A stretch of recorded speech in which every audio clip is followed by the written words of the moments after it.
Good morning and welcome to Kimbolton for round number 9, the penultimate round of the HKRC Kart Racing Club Championships for 2024. My name's Chris Sawler, joined again by Charlie Ellis, and we'll talk about Charlie's recent absence a bit later on because it was well deserved. He did very well racing at Silverstone recently, so we'll revisit that at some point during the day. At the moment, we are underway with our Rotax 177 practice. First race getting underway in just a few moments is the Micromax and Honda 2000s. They'll be getting underway very shortly. It's a short, action-packed day, of course. We are heading towards some of the shorter parts of the year.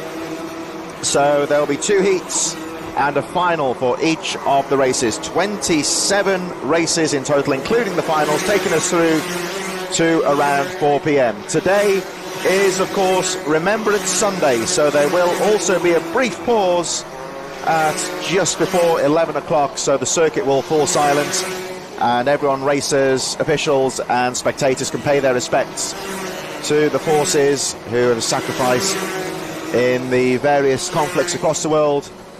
And that will be a bit later on this morning, just before 11. But we are getting underway with our first race, which is the Micromax UK and Honda 200s, in just a few moments. And Charlie, welcome back to the mic, and looking forward, it's quite a cool day down there, but looking forward to some good racing. Yeah, it's going to be a good day. I mean, it's been a while since we were together. I mean, it's quite glad to see your face again. And yeah, no, it's going to be a brilliant day, to be honest. I think it must be August, mustn't it? I think, because I was at Eurosport and you were Silverstone, you got 2 wins, I believe. Yeah, no, yeah, really good weekend for me in the Fiesta ST240 Championship. Final round of championship, so it was sort of like a dream come true doing that, because you got to stand on the F1 podium and all that malarkey. So yeah, it's brilliant. And hello, John. We've got a familiar face if you're watching the previous round of the championship. John Richardson, one of our racers who very quickly stepped in to help us on the mic last time out in Charlie's absence.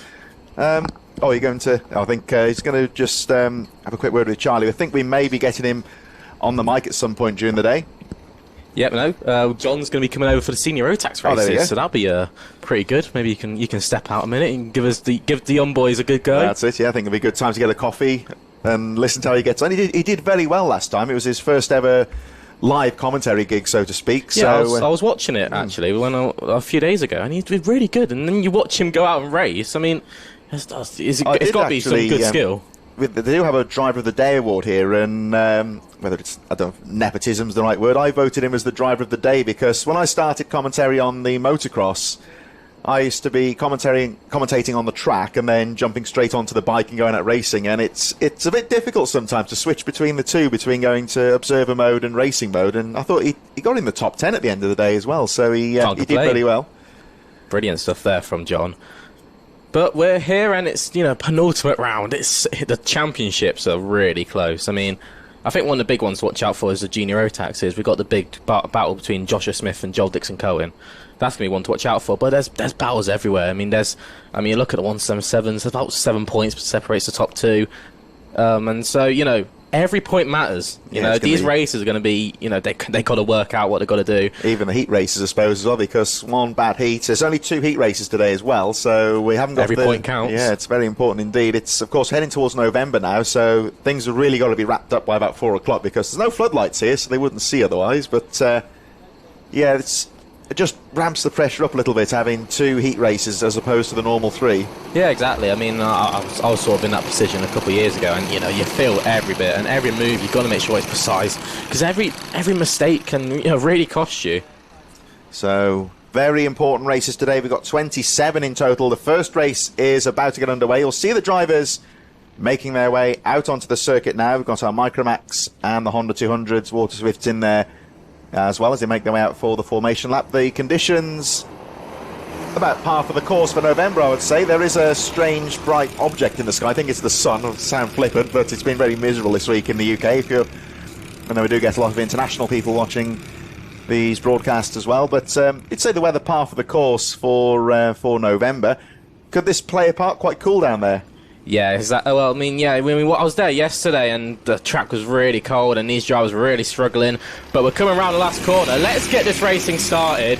We're going in the tram lines, and we are off and away down into turn 1. Let's see what happens here. We've got Riley Blakemore and Shaylen Screamster on the inside. All around the outside goes Screamster. I think dropped quite far down. Who is that into second place? Could that be Ollie Knox into second? We'll have to wait and see as they go into the chicane. And it's a good start from Blakemore. He's managed to get a bit of a gap. So Micromax are also just about to start down on the line as well. Of course, 2 races in 1. They're just crossing the line now, and off they go. But the rest of the pack making their way through the Dan Weldon corner at the very top of the circuit. And heading back down towards the Kim Bolton corner. So a good start there with Blakemore, Shaylan Sreedkantan in there as well. At the start of the race, here they come over the line with Jerry Duffy, Ollie Knox. All very close to the start, but the 52... Mason Becker moving through the field quite nicely into 4th place. Blakemore leading from Clare. Ronnie Smart, Becker, Sreekantan in 5th position. Jerry Doxey, Harry Grant, Henderson, Bork and Jack White rounding out the top 10. Well, good start from Rory Smart. He's made up 8 places on that first lap. And he's looking very quick. He actually set the fastest lap in that last lap. So a good start by him. But it is Riley Blakemore who is at the front. And Riley's been up there all year. He's definitely someone to watch out for when it comes to the final races. But a good start by the Honda drivers, and I mean, we have to say congratulations to HKRC for getting the grids up this year. I mean, they had to close their entries on Monday because there was so many drivers wanting to get involved. And I mean, this is one of the best venues in British karting, you could say. It definitely ranks up there with some of the other tracks around the country. But I mean, Ronnie Smart, he's got into second place now. Will he chase down Riley Blakemore? Yeah, we'll have a look at that now because Ronnie Smart has actually set the fastest lap of the race, only just 48.35. Of course, cool morning here. The driver's still getting dialed in on the track, so you may see those lap times tumble. But at the moment, Ronnie Smart, number 51, as they make their way up towards the Dan Weldon corner. Through they go. Slightly different camera angle this weekend here. Just a bit further around the corner. Gives you an idea. It's almost like the drivers almost treat it like a double apex there. Here we see him have a peek on the inside into the final corner. Not quite, but he's right in there. Ronnie Smart tagging onto the back as they make their way down the Hines Straight, heading towards the first corner now. And let's see if he lines him up for a move. Just having a peek on the inside. I think he's just going to follow for now, as he were with the first 2. Yeah, Ronnie Smart into Stoke corner. He had a look. It's a good overtaking opportunity, but this chicane is really where it gets feisty. Blakemore defends a little bit. He knows he's there, and it's sort of like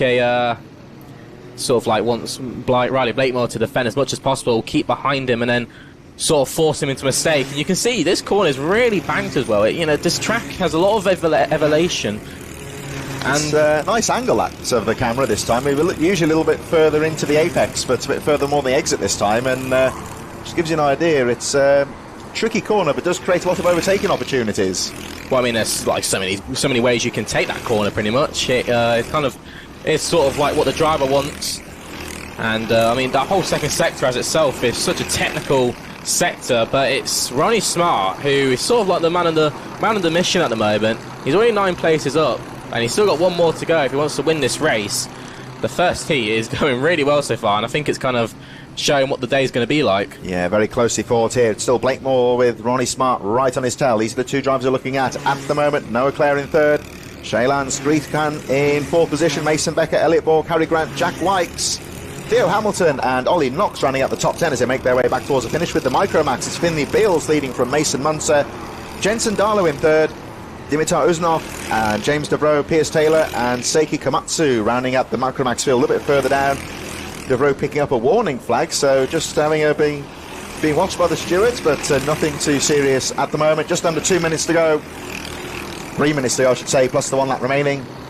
They are catching up, I think, on Seiki Komatsu from the Micromax. So they 1 or 2 of the back markers of the Micromax just starting to drop the pace slightly. And the race leaders from the Honda starting to close up. So it's as you were at the front. Riley Blakemore, 68, leading the way. 51 in second place. Ronnie Smart. Smart has been on the rear wheels here of Blakemore for the past 2 or 3 laps, but not able to find an opening as they fight for 3rd. That's Clare and Squeetcan, I think, and looks like the 41 of Clare's defended that position. Yeah, it looks like Sreekerton on that last lap, actually the fastest lap. So Sreekerton will have a look maybe for a lead here. It could well be. I mean, we've got 2 minutes left, so I don't know if they'll be able to catch the top two, but well, it could really happen. I mean, anything happens in motorsport. We've seen it all the time. Going defensive there was Clark, but it doesn't look like Srikatan could get past. Has a look behind. We'll see no one's there. And just saw him nudge slightly, the 40-year-old Noah Clare. Just more of a push than anything. They're just trying to nudge him along because these two potentially, let's have a look, 1.5 minutes plus 1 lap to go. Still a couple of laps in this as they fight for the lead once again. Could potentially get involved in the battle for the lead. There's third and fourth, not too far behind. We'll have a look at the clock when they go over the line now. So the two leaders go through. The gap between second and third is about 1.6, 1.7 seconds at the moment. So, is that a look? Having a look there, wasn't he? That was very close between Smart and Blakemore. I thought he had the move done, but he was just a little bit too far back. And that turn 2 and turn 3 complex, it's very hard to make an overtake through there unless you've pretty much got it done coming out of turn 1. Well, Smart really put it on the line there. He's not really battling for a championship here, so he wants to go for the win. And I think Blakemore, he needs to realise that, Smart is going to try and take any opportunity he has. I think they're catching up to a back marker now. Yeah, they're catching up on Seiki Komatsu and Piers Taylor, the two drivers at the back of the Micromax field, who are still charging away. Over the line they go with 35 seconds on the clock, so... Blakemore's going defensive now. Yeah, very much so. 2 laps to go here then, isn't it? So... these two just seem to be maintaining that gap at the front here, don't they, Charlie? There's third and fourth. Oh, it's a bit of a fight further behind. You'll see it just at the back of your screen. As wheel to wheel, you just saw it in the background there. Srikatan and Noah Clare going wheel to wheel as they make their way through Derek's corner, and the Micromax Air of Seiki Komatsu concedes the line to the two leaders. And still Riley Blakemore leads this race. Ronnie Smart right on his rear wheels here, but 1 lap to go here, Charlie. This could get interesting. I think Smart's played this really nicely, actually. He's sat behind, and he knows he's quicker than Blakemore, so it's going to be a last lap dash. Let's see what happens here as they come down the Hine Straight, down into So corner. Blakemore's gone defensive. Is that round the outside? He was very close, but I think the camera angle didn't really do it justice there. He was very, very close. Smart through the second and third corner into the chicane. Blakemore is sitting on that white line, does not want to let Smart pass. Well, Blakemore here, I think, to paraphrase a football term, he's parking the bus here, absolutely guarding those apexes and forcing Blakemore wide everywhere. So it's all going to come down to the final 2 corners here, Charlie. Well, you're talking about a bus. He needs to make that car the size of a bus. He does not want to let him pass. Will this be a move into the last corner to round off the first race of the day in Honda 200s? Your winner in Heat 1 goes to Riley Blakemore. A brilliant job by Blakemore. Ronnie Smart was just there but couldn't get past him. Unfortunate for Smart, but it's a good starting position. And here is the battle. That's a battle a bit further behind in your Hondas.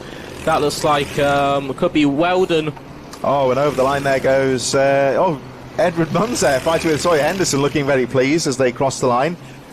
We should be expecting the leaders of the Micromax very shortly. Finley Beals from Dimitar Uzunov, they're coming round the final corner. Now, here they come. And it looks like Finley Beals may just hang on. Here they come out to the final corner. Looking who's it going to be that takes the flag. So Finley Beals wins the Micromax from Uzunov in second, Avro third, Munster Darlow, and I think Piers Taylor, I believe, stayed on the lead lap there. So very quick and very frantic first race of the day. We're going to move on very shortly to our second race of the day. It's the Minimax Inters. Don't forget, of course, 27 races today, 2 heats, which just ramps up the pressure. And in association with iZone Driver Performance, the Minimax Inters are just about to make their way out onto the circuit. Up here at Race Control, the green flag is going out, so any moment now we should be expecting the drivers out onto the circuit for their formation lap. 7 minutes plus 1 lap for the heats, which means, of course, very important to stay out of trouble on the first lap. Not much time to recover.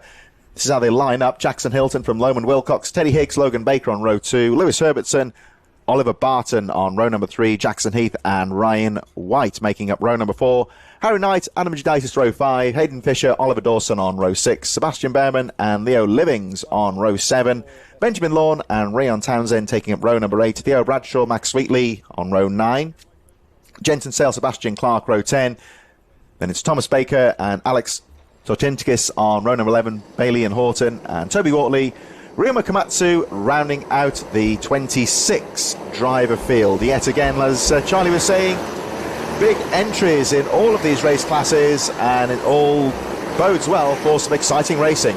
Yeah, and there's a couple of drivers we need to watch out for the championship standings. Max Wheatley is currently leading the way. He has got 807 points, following from Jensen Sale. He's got 746, so he's a bit far behind. But, you know, these drivers can score over, I think it's about 125 points for a race weekend. There's so many points up for grabs here. We've got, you know, over 250 odd points they can get. Watch out for in third as well, Hayden Fisher. He has 730 points, so he's close to second place.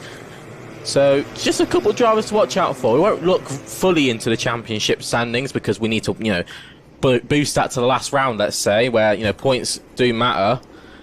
Round the final corner. Do you want to get this going, Chris? Yeah, let's have a look as they come round the final corner. So Jackson Hilton, Loman Wilcox will lead them away on this random grid start. Oh, looked a bit messy at the start there. Let's see. I think it looks like it's good, though. Just about. Here they come into the first corner. Fighting for position. A little bit of banging and bumping there, but trouble towards the back of the field.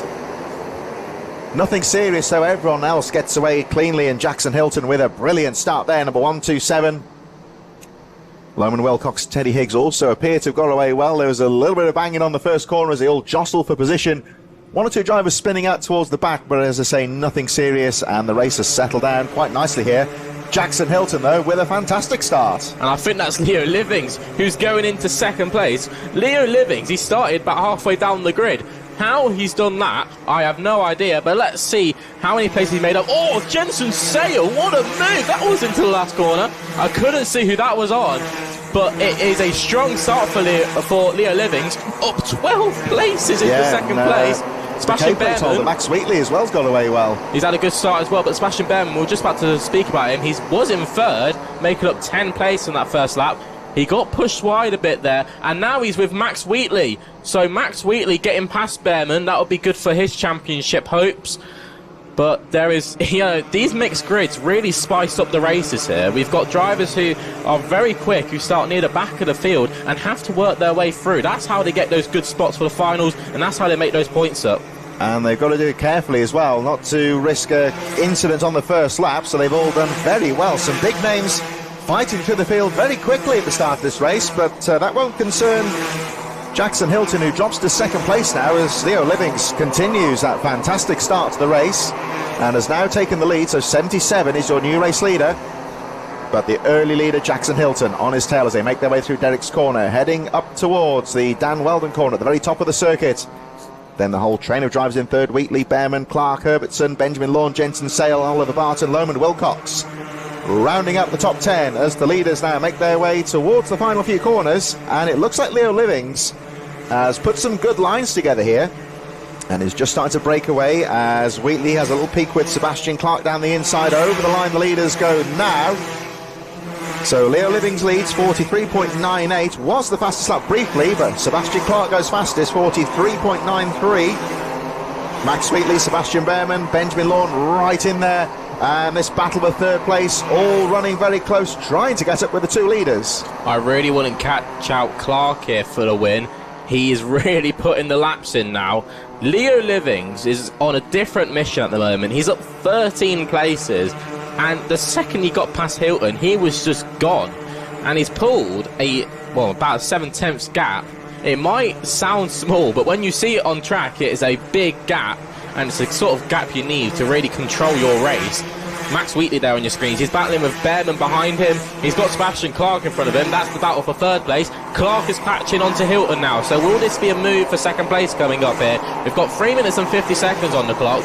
But as we said before, anything can happen in these races. I mean, before we know, Leo Livings could be out if, anything happens on the kart. Mechanical faults do happen in racing, and it does happen quite often. Yeah, Leo Livings looking good at the front of the field right now. All the action here for second place. Oh, very important move there for Sebastian Clark to nip down the inside of Jackson Hilton going through the Dan Weldon corner. It looks like there's a fight now for third place with Max Wheatley, Sebastian Behrman looking there. Goes the K-plate of Wheatley down the inside. It looks like Behrman has also made it through as well, the number 37. So Leo Livings continues to lead the way, but crucially here, Sebastian Clark, who's up very good in this race, has got through to second. Look at this though as well, because Max Wheatley, Sebastian Behrman are also through as well. So there's some very strong drivers, second, third and fourth, all desperately trying to catch up with Leo Livings, who did very well on the last 2 laps, I think, there, to build a bit of a gap. Yeah, he's done a really good job there, and, well, Ryan White, he needs to be careful, because he's got a warning flag, so the marshals and the stewards are, don't like his driving at the moment, so he's got to watch out for that. Here is the battle for second place, actually. Max Wheatley on the inside of Clark. He gets the move done, and will they now work together to catch on to Livings? Livings and Wheatley are teammates, so will they work together? We'll have to wait and see. I mean, Leo Livings, he's now got nearly a 2-second gap, so I think he's pretty much gone. And I don't think these drivers, although they're pace, I don't think they'll be able to catch that in about 2 minutes. If Leo Livings keeps putting in these laps, he's about 3/10 off now what the fastest lap was when Max Wheatley sets the fastest lap on that last go. Let's just see what happens, We've got 2 minutes left. Yeah, these two here are going to be very important, I think, because these two could really do with working together, like you say, because there is just under a 2-second gap. It's going to be tough for them, but if they can just drive in tandem here, just try and catch up, work together here to try and get up with the leader. Let's have a look at the gap. It's gone down to 1.5 seconds now, so they've shaved 3/10 of a second off. You would say right now that Leo Livings, 77-year-old race leader, what he's got to do here is just put some good solid laps in. He should be able to hold on to the victory, but I am sure that Max Wheatley and Sebastian Clark will have other ideas on that one. Yeah, exactly that, and I would watch behind as well. Jensen Sale and Benjamin Law, there they are on your screens. Sale just behind Lawn. They're working together as well, with Behrman behind as well. There could be a couple mix-ups here in the last couple of laps. I mean, I wouldn't count out these final positions when it comes to the end of the race. Jensen Sale there, he's quicker than Lawn. Lawn and Sale have both made up 11 and 14 places respectively. I mean, the top 6 drivers here have all made up places, and by massive margins as well. We're talking, Max Wheatley's made up 16 and Clark up 17. So, I mean, we were just talking about before, these mixed grids are really mixed up the races here, and we're having quick drivers having to fight their way through. It's kind of what you want for us as commentators. You want to see sort of racing like that. Yeah, this is getting very close indeed, because the gap has gone down to 1.2 seconds, 37 seconds on the clock now.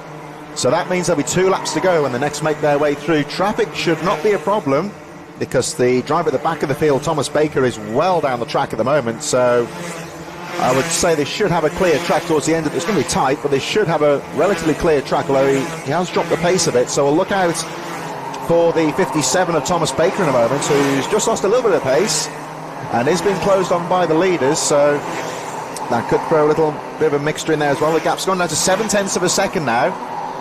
You have to say that Max Wheatley and Sebastian Clark have worked very well together here to make up that gap.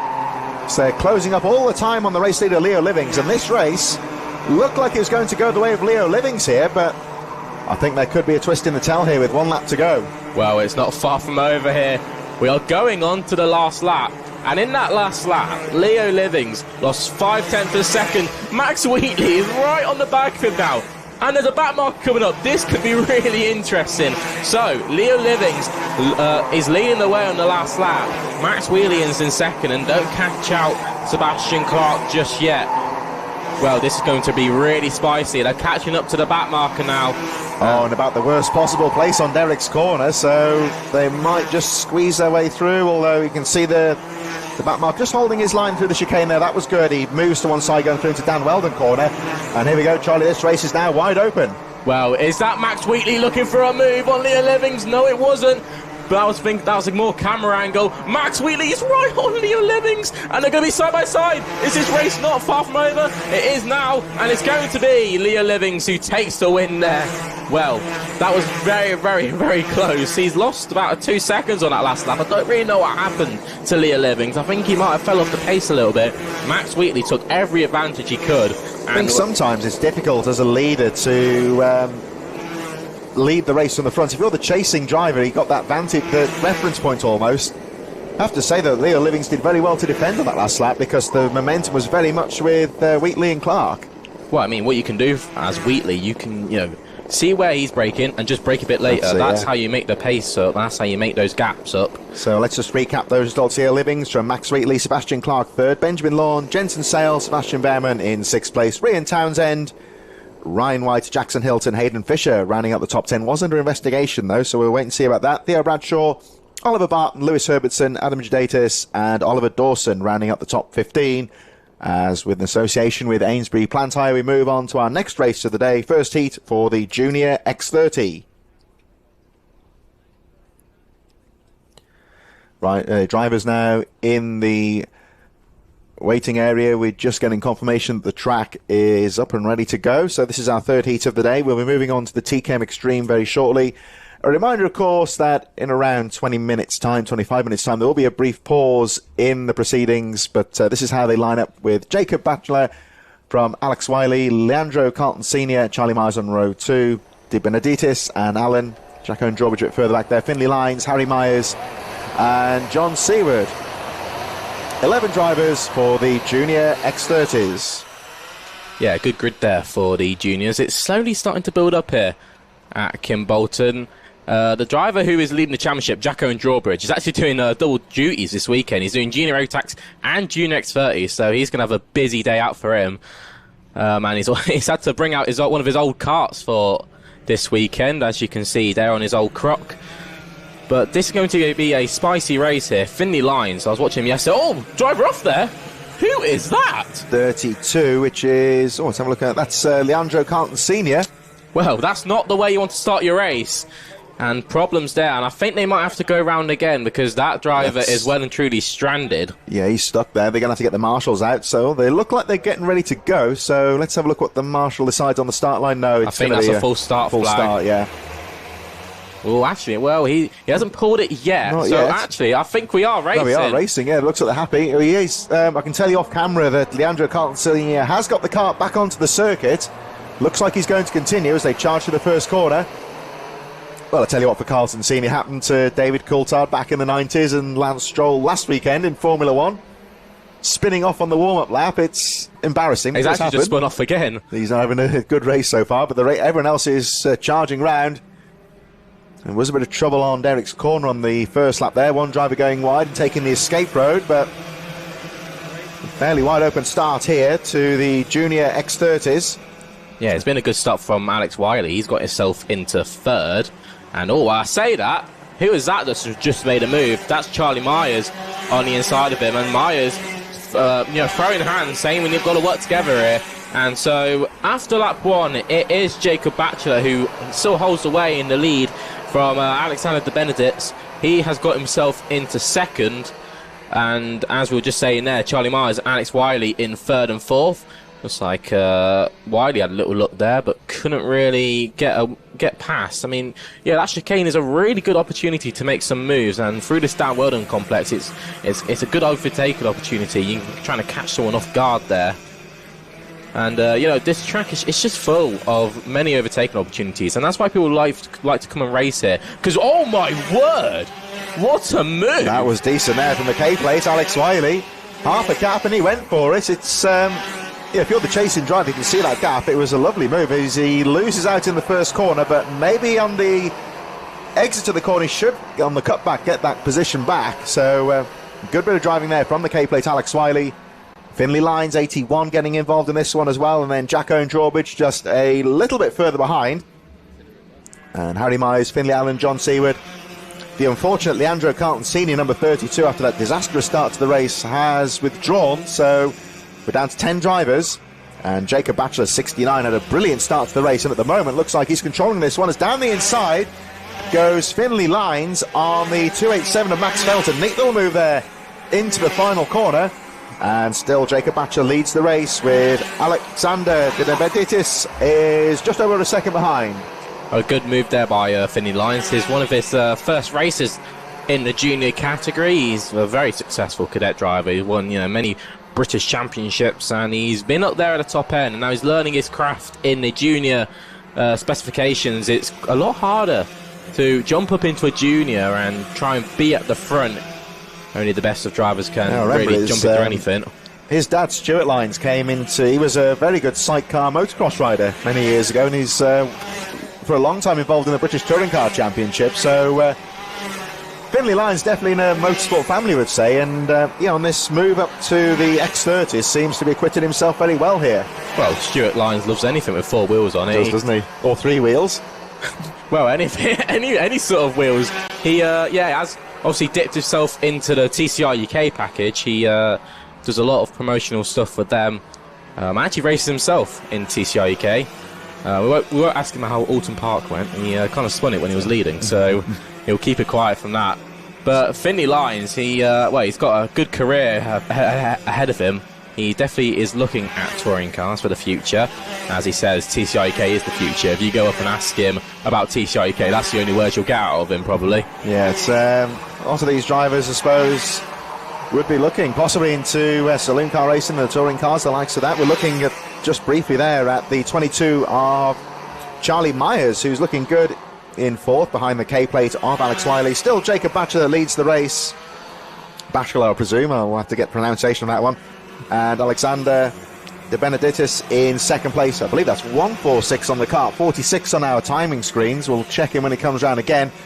2:48 in the race, plus the 1 lap to go. There is the number 22 of Charlie Myers, who's had a very neat race so far. Lines just starting to close up here, so we'll see what Myers can do as they make their way over the line into the first corner. They're chasing the K-plate of Alex Wiley. They go charging through. Jacob Batchelor still very neat out at the front. Number 69 has led pretty much the entire race. But look out for the K-plate here. Alex Wiley starting to close up. Oh, down the inside going into Derek's corner. Very neat move under braking. And Alex Wiley did well there, Charlie, because he was very hot into the corner there. It would have been so easy to outbrake himself. Yeah, Derek's corner is a really good overtake opportunity because you can, pretty much send it in. As long as you grab the curb, you can kind of hold yourself and, the curb can throw you around the corner. A good move there by Wiley. He'll put himself into 2nd place. But the driver in 1st, Jacob Batchelor, he had a good start, kind of stayed out of trouble. Oh, has a move there from... that was Charlie Myers, I think, down the inside. I think he's made it stick. Finlay Lyons also following as well. So Lyons staying on the back wheels here of the 22, Charlie Myers, as Jack Owen Drawbridge picks up a warning flag. And just to explain, perhaps to people who might not be familiar with some of the terminology, if a driver gets a warning flag there, Charlie, what does that mean? Well, it means that it either means that they're doing track limits, where if you're doing track limits here, you're kind of on the grass here. So besides track limits, if you're hitting people and causing a bit of contact with people, you can get a warning flag for that to basically tell the driver you've got to calm down a bit. You're going a bit too aggressive at the moment, and we want some clean racing. That's what the marshals and the stuff wants. They want clean overtakes. They want clean racing. Obviously, they love racing. That's why they come here to watch. But they don't want people taking each other out and, just causing a lot of mayhem and chaos, because it also puts a lot of stress on them as well. So it is what it is, basically, in its essence, a warning for him. There he is, the 72. He's currently behind Finlay Allen, number 14. Not really able to close up at the moment, but Owen Drawbridge fighting hard. And at the moment, just tagging on to the back of the number 14. Further back, we've got the 65 of John Seward, 20 of Harry Myers, a little bit further down the field. 10 drivers left in this race. The leaders have just gone through with 34 seconds on the clock. So next time around, we should be getting the last lap. And there is number 14 of Finlay Allen, still charging away as the leaders make their way through Stowe and the first corner. So although Jack Owen Drawbridge is down in 8th, it's actually perfect for him because he's gaining those championship points, and that's really all he has to do this weekend and next weekend, is just sit there and take those points. So Owen Drawbridge, he's doing what he needs to do. There is the leader on your screens, Jacob Batchelor. They're coming on to the last lap now. He's timed that pretty well, hasn't he? So last corner as the clock goes down to 0. Well, I always wonder if, when it gets to that sort of stage, if someone tries to back off a bit to try and make it that last lap. So going on to the last lap now, Jacob Batchelor leads the way. Alex Wiley is in 2nd, the K-plate winner, so he knows how to win round here. He just isn't there at the moment. He's going to probably try for the next heat and see if he can get himself into the lead. Charlie Myers in 3rd. He's at the fastest lap on that last lap of 41.4. So the track is still a bit cold.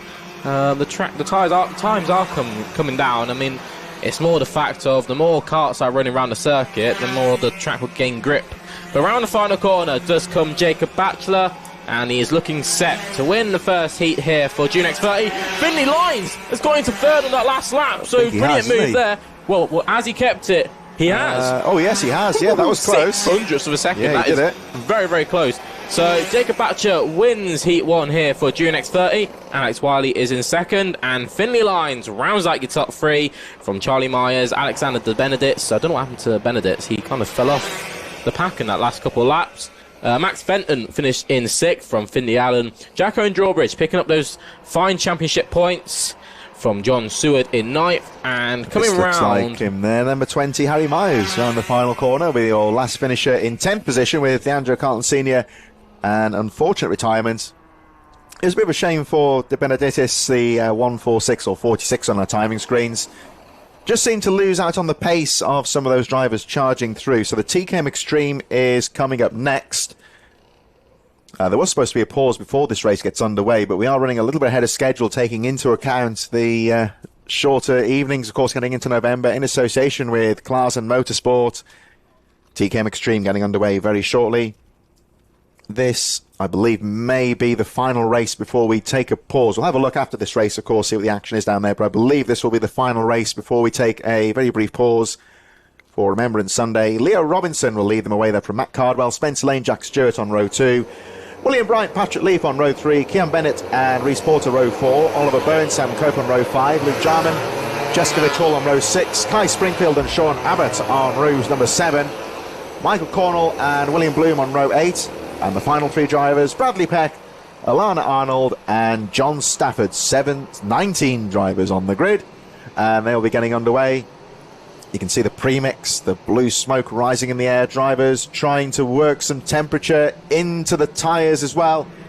It's been a cold, damp week here. Of course, most of you watching in the UK will know that, of course, but it has been very cold and damp in the UK this week, and Kimbolton no exception.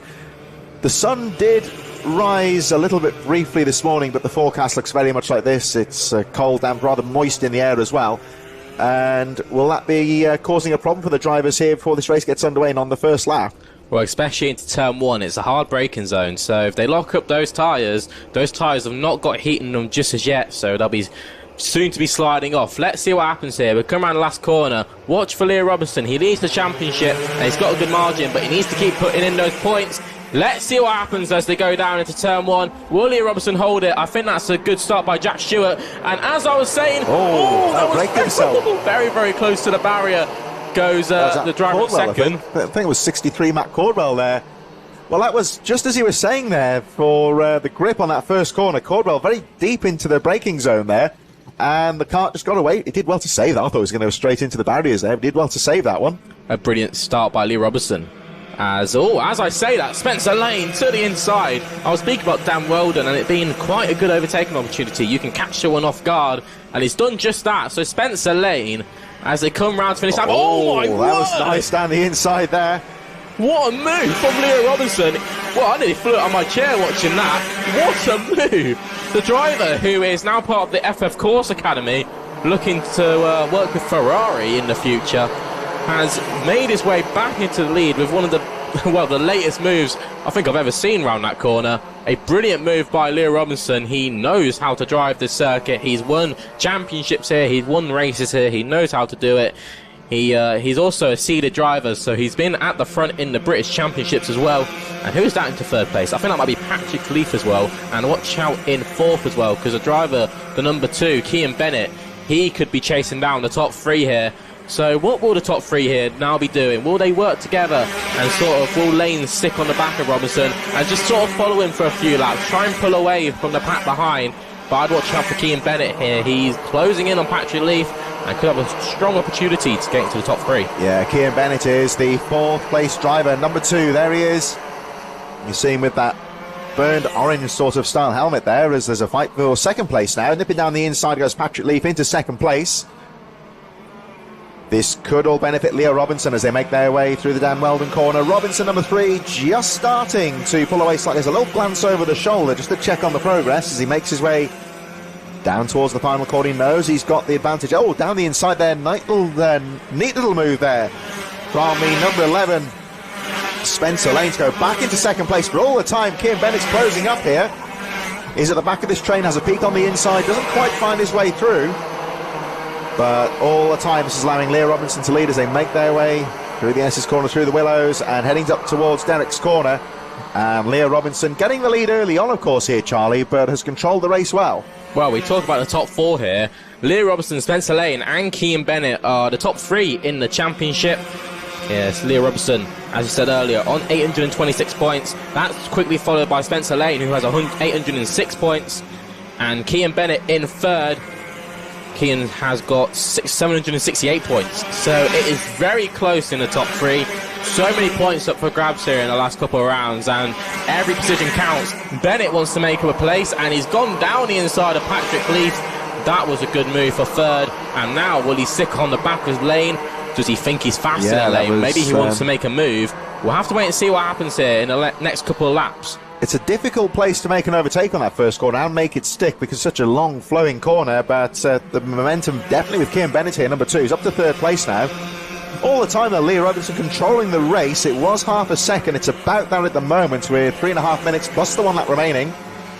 Don't forget, of course, the drivers race for 7 minutes until the clock goes down to 0. And then after that, next lap is the last one. So they have still got a few more laps to go here because we've got 3:19 on the clock. So still work to do here for Leah Robinson, who maintains that gap of just over half a second. Kean Bennett then up to 2nd place now. Spencer Lane, Patrick Lee. Kai Springfield, notably, in 8th position, has set the fastest lap of the race, 43 seconds on the button. And he's behind Oliver Bowen, Jack Stewart, Sean Abbott in 9th. Luke Jarman rounding out the top 10 with just under 3 minutes remaining in this race. But the momentum here, definitely with the number 2, Kean Bennett, who got just over 2:45, plus the 1 lap to go. So still a few more laps to go here. And what can Bennett do? He's looked very strong in these early stages. Can he close up with the leader? Well, on that last lap, Leah Robinson made the fastest lap of the race. He is setting a 43.7, so he's trying to pull away from the drivers behind. I still wouldn't catch up Patrick Leaf just yet. He is in 4th, and he is catching on to Lane. Will this be a move into Derek's corner? Not just yet. I think he just wants to sit behind and work with Lane, try and see if he can catch up to Bennett, and see if the top those 3 drivers can sort of work together. There they are on your screens, the number 2, 11 and 22. Just to interject it as well, Charlie, Kean Bennett's 42.92, fastest lap of the race thus far. Nobody seems to be making a move here, so I think they're just tagging on to him, aren't they? Yeah, I mean, it's the perfect opportunity, to be fair. If they know that Kean Bennett is setting those fastest laps, it's the perfect idea just to sit and wait behind him. There's some drivers a bit further down your grid. That's William Brand over Oliver Bowen, Kai Springfield. They're battling for 6th place. Jack Stewart and Sean Abbott behind. They're battling for 8th. So there are battles through this grid. There's Springfield on the inside of Bowen, and that was a good move for 6th. And just behind there, Luke Jarman. He is another driver who is looking to get into his car racing. He's already got a car and is set to be racing the Fiesta ST150 Championship, running those Mark 6 cars. Kind of getting a bit older now, those Mark 6s, so good to see them back out racing.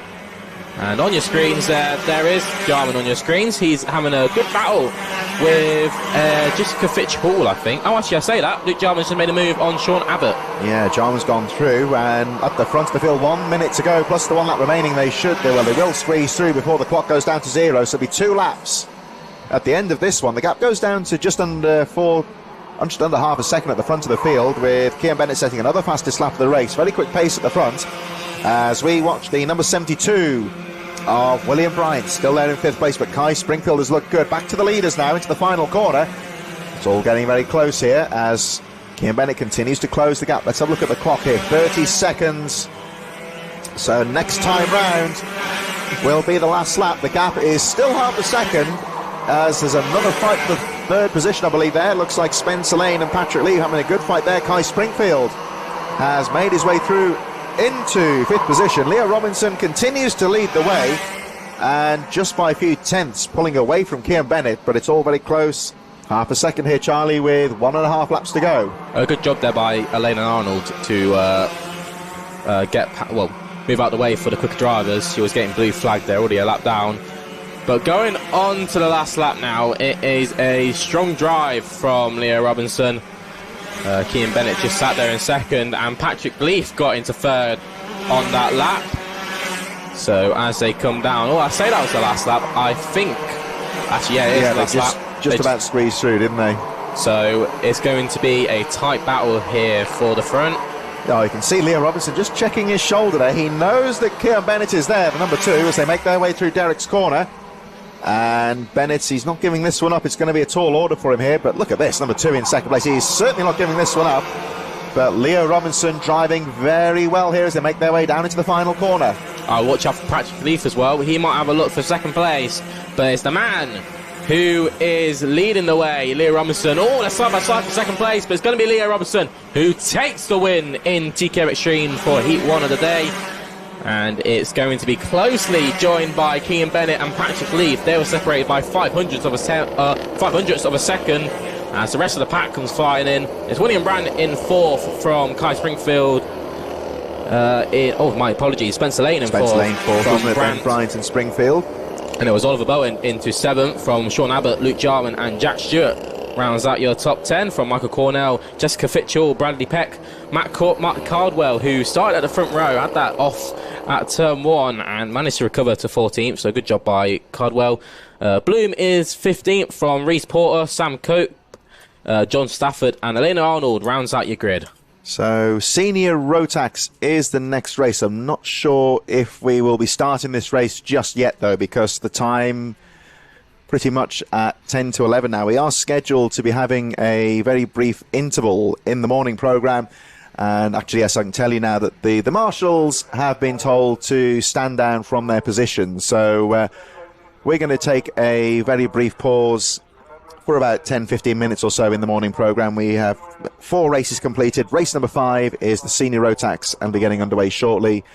But with the time approaching 11 a.m. this morning, it is, of course, the second Sunday of November. It's Remembrance Sunday. And as is always custom in the UK, the Remembrance Sunday proceedings taking place, of course, in London, where the nation pauses to remember the forces who've made their sacrifice over the years in various conflicts around the world. And rather poignant here, of course, it is a American war base that started things off here at Kimbolton, a World War II B-17 fighter base, much like many of the motorsport venues in the UK. And World War II, you could say in particular, playing a part in many of the motorsport venues in the UK. Coming into the track this morning, I noticed there were some proceedings at the actual old Kimbolton Air Base, which is just around the corner. This is part of the Air Base grounds here, of course, but there were some proceedings there as well. Some Willis Jeeps parked up and people pausing to remember the American forces who are from here at Kimbolton. Many of the aircraft were lost in both in combat and in training exercises that were based here at Kimbolton, so it's a very poignant moment even from an American point of view. Down the road, of course, at Kimbolton, just a couple of miles away, everything will be pausing as the villagers pause to remember people from the local area who have given their lives in various conflicts around the world. And as you can see here, Charlie, of course, the time coming up to about 11:55 right now.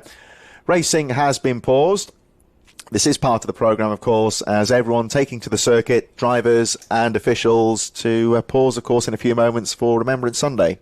Yeah, I mean, there's a lot of history that lies between the circuit, and that's just not many people really know that. I mean, we are based on an airfield, pretty much, and, back in World War II, these were where the planes were taken off and going out to fight. So a lot of history lies, just between the track, and not many people really know that. But I think it's, the perfect bit about Remembrance is that, it takes a chance for us to remember that and to, think that we are thankful for what we have and we are lucky to, just be here.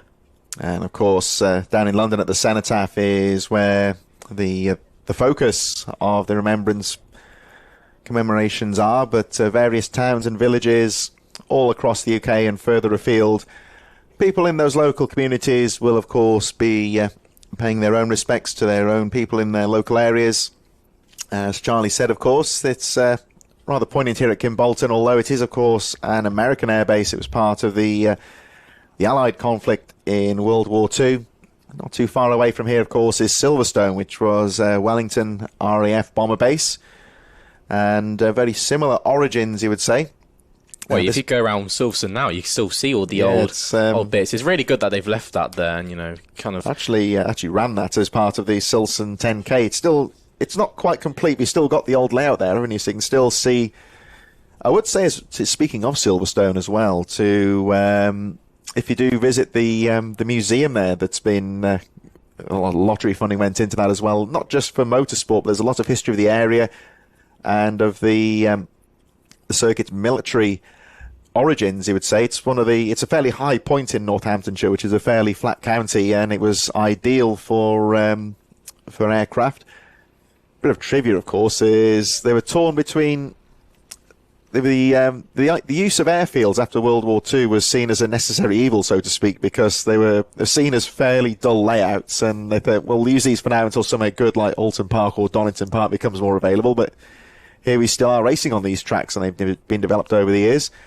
It was torn between RAF Silverstone and, just on the outskirts of Sutton Coldfield, RAF Snitterfield, for which track to use for the British Grand Prix in 1950, so we could have easily had Snitterfield as the centre of UK motorsports. You do know your stuff, Chris, I have to say. I mean, you can't even get me started on trivia. I'm absolutely useless. So here we go. Everyone, you can see a lot of the drivers from various race categories, all different ages, making their way out of the paddock now. The marshals have stood down, of course, they are in their own position. And we will pause to commemorate Remembrance Sunday and our forces who've given their lives throughout the years.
So as the pause in activities draws to a close, this is, of course, as we say, Remembrance Sunday. So as you may think would be customary, of course, racing paused for 10 minutes or so to allow both marshals, officials, spectators and drivers to observe the national 2-minute silence. So you may have heard in the background for the footage from the cenotaph, of course, where the proceedings are focused from nationwide, of course, various commemorations at towns and villages across the country. Sporting events as well. We see, if you watch your football, of course, for pretty much every major and senior level football match, they pause to remember the forces, and much like any other sport, you say a lot of parallels between military service and motorsport as well, particularly in World War II. But everyone just taking a few moments to get their way off the course or get racing underway very shortly. In association with Ainsbury Plans Hire, Senior Rotax will be starting very shortly, and Charlie, this looks like it's going to be a good one. We're going to welcome a special guest back onto the mic in a moment. John Richardson is here in the commentary booth, and he's going to talk us through some of the action. Yeah, so it's going to be a very exciting Senior Rotax race. I'll try and get the grid up in just a moment. We're going to hopefully see them out in action soon. We're just going to give some time for the marshals to get back onto the circuit. And actually, here is that's a TKM Extreme starting grid. So let's not get into that just as yet. But now you are here, John, let's have a little talk about how yesterday went for you. Obviously, you are racing in Junior Rotax. Just have a little talk to us about how yesterday went for you. Well, yesterday it went really well for us. We managed to be consistent in the pace. We were around 41.6, which especially around here is really good. And we were racing people like at the very start of the year we weren't. And so I'm pretty confident that I'll be able to get a good result here and to solidify my position in 5th in the championship. And we've done some very careful calculations, and I've estimated that I need around 60 points to secure 5th in the championship. But with only 2 heats, it'll be just a bit more difficult, but I believe we'll be able to get it done. Brilliant. So, as we're going into today, you've obviously, I bet you've seen your grids. How do you think your grids are compared to, where everyone else is around you? Well, the grids are pretty alright for us. For the first heat, we're starting 27th, and last round we've managed to come from 30th to 9th. So I'm pretty confident that I'll be able to get a top 10 finish for this race. And for the next heat, I believe we're starting 4th. And I believe I'll be able to hopefully get a good result, which we need for the championship. But ultimately, I think we've got good starting positions. And compared to the other people, some people have good starting positions, but other people are stuck in the midfield. And being a midfielder first lap is a bit dangerous, obviously, with the starting. But I think we could get a good result here. Yeah, just looking at the championship now, you're battling with Logan Hartshaw. Harry Bartle has now moved up to senior, so you won't have to worry about him too much. Banzel, I think, has also moved up into something else. So it's basically just a battle of you and Logan for 5th in the championship. So obviously, I'm guessing he's here this weekend. Have you raced him before? Do you know how he races? And do you think you can beat him? Yeah, I think I can beat him. I had some battles with him last round in Heat 3, and I managed to come out on top. But we've actually managed to work out the drop scores, and we're actually fighting, really, Charlie Upgrade, who isn't here today, because I think he's with his sister's birthday. Yeah, sister's birthday at Centre Parks, I think, so not a bad place to go. Yeah, Alex told me, the Aircart, I think manager or something to do with Aircart. Yeah, the owner of Air Motorsport. Alex is a really good guy. I've obviously done a little bit of work with him. I used to race with him, actually. Really? Yeah, so back in 2021, as Senior Rotax are now coming out onto the circuit, so soon the grid should be coming up. Do you want to take it away? Yep, Lucas Ellingham and Harry Barth will be on row 1. Tom Pryor and George Davies will be on row 2. Jack Rowe and Luke Bate will be on row 3. And Harry Bloor and Tobias Alvarez will be on row 4. Joe Fox and George Allen will be on row 5. Jonathan Railton and Ali Carey will be on row 6. Adam White and Felix Stockline will be on row 7. Jack Gillingham and Archie Flitt will be on row 8. Sean Rashid and Ben Horner will be on row 9. Ethan Martin and Ryan Hedge will be on row 10. Jack Spencer, James Tess will be on row 11. Isaac Reynolds and George Hart will be on row 12. Michael Morgan and Cassius Diaz will be on row 13. Rachel Robertson and Ewan Charman will be on row 14. Charlie Webb and Zab Chapman-Lewis will be on row 50. Deacon Russell and Leia Guylo will be on row 16. And rounding out this grid, Bryce Madison in row 17. So, strong name of drivers there. Lucas Enningham leads the championship from Charlie Webb and Thomas Pryor. Not many points separating the top three there, so it's more of a battle for second place. Let's see what happens then. So as they come round the last corner, they are going into the tram lines. Will we get racing first time? Yes, we do. Down into turn one. Lucas Enningham is on the inside. Storms past Harry Bartle. Harry Bartle goes for the move to the curb. Now, does he get the move done? Let's see what happens as they come through the first couple of corners. Brees Madison's trying to make some moves up as well. And it's Thomas Pryor who's made his way into lead. Harry Bartle, watch out for him as well. He's going to try and go around the outside. He couldn't get that move done, but I think Harry Blaw's got into third as well. And Lucas Enningham drops down to fourth. So I think Harry Bartle pushed him a bit wide there at turn one. And John, what do you think of that first start there? Because there's a driver just going off there. Harry Bartle went just down the inside of Tom Pryor, going through into the back straight. It was a brilliant move for Harry Bartle, the junior Rotax British champion, really showing his pace here. With Tom Pryor going defensive into the first corner. As Lucas Enningham takes a bit of a curve and manages to do what a move from Lucas Enningham. Manages to get past Tom Pryor and Harry Blaw through the corners. As we see going on to the MU2 straight, Lucas Enningham goes a bit defensive against Harry Blaw. But with the battling behind, this has allowed Harry Bartle to completely check out now. And he's managed to get nearly around a second lead here. And this shows that you don't really want to battle in the opening laps, as it allows the lead driver ahead to manage to pull a gap. Yeah, brilliant start there by Harry Bartle. He got the move done on Lucas Enningham into turn one. And there's a quick shot there off the Dan Weldon corner. Lucas Enningham there is now into second place. So will he have a look of catching up to Harry Bartle? Harry Blaw is into third place, and he's got a charge and Thomas Pryor right behind him. There's a battle for fifth as well. That is going between Joe Fox and Jonathan Rolton, my apologies. So the battle for fifth is still on, and I mean there's battles all the way through the grid, shall we say.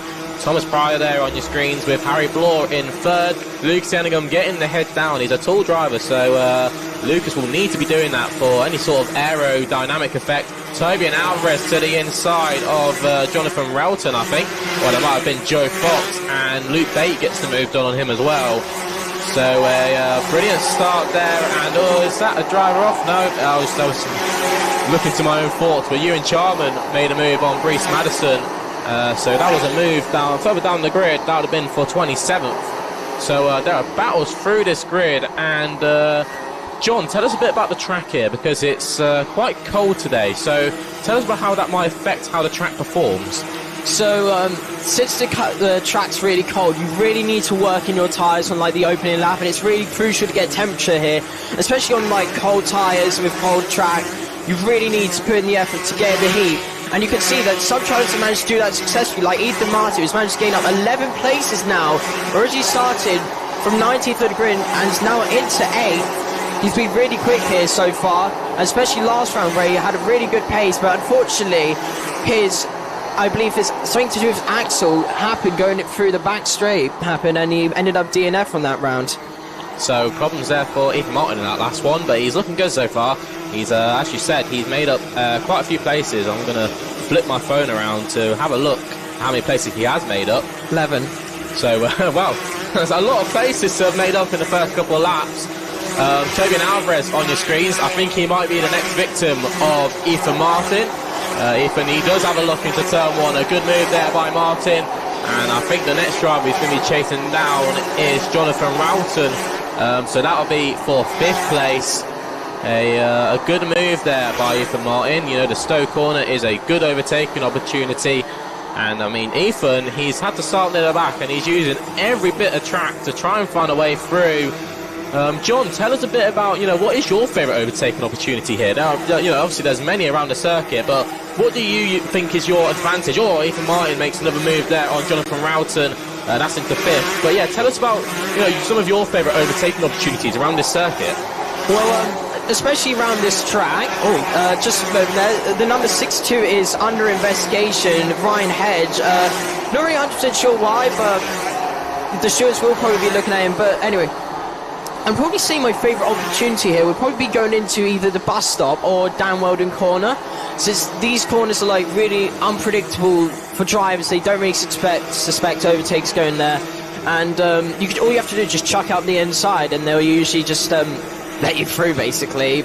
But obviously there's like easy go corners like Kim Bolton corner, but obviously you sacrifice your straight line speed going through the hind straight.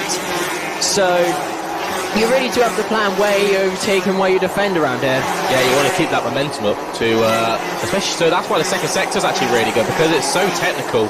You can afford to lose a lot of speed and not have another driver coming back at you trying to make that pass back. A move. And that was further down the field. Was that Ewan Charman making a move on a driver? I think that might have been Ewan Charman on Sean Rashid, so that'll be the move for 22nd. On your screens here, that is Joe Fox and Luke Bate having a little battle. That would be the battle for 8th. So Luke Bate, he's had a rough start, he's lost 3 places. But Ethan Martin, we were talking about him, he's actually just set the fastest lap, equaling Harry Bartle. He set a 40.21. So the times are really coming down here at Kim Bolton. And I'm guessing, you know, the junior to senior times, are they, you know, is it a big margin or is it quite a small margin? Around here, it's not that big. It's only just a second, maybe a second and a half. But other tracks, such as like P05, it's around 2 seconds. Because obviously these karts go a lot more faster than juniors. I think I think around 80 miles per hour, 85 miles per hour, I think they go around here. And obviously it's really quick, so obviously their times will be a lot more lower, but other tracks they'll be going a lot more faster than the juniors. Yeah, the seniors will be looking at those high 70s going down into turn 1 especially. As that really long straight, it's probably one of the longest straights in British karting. There's a few battles on your screens there. There's Jack Spencer and James Tester. They are sandwiching I think that might be Adam White. Adam White, who I know is a good driver coach for Ben Maxim Driving Development. He does a lot of stuff at Red Lodge Karting. And yeah, if you do look at Red Lodge, you should definitely go check out the circuit. It's a good circuit, and I did some rental karting around there not long ago. It was actually quite an enjoyable time. The time is ticking down, so I think the next lap may be the last lap. James Tester on your screens there. So this is a battle for 13th. Tester is up 9 spots. Some drivers look out for really. It's up 14 for Deacon Russell in 17th, and 16th is Rachel Robertson, one of our female drivers.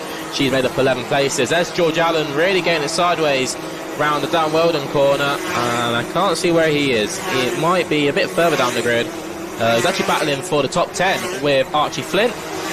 But as we go into the last lap now, John, if you were in this position where you're leading the race in the last lap, what is going through your head at the moment? Are you trying to conserve the tyres? Because, you know, it's only a heat race at the moment. Are you trying to conserve, you know, the engine performance and making sure the engine stays cool? What would you be doing in this sort of situation? Well, in this situation, if I was Harry Bartle, I'd probably just be backing off, letting the tyres, conserving the tyres. Obviously, he's got right now a 1.78 gap. As through Kim Bolton corner, Harry Bartle goes to win the Heat 1. Side second place, Harry Bartle wins Heat 1. Lucas Ellingham in P2, Harry Bloor third. I think Tom Fryer will keep fourth from the charging Ethan Martin in P5. Tobias Alvarez in a good 6th position. Sorry about that. Luke Bate will finish 7th, and Jonathan Railton someone's got in the barrier. I've got a feeling that might be Zav Chapman-Lewis. So Zav Chapman-Lewis going into Kim Bolton corner, a very difficult corner. Crashed. I don't even know. Oh, the thing is, wheel came off. I think that might actually be Orion Hedge, who has dropped to the back of the field, and yeah, free wheel was on a kart. Doesn't really go well. I think you need 4 tyres to go racing. Yeah. No, apologies there for anyone that's watching Zav Chapman-Lewis. He was not in the barrier. It was Ryan Hedge. He seems to be all right. Maybe his tyre may have fell off or something. We're not 100% sure, but it's good to see that it's all A-OK. Well, that's more a face of devastation for the driver. He's throwing hands around. He is not happy at all. But a good finish there to Senior Rotax, John. Brilliant racing throughout that grid. Is there any drivers who kind of stuck out for you there? Well, it's obviously going to be like likes of Harry Bartle. He's obviously been a really quick driver, especially in Junior Rotax, where he won the British Championship. I think he won the UKC as well. So I think he'll be probably the top driver here. But also keep an eye on Ethan Martin. Started 19th, and he's managed to gain up 14 places to get up to 4th. So I definitely think these two drivers will be the ones to watch in the heats. Yeah, exactly that. And when we go into the final as well, thank you, John, for joining us today for the first heat of Senior Rotax. Hopefully we'll be seeing you later. And KZ UK is about to go out, and it's going to be Bua Phillips who starts on the pole spot from Jake Baker. Ella Stevens is back, and she's starting from 3rd from Ben Ballou, Lee Ward, Joshua Price, the British Touring Car ex-driver. He's joining us. He's in P5 from Sam Johns, another TCR UK legend. Isaac Smith is in 7th from Charlie Cole. Richard Palmer, Daniel Sabula, our championship leader, is in 10th from Hannah Lang, James Harvey, Sam Ward, Derek Morgan, George Barker, Ralph Younglin, who brother is Timo Younglin. He's out racing KZ at some of the highest level in the world and European stage. Brian Kittle is there as well. And, well, that is a stricken kart if I ever seen one. Oliver Stewart's here as well. He is starting near the back of the grid, but a ex-GB3 driver, shall we say. So many Formula and touring car drivers really take up to the grid here. And KZ UK is it's a brilliant way for drivers to keep in the swing of things. Even when they're not racing their cars, they can go out and still do some gearbox karting. Yeah, it's interesting, of course, that even though drivers move to other forms of motorsport, they still like to keep their toe in karting. I think one of the most famous of which was Ayrton Senna, of course, who very narrowly missed out on the karting world championship in the 70s, and I've got to get my facts right here. I'm not sure if he actually was in Formula 1 at the time, but he was very well up in Formula 3. And he actually diverted away to have another crack at the karting world title because it still rankled with him that he never had that world title. Well, there was always that race in the 90s where all the F1 drivers and definitely some of the high names would all go out racing karts together around like a stadium, I think it was. Oh, at Paris-Bercy, that's the one. Yeah, that was the ex-Formula 1 driver Philippe Streff, who had sadly departed nowadays. He had life-changing injuries in a practice accident at Rio in 1989, and yeah, he brought together at the famous Paris-Bercy arena. That's home of famous Supercross races as well, so it's a very reminiscent arena. But yeah, in the early 90s, he put together a closed-season karting event, and that was notably the last time that Ayrton Senna and Alain Prost raced against each other. Yeah, exactly that. I mean, that was two of the greats. Footage of which exists on YouTube, I should say. Yeah, you watch that yourself? I've watched it a few times, and I'd definitely recommend watching it. So watch it after this, though. That's a perfect idea. KZ UK's here, so they're doing their practice starts now, and they've had to do 2 formation laps. That's just a safety feature, just for the sort of tyres and stuff. There's Derek Morgan on your screens. Derek Morgan has been a very quick driver recently. He has, I remember the last time I was commentating here, he was one of the quickest drivers out there, and I think he actually won it in the end. So Derek Morgan is a driver to watch out for. Watch out for Ella Stevens as well. She's starting from 3rd and is very, very quick. Drivers seems to be getting out their karts there. I think that might be Ralph Younglin. That might be a problem for Younglin. I don't know if he's stalled or... Yeah, number 11 that is. Yeah, that's Ralph Youngling. So some sort of problem there for Younglin. For him. Notably, of course, Anglo-German. He's got a German father. They live in, I believe it's Kent, I think they live in, don't they? But and we're going round again. So Youngling's problems have meant that they all go round again. So let's give them another opportunity to, get the kart started. You'll see how they have to actually start these karts. So, yeah, this is a standing start, unlike all of the other race classes, which adds a little bit of extra to the race. So, the unfortunate Ralph Youngling trying to push the kart away. Well, it looks like that axle is proper locked. Yes, can't get it into neutral, can he? He's got it moving. Is he going to get the kart going again? You see how the karts have to be started. It's not like your normal Rotax it. I think he's done it. Yep, away he goes. Perfect. So, yeah, Ralph and Timo Youngling named, I believe, after Ralph Schumacher and Timo Glock, I believe. They got a German father who's named after two of his famous countrymen. Well, famous fact of the day. You always bring out the facts, don't you? You know many things. I'm going to tell you about Tony Rolton a bit, the war hero, on looking at Remembrance Sunday, of course, and yeah, we were saying about Silverstone. It's worth looking at some of the great drivers who were involved in military conflict. Tony Rolt, who at the time of his passing in 2008, he was the oldest surviving participant of the first ever Formula 1 World Championship race. He's a pre-war driver as well.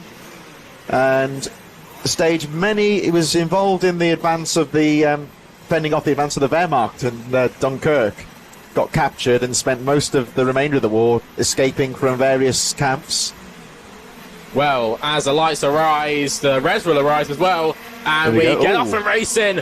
And it's a brilliant start by Buell Phillips, and Ella Stephen has been blocked in. Ben Ballou's on the outside, Joshua Price to the inside. Will Price make a move into second place? Yes, he does. So a good start there by Price. I have to say, Beau Phillips did very well there, because the kart fumbled on the... He didn't get away from the actual grid very well at all, but very quickly got it moving again. Look at that down the inside. It looks like was that Ella Stevens, or... That's Josh Price. Josh Price, my apologies. Ex-British touring car driver. He has fumbled his way back into KZ karting and is proper enjoying it. He has done the British Kart Championships. He's done a bit of everything here in KZ racing and is absolutely flying in this heat. He made the move there at the Dan Weldon complex. Probably the hardest overtaking opportunity. Oh, the driver spinning there. Probably the hardest overtaking opportunity is Dan Weldon now, because they come down as really long. Oh, my word! That was a bit overcooked. What a save of the year for the driver. I think that number 8. Yeah, the number... Oh, actually, it might have been the number 9. Oh, I think it was Lee Ward. Oh, trouble there for 27. That's Sam Johns. Arm in the air, so hit some trouble. I think that was the number 8 of Lee Ward. Got very wide coming out of the Willows. That was an awesome save, wasn't it? A very good save, and I think he just let the rear was all over the place coming out that turn 3. Here's battling going on. Derek Morgan does the double and gets past Ben Ballou and Rich and Smith, it looks like, Isaac Smith. So that's the number 6 there of Derek Morgan right in there as well. The great thing here for the two leaders is this fight for third, as the whole gaggle of drivers taking us down to the rest of the top 10. This is really allowing Josh Price and Beau Phillips to pull away at the front as we focus. Oh, brilliant move down the inside for the number 17 of Richard Palmer on the final corner, going down the inside of the 57 of Ben Ballou, who drops to 6th place now. And 3rd place just trying to break away here. We're looking at the driver at the front here, number 6, Derek Morgan, who is in 3rd place, trying now to break away from that tow of drivers and get up there with Beau Phillips and Josh Price. Price leading by 1.6 seconds at the moment, Phillips in 2nd, and then there's just under 2 seconds to him and Morgan. So the race, especially with 3rd place, still finely poised here. So a good move there from Palmer, and he's really closing in on Isaac Smith. So a battle for 3rd will soon come apart. And Derek Morgan, I think he's made his way into 2nd, I believe. I don't see Beau Phillips. Oh no, there is Beau Phillips. So my apologies. I think it's because Josh Price has pulled a 2.4 second gap that you can't really see him anymore. So we'll have to count him out of the race probably. Ella Stevens there on your screens. She's battling with Ben Ballou, and that will be the battle for 6th on your screens there. There he is, and Charlie Cole's just there behind. Charlie Cole looking good at the moment. He set his fastest sector last time round, so look out for the number 66 here, Charlie Cole. Has a look to the inside of Ben Ballou, and I think Ben Ballou pretty much opened that up for him. So Charlie Cole taking it with full stars and will chase now down Ella Stevens, who is the battle for the driver who finished 3rd in the British Championships. Had a good year in that, battling all over the UK against some strong drivers, as you said, with Josh Price, who won the championship, the British Kart Championships, battling with drivers such as Derek Morgan. The battle is hotting up. We just saw them going out of the camera shot there between Derek Morgan, who's done very well to catch up with Beau Phillips in 2nd position, and he's catching up quite nicely now. So here they come back up towards us, and yeah, looking very good as Derek Morgan trying to close up on Beau Phillips. Here they come into Dan Weldon corner, and still the number 57 looking strong there, Ben Ballou. And I say that Phillips has made the move on Morgan, so that is the battle for 2nd being taken over by Morgan. And will it be more of a cat and mouse game now between Price and Morgan on that last lap? Well, Morgan's actually gone through into 2nd position right now, so he's looking very good indeed. There he is, the number 6. He's well clear of Beau Phillips now. There goes the race leader, Josh Price, who at the moment barring anything untoward, is looking quite comfortable in this race, 3.7 seconds ahead. But we'll have a look at Derek Morgan when he comes back towards us on the lap chart, see how much, if anything, he's close to one of the leaders. We look at the K-plate of Isaac Smith guarding that corner from the number 3 of Ella Stevens. Stevens drifting a little bit wide out of the corner till they get the drive down the straight. The gap remaining at 3.5 seconds between first and second, as Ella Stevens still continuing to hustle the K-plate of Isaac Smith here. Isaac Smith has lost a lot of pace on those last couple of laps. I wonder if he's having some sort of problems with the kart, but it's Ella Stevens who's right behind him now, and we'll try and look at a move. We've got a minute and a half left on the clock, so she's got enough time to do it. Charlie Cole, though, if Ella Stevens opens up a gap, Charlie Cole will be taking it, and there is no doubt about that. Charlie Cole is right behind Ella Stevens now, and Ella Stevens opens the gap, and Charlie Cole goes on the inside. And as I said, Charlie Cole will take any gap he sees, and now has Isaac Smith to play with now. So this is the battle for 5th, I believe. So Richard Palmer has got past Smith and just drove off. So I think Palmer's pretty clear now of Smith, my apologies. Ella Smith, incidentally, has picked up a warning flag at the moment, so no effect on the race, of course. Oh, it's down the inside there, bit of banging there from Charlie Cole, but I think it was on the right side of fair, and gets himself through. Ella Stevens senses the opportunity. She has got the warning flag, but no other penalty for her, so she can continue in the race. And she is still trying to get past the K-plate of Isaac Smith, who is determined not to give that place up. Drops to 6th place now as Cole goes through into 5th, but there's the 22. Having a look then, Oliver Stewart. This is a battle for 8th place with Sam Ward, number 9. Back to the number 18 here of Bo Phillips, who's coming under some pressure now, the early race leader from Richard Palmer. So this is the battle for the last spot on the podium. We were talking about Oliver Stewart and Sam Ward there. Stewart got past Sam Ward at the Dan Weldon Complex and is now up 11 places. Jake Weston also made up 10 places. He's in 10th. So some good drives through the field. Jake Baker, who started on the front row, he has dropped 13 spots. He's into 15th, so not the race for him. Ralph Youngling did get going, but he's near the back, so unfortunate for Youngling.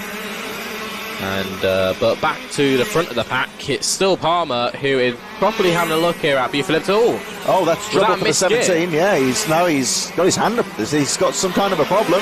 So big problems there for Richard Palmer. He was in 4th, and he won't be anymore. He'll be out of this race as he pulls over. There's Derek Morgan on your screens. He's still in 2nd. He's made up 13 places. So the driver with the number 6 plate has been absolutely on it. But round the final corner comes Josh Price, the ex-British touring car driver. He will take the win in the first heat for KZUK. A brilliant job by Price, who rounds off a good start to the day for him, actually. And it's brilliant battles further down the grid. This is a battle for 5th, and Isaac Smith has made that car as wide as possible. Ella Stevens tried to get past him on the start-finish straight, couldn't get it done. So it is Derek Morgan who finishes 2nd from Buell Phillips in 3rd. Charlie Cole into 4th, and Isaac Smith into 5th. From Ella Stevens, Oliver Stewart, Sam Ward, Jake Weston and Lee Ward rounds out your top 10. That was all very close, incidentally, because the gap between 5th and 13th was 1.5 seconds. We got just outside the top 10.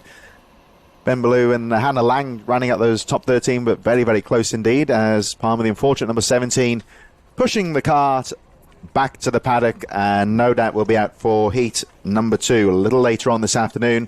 Don't forget, of course, it's a slightly shorter programme than the summer months. We've only got 2 heat races, which really puts the pressure on the drivers in those respective heats to get a good position for the final later on this afternoon. Junior Rotax, race number 7 of our 27 race programme is about to get underway. We're coming towards the end now of the first group of heats. Race number 7, there's 9 in total. George Cole from Harry Russell, Will Archer, Ellie Badd on row 2, Callum Sims, Laurie McVeigh on row 3, Alvy Lapper, Lyle Meek. Then it's Aidan Mitchell, Mikey Walker on row 5, Jack Owen Drawbridge, Kevin Ivanoff on row 6, Stanley Williams, Joshua Smith, Dominic Parabuck and Teddy Cooper on row number 8. Row 9, Devon Taylor, George Phillips. Row 10, Deidron Bennett, Daniel Minto. Row 11, Owen Keenan, Joel Dixon Cohen. Row number 12 is Zach Starbuck and Kai Clark. Then it's Alex Lynn, Samir Paul, John Richardson and Alexander Gergis, row 14. Finley Jones, Lucy Wilden, row 15. Joseph Orton and Connor Large on row number 16. And much like Indianapolis here, 33 drivers. Archie Buchanan is the final driver away.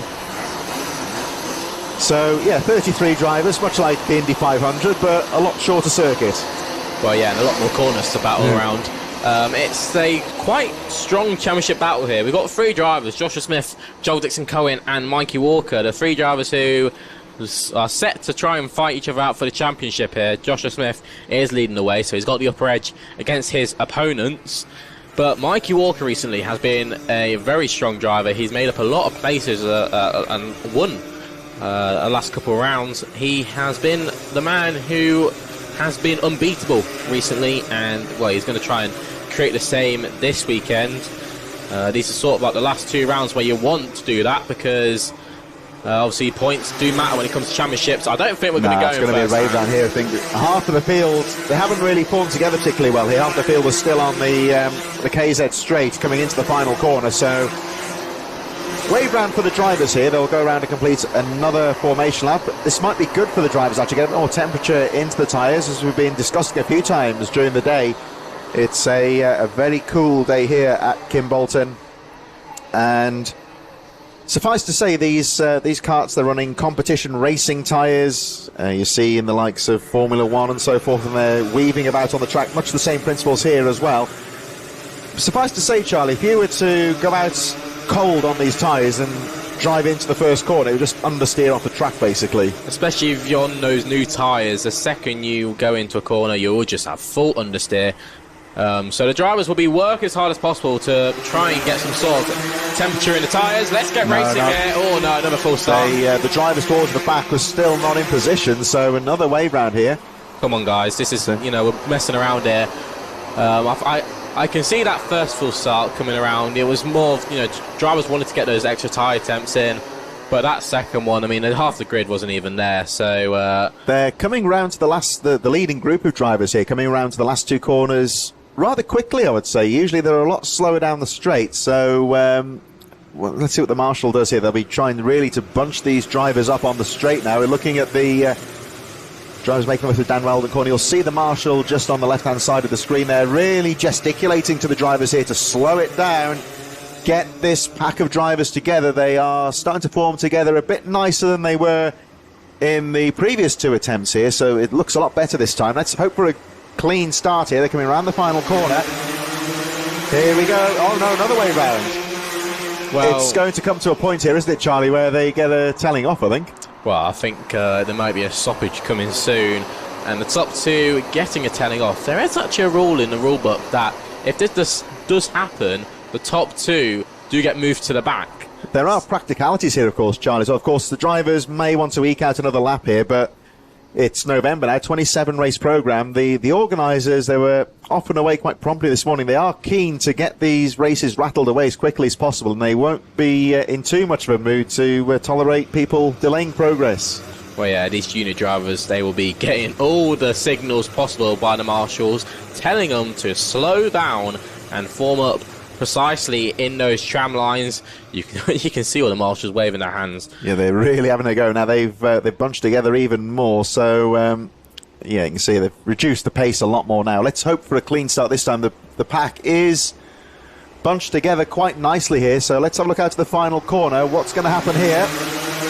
Racing is go, and it looks clean this time, Charlie. Looking good into turn 1. George Cole is on the... Oh, my word, Harry Russell, the save of the century. And is that the George Cole, the pole man, off at turn 1? I think it might well be. William Archer is into the lead.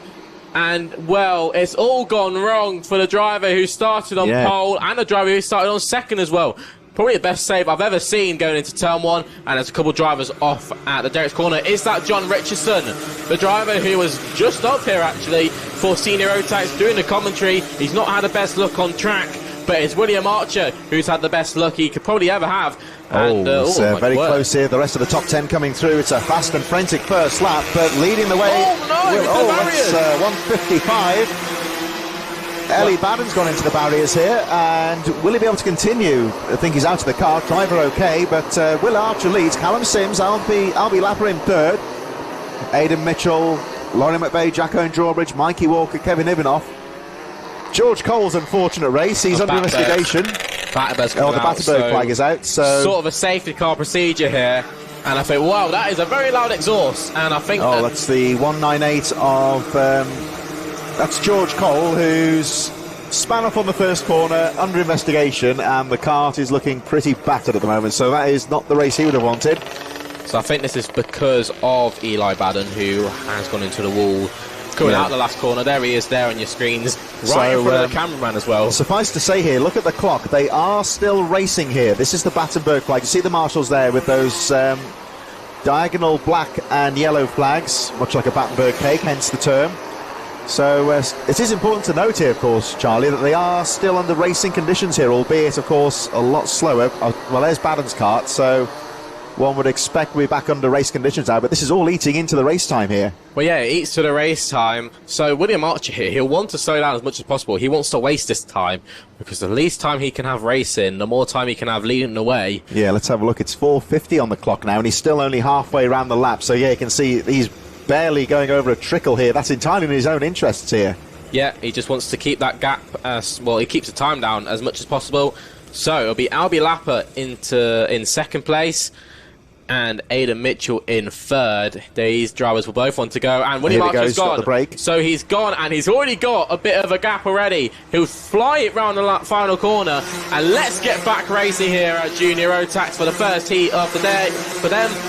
And it's looking good for William Archer. He's got into the lead and is slowly building a gap here as all the drivers come flying through. Good to see John Richardson has got back racing after that spin at Derek's corner. William Archer is there. Will Albie Lapper go? Oh, what a move from Albie Lapper. Can't get it done though. I think he just couldn't get it that far in front of William Archer. William Archer held it round the outside, so a good move there from Archer. But Albie Lapper in second. I won't be surprised if he has another look for the lead soon. Yeah, let's have a look at Lapper here. The green kart in second position. There's Baden's stricken kart on the infield as Lapper, I think he's going to try and waste something up here going to Stowe and towards the first corner. Here they come. Down the Hines straight. Race leader Archer holds his line, goes extremely defensive on the inside. That could open things up going into the Willows. As the 114 of Aidan Mitchell. What a move from Aidan Mitchell. He round the outside at turn one. That is a very hard move to pull. Albie Lapper has a look. Callum Sims, fourth place, getting involved in this one as well. That was a classic manoeuvre there. The third place driver, you see the two guys in front battling, and all of a sudden a gap opens up for itself. Well, he tried to put Albie Lapper off guard there, and he's done good enough of it. Aidan Mitchell now is right on the back of William Archer. Will this be a move into the final corner? Not just yet. Archer covers off. And into turn one now. Will Mitchell get the run? The slipstream effect will be massive in these windy conditions. Oh, look at this. Two drivers defensive here into the first corner. This could open things up going through into the Willows here. Sims goes down the inside into third.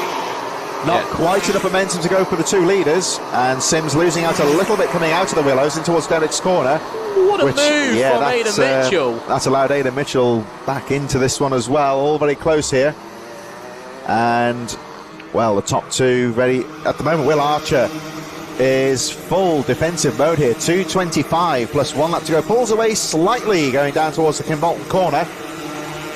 And down the inside. Lovely move there from the 129. Albie Lapper back into second, but fighting back. Mitchell in third.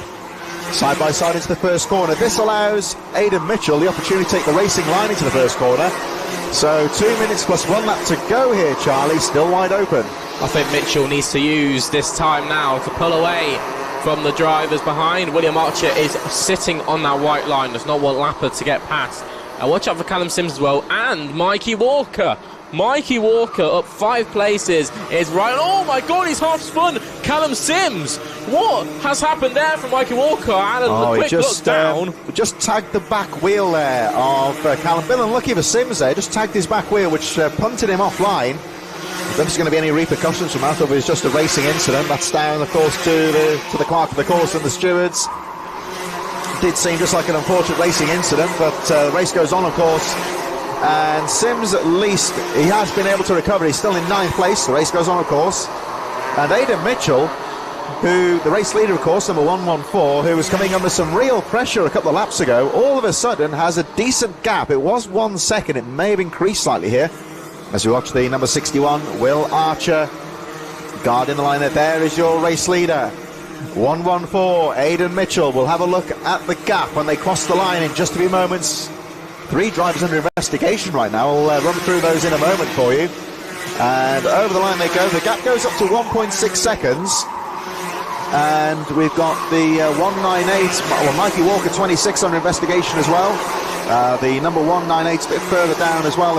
George Cole was under investigation. 189 as well. Callum Sims, who came off worse in that incident at Dan Weldon corner. So yeah, it's getting a bit tasty out there. Yeah, Mike Walker will be under investigation for that contact with Callum Sims. That spun him half round out of Dan Weldon corner. I literally looked down at my phone for a minute to check the results, and it happened. So couldn't really give you a good description of what really happened there. But I bet you the stewards will take a closer look, and if so, give a penalty for Mikey Walker. So as we say, these are the provisional results. Oh my word, what a move from Mike Walker. Oh, and he hit the back of William Archer. And who is that into second place? That's Teddy Cooper. Teddy Cooper, yeah, the number 79. Well, we saw number 61 there. Will Archer almost seemed to outbreak himself. That grip is not always there on this cold lunchtime race here at Kimbolton. Track temperature is very cool. It's very cool trackside as well. And you've really taken a risk if you go too deep into the corners here. Next time round will be the last lap. There is a flag up for the number 72 in the midfield, Jack Owen Drawbridge. Oh, is that a contact warning? I do wonder if that move from Mikey Walker on William Archer, I wonder if Mikey hit the back of Archer and actually pushed him a bit wide, but that was perfect for Teddy Cooper. He was about 6th going into that corner and comes out in 2nd place. William Archer is still in 3rd. And who is that into 4th place? That's a KR Sport driver. That's Kai Clark, who's made up 20 places into 4th. What a drive it's been for Kai Clark.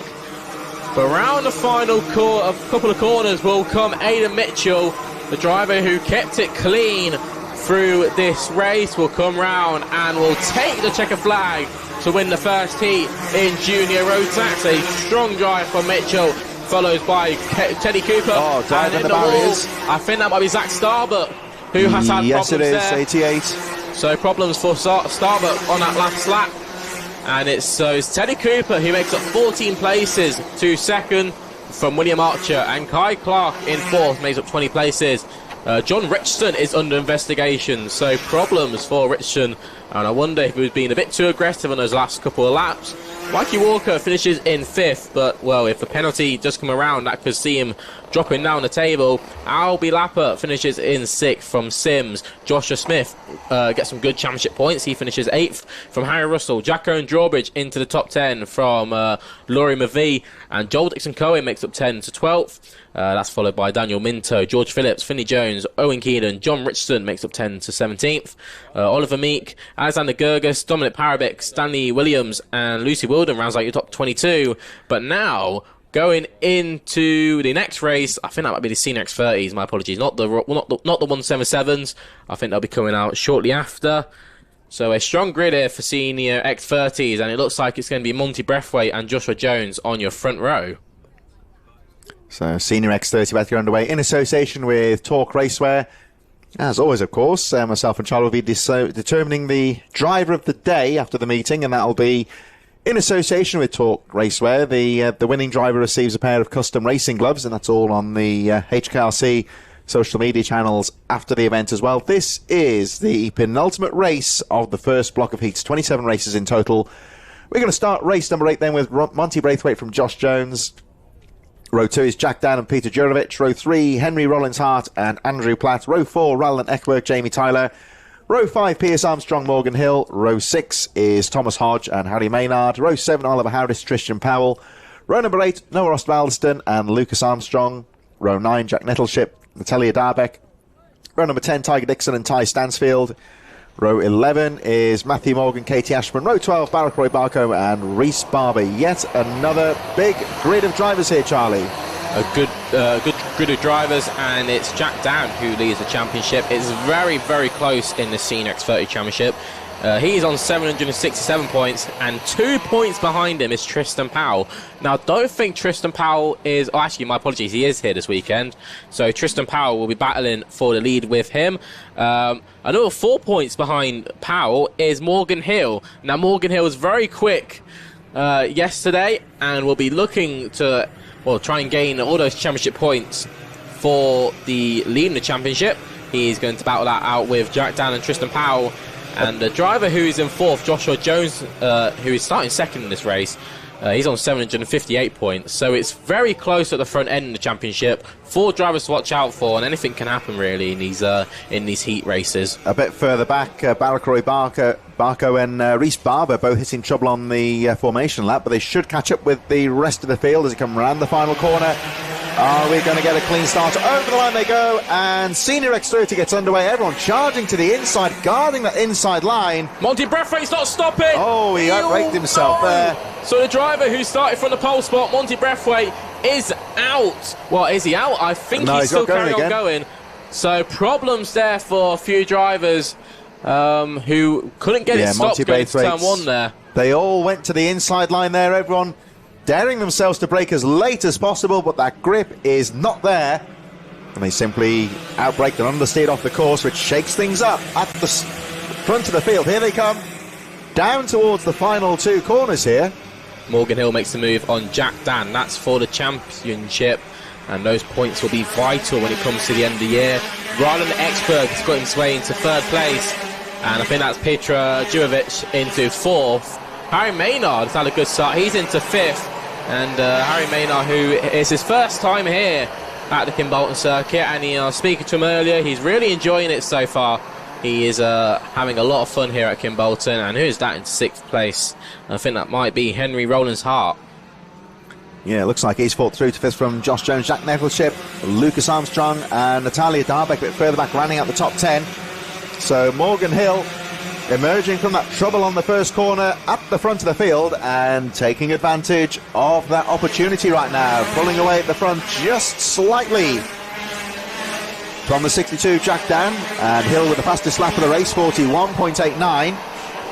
He's a bit further back, they all go charging through. Ekberg 3rd, Jurovic, Harry Maynard, Josh Jones up to 6th place now in the number 84 as there's a fight for 2nd down the inside. Nice little move there from Rylan Ekberg. And looks like he's made it stick going through Derek's corner. Let's see what Jack Dan can do. Can he repass? But Ekberg trying to chase now after the race leader, Morgan Hill. 5 minutes plus 1 lap to go as they make their way down towards Kimbolton corner, the last corner of the circuit. Popular overtaking opportunity here with both these drivers charging hard here to try and catch up with the race leader. Well, Jack Dan needs to make this move back for 2nd because... well, it's going to not help his championship hopes if he sits here in 3rd. He needs to get as many points as possible. But Morgan Hill, who I was talking about earlier, he was really quick yesterday and he's showing it up again. He is leading the way here and has pulled a pretty good margin. He's got a 1.5 second gap and has also set the fastest lap. So goes perfectly for him and his first heat in the Senior X30s. This will be one of the last first heat races we'll have before we jump into our 2nd heats of the day. A driver who had problems at the start was Tristan Powell, who sits 2nd in the championship. He's going to have some work cut out for him if he wants to catch up to the front end. As you can see, all the drivers flying through the final corner. Good camera shot there, just on the exit. And so as we were saying before, Morgan Hill, who maybe is one of his final kart races here. I think he's going to try and look at doing the December meeting as well as he goes into the RAF. Oh, that's interesting. So good for Morgan Hill to sort of venture into that sort of aspect, and I think he's going to be working on more the engineering side. So that'll be a lot of fun playing around with tanks and all the sort of military items that you can sort of messing around with. So yeah, Morgan Hill, quite the career change for him, but still leading the way. 40.61, fastest lap of the race. The drivers on the edge of the top 10 charging through, as you might expect in a sprint race. It's Ty Stansfield, Natalia Darbeck, Thomas Hodge, Christian Powell, Matthew Morgan, all running very close together, just over 3 minutes plus the 1 lap remaining. And Morgan Hill continues to lead the way by 1.7 seconds as the leading group make their way through the Dan Weldon corner. Leading group now coming into the final corner, so Morgan Hill still leading, Ekberg 2nd, All running very close, but not too much opportunity for overtaking right now. That might come towards the end of the race as we look at Peter Jurovic, number 57. Just keeping that pressure on Jack Dan, 62 in front of him. Not quite close enough to go for an overtake here, but there's still a bit of time to go here. 2.5 minutes plus the 1 lap remaining, so still finely poised. The leaders just going past the number 100. Barakroy Barco had a difficult start to the race and still there in 22nd position, though, looking to get some points. Going towards the second heat later on, there is Roy Barco, who comes around the Dan Weldon corner, moves and concedes the racing line to that leading group of drivers making their way through. Could this be Jurovic's moment here? Not quite close enough, as the number 273, Rylan Ekberg, holds on to that second place. That was a good opportunity for Dan to catch up to the back of Rylan Ekberg, and Jurovic is right at the back, and will he go for the move on Jack Dan? He does it, and a good move from Jurovic, and will this be a look for second place as well? He has a look, but Rylan Ekberg is just a bit too far in front, so he can't send the move. I mean, he wants to make sure this move is clean. He doesn't want any contact warnings or even penalties, let's say. Rylan Ekberg is sat there in second, but Morgan Hill is in a land of his own. He's got a 2.5 second gap and is on the move. And well, he's putting his name down for where he wants to be in the final when it comes to that final lap. And you know, when the dark comes in, and Jurovic to the inside of Ekberg, a brilliant move for second place. And Jack Dan, will he have a look as well? Because this is not helping Jack Dan's championship. He needs every point possible, and he's sitting there in fourth, and it's not really helping him out. And talking about championships as well, where is the driver of Tristan Powell? He's made up some moves now. He's made some places up, my apologies. He was in about 19th place. He's now into 9th. So yeah, he's broke into the top 10, hasn't he? He's done very well so far. Peter Jurovic has had a good steady race here, slowly but surely getting his way through. Bulks his way past the number 100, Barakroy Barco, as with 45 seconds on the clock, they should just about, I think, squeeze through before the last lap flag, which means another lap here for Morgan Hill, who glances over the shoulder as he makes his way down towards Derek's corner, and looking very good. The gap just a shade under 3 seconds last time round, so he's controlling the race quite nicely here as he makes his way through the Dan Weldon corner, heading down the KZ straight in towards the final 2 corners here. And Morgan Hill looking quite good here. There's Jurovic in second, Ekberg and Jack Dan right on his tail, so they're going to go over the line here with 6 seconds left on the clock, so effectively going for another lap here. And Jurovic is 3.1 seconds down on the race leader, so at the moment it looks very good for Morgan Hill. He can never guarantee that in racing, of course, but Jurovic charging hard as his trouble here for trying to get the number of that. Is that number 11? I think that might be Pierce Armstrong. He's just gone off there. And there's also another driver up as well. I think that might be Lucas Armstrong. He has gone off. Oh yeah, on 94, the straight. I think. You can just see there on your main screens there. Yeah, there is Pierce Armstrong, who's gone off for the second to last corner there. But Morgan Hill leading the race will actually put him into second in the championship. So Jack Dan will drop to third, and Tristan Powell will, well, I wonder where he'll be. I think he'll be about fourth after this race. So this will definitely mix up the championship here, and that is why every point does matter when it comes to these races. Joshua Jones is up there as well, so that will help out his championship. But Morgan Hill will come flying around the last sector here. He'll go into the second to last corner and will find himself at the Kimbolton corner. As he comes round, he jacks the car up, he'll get it round the corner and will win the first heat for Senior X30. What a drive it's been for Morgan Hill. He has drove brilliantly. There's Joshua Jones battling on your small screens, but it was Jurovic who finished in second, from Ekberg and Jack Dan in fourth. Harry Maynard on his first turn to the circuit, he finishes in fifth from Nettleship. Tristan Powell climbs himself up to 7th and gets past Josh Jones, so that'd be good for the championship. Ty Stansfield in 9th from Monty Breathwaite, who recovers to 10th, but what it could have been for Breathwaite. Yeah, good comeback for him after that trouble on the first corner, pretty much outbraked himself. Back end stepping out for him, but he did well there to bring it back into the top 10. Of course, it's these bad races where you can get those all-important championship points. So Braithwaite there doing very well indeed as the last few drivers make their way through. That is the number 100 there, who brought it back home there. Barack Roy Barker was a lap down, but brought it home in 21st place after that difficult start to the race. We're going to get things underway then with our final race of the first block. 9 races out of 27. It's the Rotax 177. Yet another big group of drivers here at this penultimate round of the championship for 2024 here on TNL Sports. Next round in early December, of course. 10th and final round of the championship before it all kicks off again in January next year, and the 2025 season will be broadcast on TNL Sports. Here we go with the lineup with David German from James Butcher, Alan Kenyon, Stavros Athanasopoulos on row number 2, Steve Stewart, Nick Skelton, Alfie Bray, Chris Emerson, Jimmy Galloway, Toby Case on row 5, Gordon Chenery, Matt Lear on row 6, Simon Pugh, George Willis on row 7, Liam Ferguson, Tim Darlow on row 8, Josh Bass, Ollie Goodyear, Colin Walken and Ollie Hancock taking us down to row number 10. Scott Smith, Alex Jones, row 11, Harrison Crook and Lee Todd on row number 12. Then it's Daniel Walker, Mark Armstrong, Sam Ward, Scott Clee, Aidan Rudge, Simon Hilton, Sam Yaxley and Will Milner on row number 16. And the 34 drivers made up of Andy Chenery and Tonino Majihi on row number 17. 34 drivers. The start, as always, going to be very important here at Kimbolton. This is the 9th race of the day, final race of the first heat. We'll be underway very shortly with the Micro Max and the Honda 200s for their second and final heat, of course, before the finals get underway. With only 2 heat races, these 2 individual heats are very important indeed as they bring the pace right down on the straight. Everyone bunching up. We hope for a clean start, of course. I think everyone now in position and the pace being brought right down by that lead group of David German and James Butcher as they make their way down towards the Kimbolton corner, barely above a jogging pace here, keeping it nice and slow. They'll be looking to break away and get a good clean start.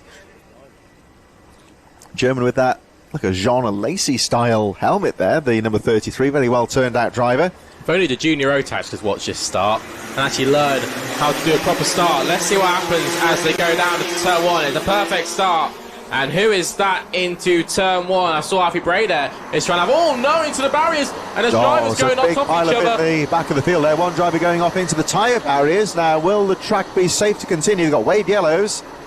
I think that might have been Colin Walker. Battenberg flags are out. I thought they might be. So the race has been neutralised here with the Battenberg flags. All drivers appear to be okay on that first corner incident. There they are. You see them on the inset, but that one kart well and truly fired off into the tyre barriers. So that's on a very fast part of the circuit. There is another driver in trouble in the Willows, dragging the kart away. So messy start and trouble as well on the Dan Weldon corner we just saw there under the Battenberg flags. I think a couple of drivers have hit each other on the Battenberg, so they got caught out or something. Some confusion there. There are a lot of drivers off, and I think we've lost about 6 or 7 karts there. So of course they are still under racing conditions here. We've got 6:05 on the clock. There's a lot going on the track right now. The marshals hard at work. You'll see them in a moment here.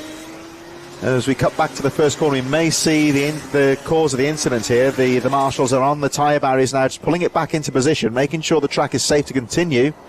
They make their way through. So the race leader, still the pole sitter, David German, who still leads the race. They are still under race conditions here, albeit very slowly. And German bringing them right down. The pace really has slowed down here. German looking across at the marshal we just saw a moment ago as the rest of the pack go through. There he is at the front of the field. He's anticipating the race going to green here, I think. He was looking across a moment ago at the finish line official. There are 1 or 2 karts on the infield. It looks like the marshals are still working hard to repair those tyre barriers. And I think German's got this right, because I can tell you that down at the finish line, the starter has got the green flag ready. So through the Dan Weldon corner they go. David German bringing the pace right down here, anticipating that green flag as he comes down towards the final corner. Importantly, Simon Pugh was lost in this race, and he is the championship leader. This gives a perfect opportunity for Alfie Bray, who's about 9 or 10 points behind, to gain as many points as possible. Will we go green? Yes, we do. So the drivers will be flying off into turn 1 now. And we lost Harrison Crook there at the start, who I was looking forward to seeing because he's a very strong driver. Jimmy Galloway anticipated that perfectly and gets through into the lead. German drops to third, and it looks like Alan Kenyon, the number 25, has gone through to second. So a brilliant start there from the 132, Jimmy Galloway, who just seemed to anticipate that jump from German very well indeed, and finds himself in the lead quite comfortably now. We do have to say well done to HKRC for getting this grid of 177 drivers up. I mean, we were looking before, it was, you know, it's about 10 or 11 drivers usually, and we were struggling to really commentate on it whilst they were out with the senior X30s, but now they've got a grid of their own, 34 drivers of them, and they are having the best time of their lives, as we said. And some big names in this field that we lost. I was saying before, Harrison Crook, who he got second in the British Kart Championships earlier this year. So a driver who knows how, is very quick around this circuit as well. Will be ashamed to not see him out in this heat. There's a move further down the field. Oh, that's on German from, I think, is that Nick Skelton? I think 127 possibly it's gone through. And I think Sam Ward's had a look as well. Round the outside going into that world. He's in all of the track there. What a move from Sam Ward. Well, I've never seen a move quite like that before, so congratulations to yourself, Sam. Sam's actually doing double duties this weekend. He's racing KZ as well. Liam Ferguson on the inside of German. I think he'll get that move done. They're going to be side by side. And yeah, Ferguson does get the move done. So Ferguson will now chase down Sam Ward, but it's still Galloway, my apologies, in the lead of the race from Kenyon and Skelton in third. And Liam Ferguson set the fastest lap on that last one. So a quick driver is Ferguson. I mean, I've seen him around this track for many, many years. He's a... Liam Ferguson, he's actually also set the fastest lap here as well. He's on the charge right now. He's absolutely on it, and he's just behind Sam Ward. So Sam Ward did get that move done up to fourth. And it's German and Goodyear into seventh place. Ferguson to the inside of Sam Ward. But Sam Ward will get it back on the cutback. And they're going to be side by side going down to turn one. The Stowe corner is a brilliant opportunity for making cutback manoeuvres. Will Ferguson have another look? No, he doesn't. So Sam Ward will get the move done, and Ferguson will just have to sit there now. And German, he's not had the best of starts, but he's going to probably try and gain his momentum back and try and just go back to Ferguson. Looks like German, after that forerunner form over the last couple of laps, just seems to have found his momentum again, just staying with this leading group. You'll see just at the back of that group there, I have to say I love that helmet design from German. It's that kind of Jean Alesi, Elio De Angelis style stripe on the side of the helmet, very easy to pick out, along with the white helmets in there as well. Over the line they go, and still a brilliant Jimmy Galloway timed that start to perfection and controlling the race right now, leading by 1 second from Alan Kenyon, Nick Skelton, Sam Ward, Liam Ferguson still charging in fifth place, 1.5 seconds covering the top five drivers. German coming in, a little bit of pressure here from Ollie Goodyear, who nips down the inside just behind you there he goes. So you'll see Goodyear now to sixth place as we look at this fight for second place now. The number 25 of Alan Kenyon coming under some real pressure from Nick Skelton. I think Jimmy Galloway could potentially be out of reach right now, so the gloves are off here. As down the inside, neat little move there from Liam Ferguson. He's having a brilliant race so far, and now finds himself in third position, having a look for second into the first corner. Not quite close enough, as just outside of the top 10, raging away here as they go, charging through. That's the number 5, Steve Stewart, Will Milner, Daniel Walker, Simon Hilton, James Butcher right in there on the edge of the top 20. So action all the way through the field here in this final heat race of the first block. Rotax 177 absolutely charging as Liam Ferguson, it's going to be 2 laps to go here, tries to put the pressure on Kenyon for second. Just a brilliant race this has been for the 177s. Liam Ferguson does have a look, but that CRG driver is properly shutting the door. He's making that car as wide as possible going down to turn one. He'll stick to the white line. Ferguson will try and go round the outside. What a move from Ferguson. Will he get that done? He doesn't. Just ran out of track. It was very close, but Sam Ward is now on the back. Yeah, the unfortunate thing here, he's compromised himself. He does well to hold on to it coming into Derek's corner there, but 10 out of 10 for effort there for him having a go at least. Well, Ferguson, he had to try something because the driver in second, Kenyon, is properly shutting the door and will not let anyone pass if it means he has to scuff all his straight line speed. Move from Sam Ward. He clips the back of Ferguson, and who is that? Goodyear coming through to third. what a move from Ferguson. Took full, my apologies, one move from Ollie Goodyear. Yeah, who that's took full advantage. Oh my God, it's all shaking up here. Getting a bit tasty into the first corner here. Ollie Goodyear taking advantage there of that outbraking manoeuvre from Ferguson and the number 25 there of Alan Kenyon. All outbraking themselves there into the first corner. This is all great news, of course, for Jimmy Galloway, who leads the way. The gap has gone to over 2 seconds now. Galloway coming down towards the final 2 corners now as the battle rages behind him. Checkered flag now being readied, and Jimmy Galloway coming out to the final corner. Still the battle rages for that second and third place. Up towards the line though, Jimmy Galloway taking the checkered flag. Second place for Alan Kenyon after that great move. Ollie Goodyear third, Liam Ferguson, Nick Skelton, Scott Smith, Sam Ward, David German 8th, George Willis 9th, and Alfie Bray rounding out the top 10. So that top 10 finish for Alfie Bray will do him good for the championship, and I think he'll actually get into the lead of the championship with that result, so good job by Alfie Bray.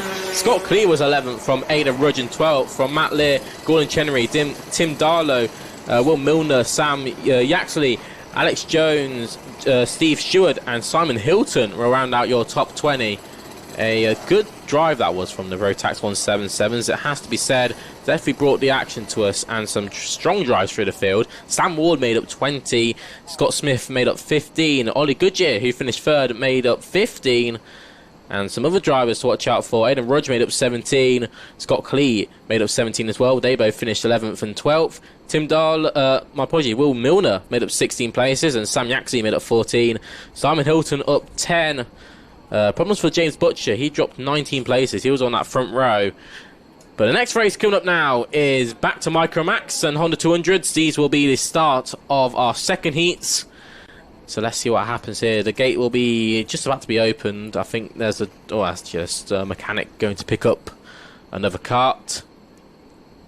So, problem. Yeah, a little bit of recovery work taking place. There's a cart stranded up by Derek's corner, I think. So, might be a brief pause here whilst the track is made safe. There is a cart on the infield as well. So, these young drivers are going to be held in the waiting zone for just a few moments. There's a little bit of recovery work taking place. As you may see on your screens there, one or two of the cart trolleys making their way out onto the infield.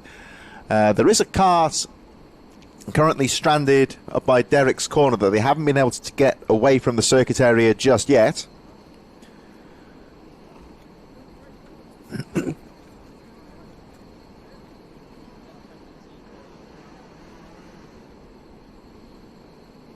So here at Kimbolton, round number 9 of this 10-round Club Championship, Honda 200s, Micromax, and the water drift getting underway very shortly. Jack Wykes, George Wheeldon, Reggie Duffersey, Theo Hamilton, Ronnie Smart, Elliot Bork on row 3, Harry Grant and Sawyer Henderson, Noah Clare, Jack Paul Bakama, row 5, Mason Becker, Ollie Knox, row 6, Jerry Duffersey, Shailan Skrikakan on row number 7, Riley Blakemore, Edward Munns on row 8, Jack Scott, George Pickett, Harrison Thorndike, George Quinlan. And for the Micromaxes, Finley Beals, James Devroe, Piers Taylor, Jensen Darlow on row number 12. Mason Munzer, Dimitar Uzanov and Seiki Komatsu rounding out the 27 driver field made up of the 2 race classes. They make their way out on towards the Willows, that sweeping Esses style section, heading up towards Derek's corner, which is your classical, almost bus stop style chicane. So many great overtaking opportunities on this lap, though, as they make their way through, heading up towards the final corner. This is the second and final heat for the cadets before we get underway with our heat races later on. As you said, of course, earlier on today, with only 2 heat races as opposed to the 3 in the longer summer months, it means it puts a lot of emphasis on these heat races. A good finish, very important indeed. And what you don't want to be doing is getting yourself caught up in trouble. Here they come over the line. So cadets underway. Hondas headed by Jack Wykes, George Wilden charging into the first corner. Everyone guarding that inside line. 3 abreast into the first corner. And one driver spinning out at the back there, but they all seem to get through okay as they make their way through the Esses for the first time. It's the number 13 of Jack Wykes, Wilden and Duffsey well placed in the meantime. The Micromax is getting underway a little bit further back as over the line they go. The leaders making their way towards the Dan Weldon corner. And for the Micromax, Finley Beals from James Devroe, Piers Taylor on your inset coming into the first corner right now. So the two race classes are underway in the cadets. The Hondas, of course, making their way down towards the final few corners, and we are underway with the Micromax. A good move there from Elliot Bork. He has got himself up into second place, I believe. Free Hamilton there in third. So as to come round to finish the first lap, it's Jack Wines who still leads the way from Elliot Bork in second. And good move there by Jack Fulmer-Carver. He makes his way into third. And in fifth is Noah Clark, so he's going to try and chase down the top four. And it's Ronnie Smart in sixth. He had a good first heat, has to be said. There's a battle for your Micromax lead, and that is being followed by, I think that might be James Jurovic, who is still leading the way in that one. Yes it is. He's battling with Finley Beals, and it's got Dimitar Yuzanov, who's actually set the fastest lap of the race. So a good drive by the driver who's third in class. But back at the front, on your small screens, it's still the battle for the lead of the race now. Jack White is in the lead, and Elliot Bork is right behind. Here is your Micromax battle, and it's still Duravex who is still leading the way. But I believe Beals might have a look for a move here. And watch out, because Uzanov is in third and is going to look for a move for second place. Elliot Bork has got into the lead in the Hondas, so a good drive by Bork. And I wonder if White will have a look back for the lead. He might think better off it and choose to try and work with Bork, because he knows he's a quick driver. And Bork will try and extend his gap from the drivers behind. And who's that in third? That's Jack Fulbert-Palmer, who made that a good move at turn one. Here's the battle still ranging on in the Micromaxes. And Duravex and Beals gain a bit of contact, and that's opened up the corner for Uzanov to get through to second. And will now Uzanov have a look for the move for the lead on Duravex. Yeah, Uzanov's had a good race so far. The number 62 charging away towards the front of the Micromax with the Honda Zo. Jack White's having a brilliant start to the race from Elliot Bork and Jack Fulbert-Palmer. They go wheel to wheel there, over the line they go. It's getting very close here between the 20 and Finley Beals. Oh, Finley Beals, yeah. Got to the lead there. So one of those contact between Duravex and Uzanov, and that actually caused Beals to get a better run and get past the both of them. Beals found that line. He used the extremes of the track there, squeezed his way through, now leads. So action in both of the race classes here as Jack White guards the line on your inset coming into the first corner. So it's the Hondas on the bottom right of your screen, the drivers at the front of the pack, and in the main part of the screen there's the number 20 of Finley Beals fighting there with James Devroe and Dimitar Uzanov. The Hondas meanwhile make their way through the S's, still Jack White, Elliot Bork, Jack Fulbert-Palmer, all running very close indeed. There on the top of your screen are the Micromaxes over the line. The 2 strokes and the 4 strokes here, and both classes running very closely indeed here. Yeah, you get a good mix of these cadet groups. You've got obviously the 2 stroke and the 4 strokes. You get a sound of everything, you could say. So good battles on both of our screens here. The cameramen at TNL Sports are doing a brilliant job to bring us the cameras, and they're providing some brilliant action here as the Hondas go down into the Stowe corner. And the Micromax is just going through the Dan Weldon complex. So it's Beals who still holds the way in Micromax. He's got Duravex in second and Uzanov in third. In the Hondas, it looks like it's still White who's leading the way. So something has happened to Bork as he's dropped to fourth on the last couple of laps there. And Jack Fulbert-Palmer's into second. And who is that into third? That might be Ronnie Smart, who's had a good drive. So something's happened in the last lap there, and it's all mixed up the grid in the Hondas. Yeah, but Jack White is doing I was about to say he's doing a great job of holding on to the lead, but I think Bolt might be having a look down the inside. Here they come out to the final corner. It's all neck and neck, and the K-plate now taking the lead. Jack Fulbert-Palmer is your new race lead. We're all very close here. Theo Hamilton and Ronnie Smart involved in this one as well as they make their way through the willows.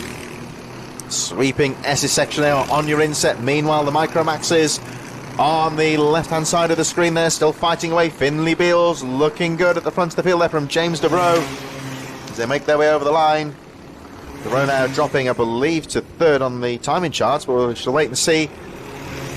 The Jack Whites, Jack Fulbert-Palmer now, of course, leading the way, the K-plate, as they make their way down. 1 minute 30 on the clock here, so we're heading towards the final few stages of this cadet race, all running very closely indeed.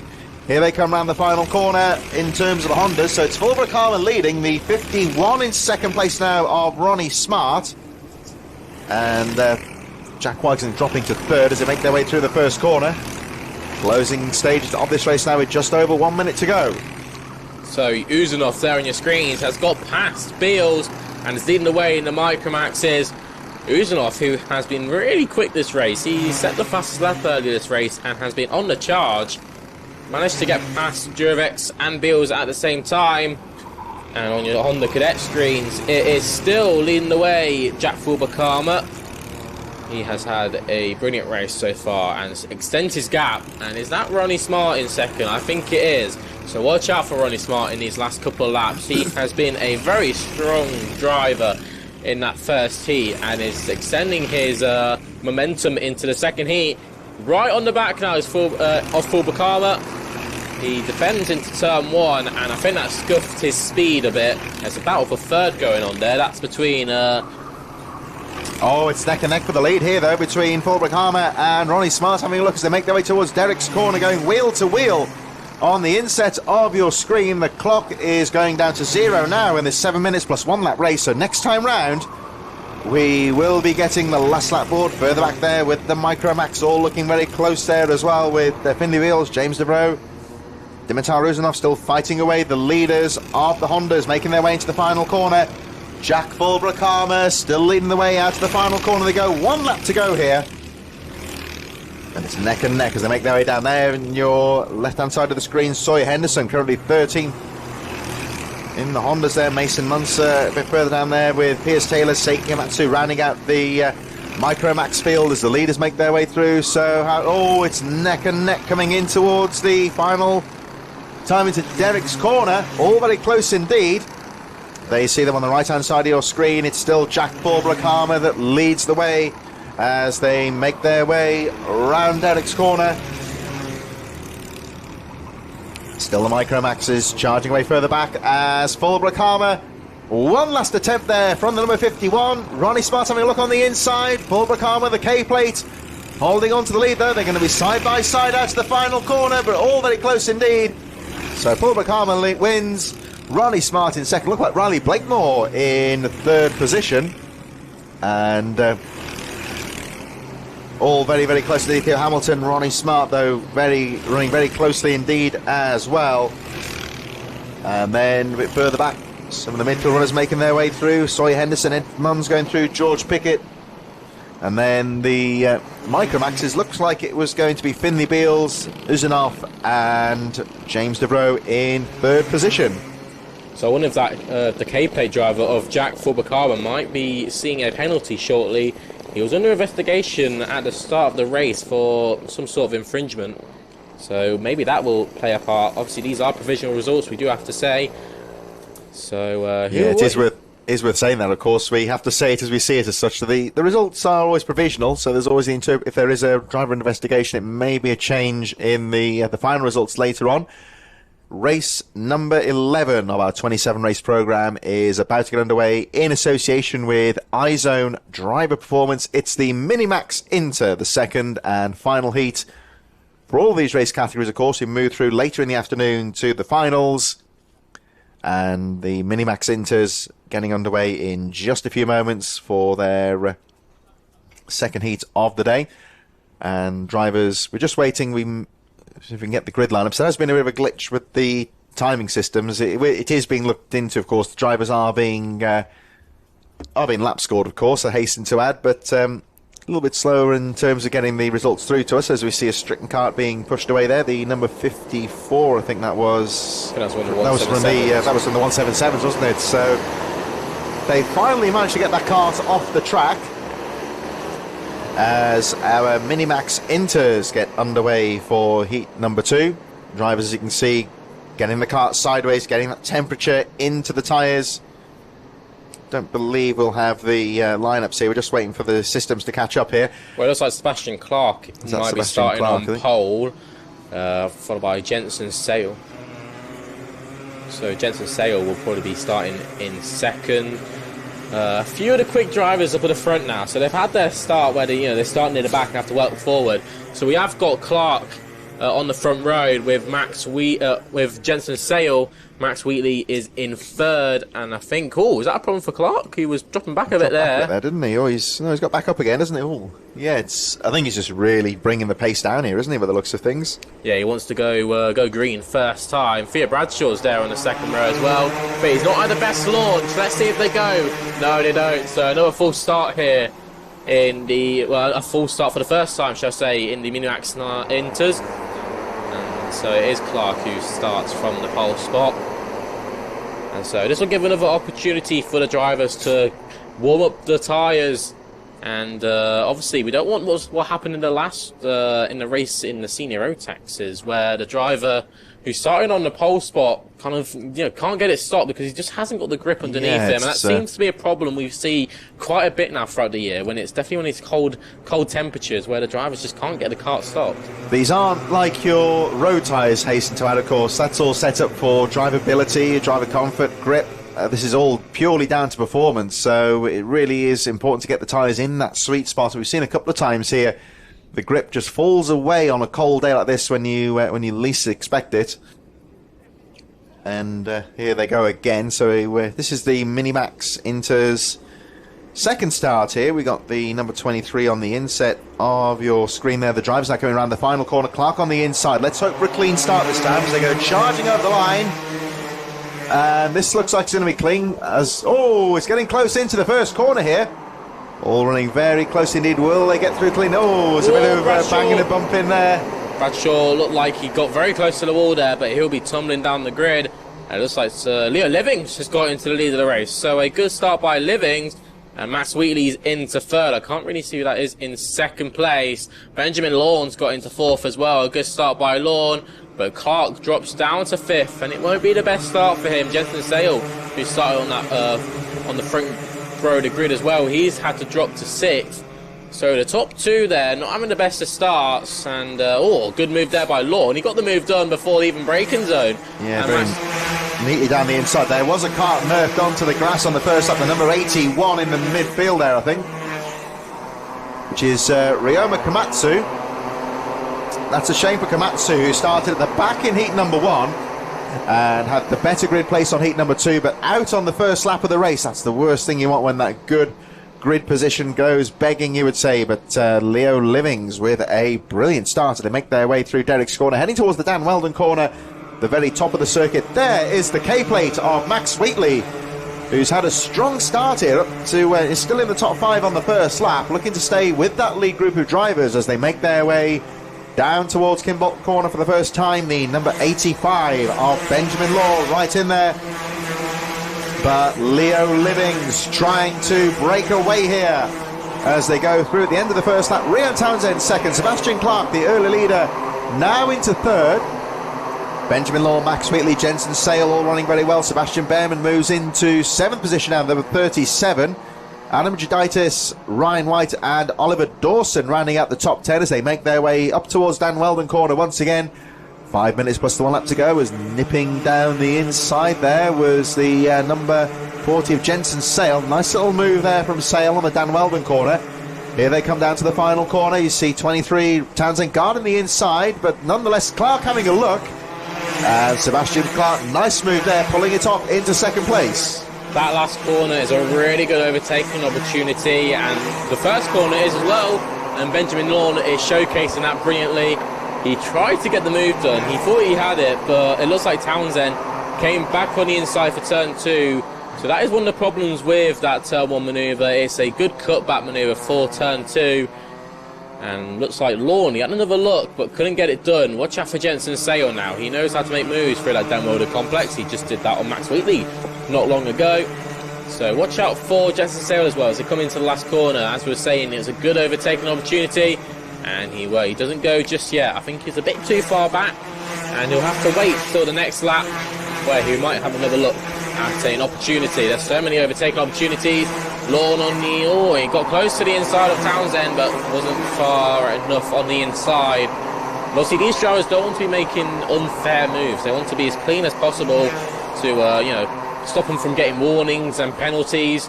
And the other thing to consider there, I suppose, Charlie, is not really too obvious at first glance, but the nose cones have the bracket on, don't they? So if they shunt a driver too hard, it's an automatic disqualification from the results. Yeah, and you do get a lot of drivers who will kind of, trying to take that out their heads, and it will cost them big time. As a good move there by Lorne on Townsend, and it looks like Jensen Sale and Max Wheatley got through as well. So it's sort of the case where when one driver goes through, it just opens the opportunity for a couple more drivers to sneak through as well.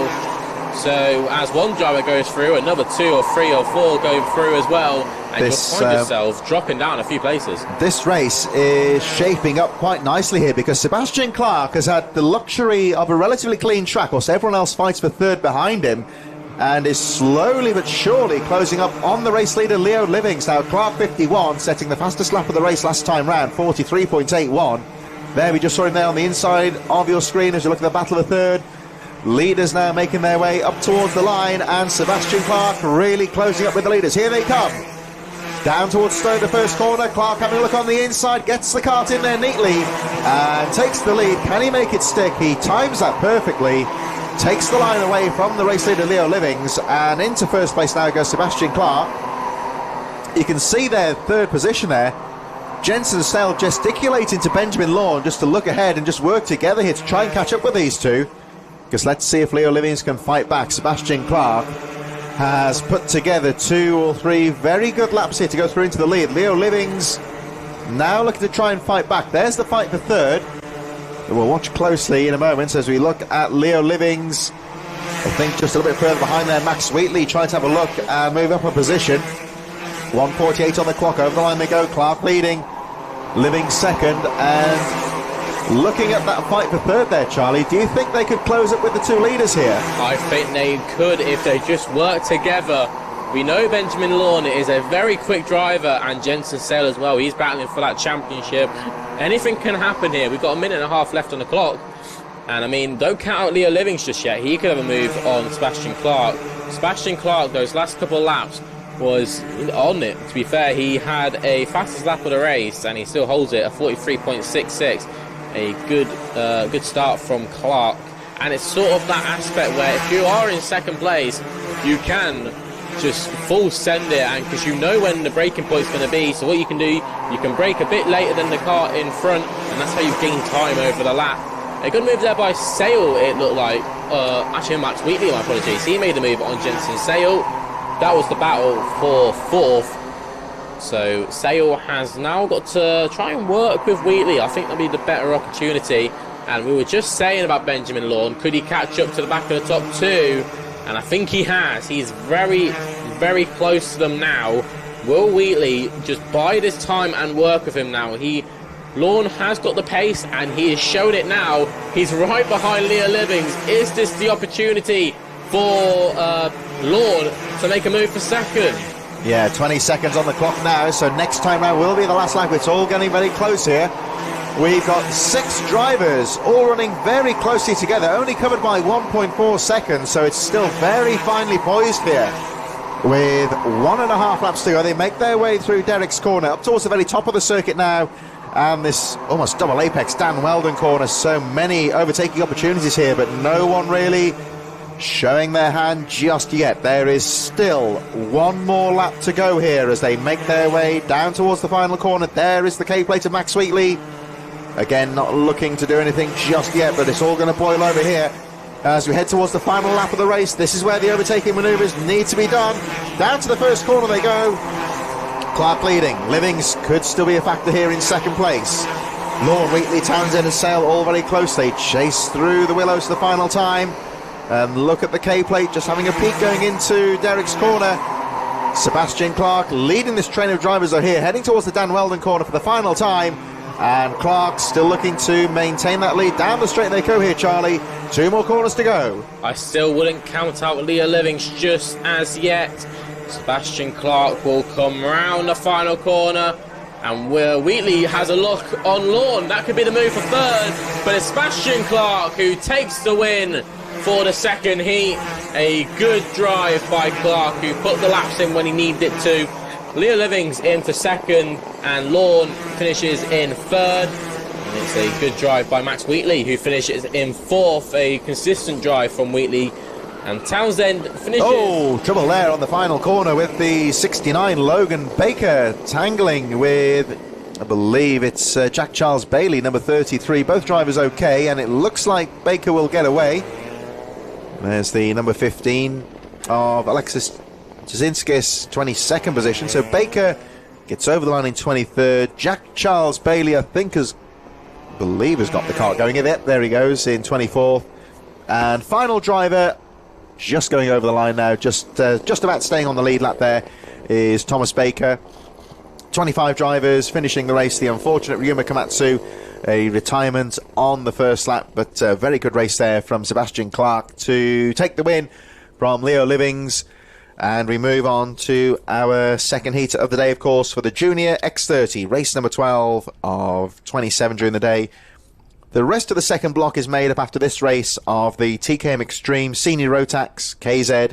Then it's the Junior Rotax Senior X30 and the Rotax 177. So 6 more race classes to follow after this one. And then we're straight through into our finals to round out the penultimate round of the championship. So Junior X30 are in the waiting zone right now. Let's have a look at how they line up. Finley Lyons will lead them away from Jack Owen Drawbridge, Max Fenton, Finley Allen on row 2.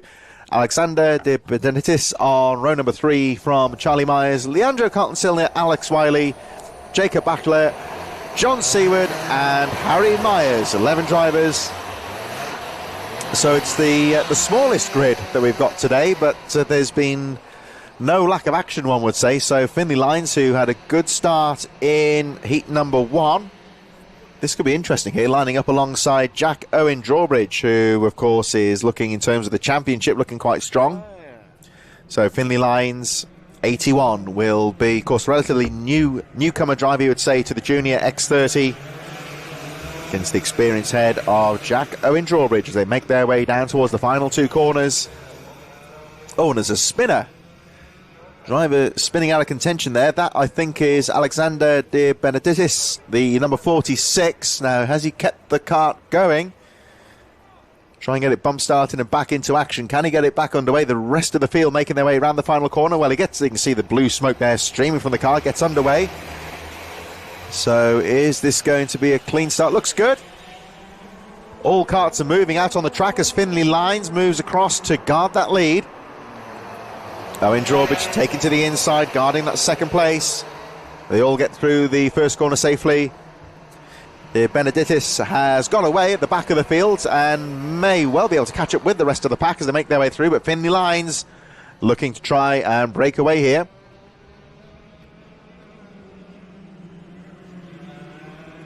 Through down the Weldon corner for the first time. And heading down towards Kim Bolton at the end of lap number 1, Finley Lyons. Number 81, your race leader, and the 22 has moved into second place here, Charlie Myers. Now, you may remember these two having quite a good battle in heat number 1. And now, of course, with the change in the grid positions, they're fighting for the lead. Oh, as Myers goes round the outside there. Great move there from the number 22. Let's see if Finley Lyons can fight back. Well, he saw there Myers gesticulating to Lyons there just to follow him here. Try not to pass him back. Work together to try and pull away from the chasing pack, because they have got a decent gap here. First and second place, they are about 2 seconds ahead of the third place. It was Jack Owen Drawbridge. I think it might be Finley Allen that's gone through into third position right now. So these two drivers could work very well together here to try and get some good positions going into the final later on this afternoon. So it's the new leader, Charlie Myers. Finley Lyons charging in second, then the fight for third. Here they go. So it is Finley Allen in third, Jacob Batchelor, Jack Owen Drawbridge going through. There's the number 72. And then the K-plate of Alex Wiley currently in sixth place. Leandro Carlton Sr., a better drive this time for the number 32. He had a disastrous first race, of course, but running well at the moment in seventh place. Max Fenton, John Seward, Harry Myers and Alexander De Benedictis, who span off on the sighting lap, on the formation lap here. And Alexander has caught up with the back markers now, so he's up with the rest of the pack. As we look at the number 69 of Jacob Batcher, number 14, guarding that inside line. There's a warning flag at the moment for the number 287, the 8th place driver of Max Fenton. As, oh dear, number 14, Finley Allen, a little bit deep into the first corner there. Understeered a bit there, but managed to save the kart and keeps on going. So Charlie Myers, 22, continues to lead the way. Finley Lines charging in second, although the gap is now 1 second between first and second place. Decent gap between Finley Lines and Finley Allen in third place as they make their way down the back straight. There's Jack Owen Drawbridge, number 72, coming under a bit of pressure now from the K-plate of Alex Wiley. Oh, nice move there from Wiley down the inside of Drawbridge, who immediately fights back into the final Kim Bolton corner there, wheel to wheel out to the final corner. Over the line they go. And after all of that, finally Alex Wiley is able to make the move stick. So Charlie Myers continues to lead the way, 22, your race leader. There he is at the top of your screen, just going out a shot there for Finley Lines as we look at the very close contest here with Jacob Bachelor, number 69, Finley Allen, number 14. They're fighting for third place right now, making their way through the Dan Weldon corner, down the back straight. So Charlie Myers, he's crossing the line in the lead right now, 3:29 on the clock as we look at this battle a bit further down there. That's Leandro Carlton Sr. with the white helmet there, number 32. And this is a very good comeback here from Carlton Sr. Remember, he span out of the first race on that formation lap, but has managed to regroup here and is starting to put Jack Owen Drawbridge under a bit of pressure here. So let's have a look at that white helmet there, number 32. Oh, he thought about it there going into Derek's corner, but opts to just follow the number 72 for now. He has got Max Fenton behind him here, adding a bit of pressure, number 287. As we go back to the fight for third position here, and it's still back to there, number 69, closely followed by Finley Allen, number 14.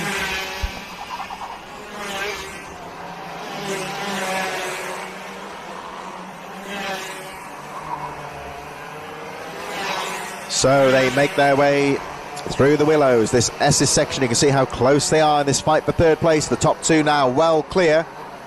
Although notably, Finley Lines has closed the gap. He set the fastest lap of the race last time round, 41.79, just a little bit further ahead of these two drivers.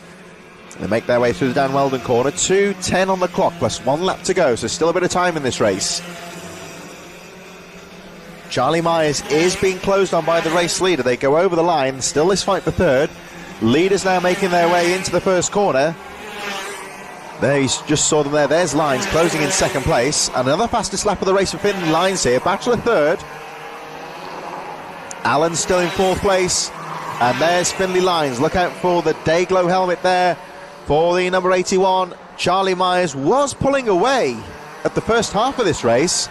And there he is, the number 22, but you can't write off Lines here. Finley Lines, down the back straight he goes, heading towards Kim Bolton corner. Let's have a look at the lap charts when they come through once again. The time is now 1:26 plus the 1 lap remaining. There's the fight for third place.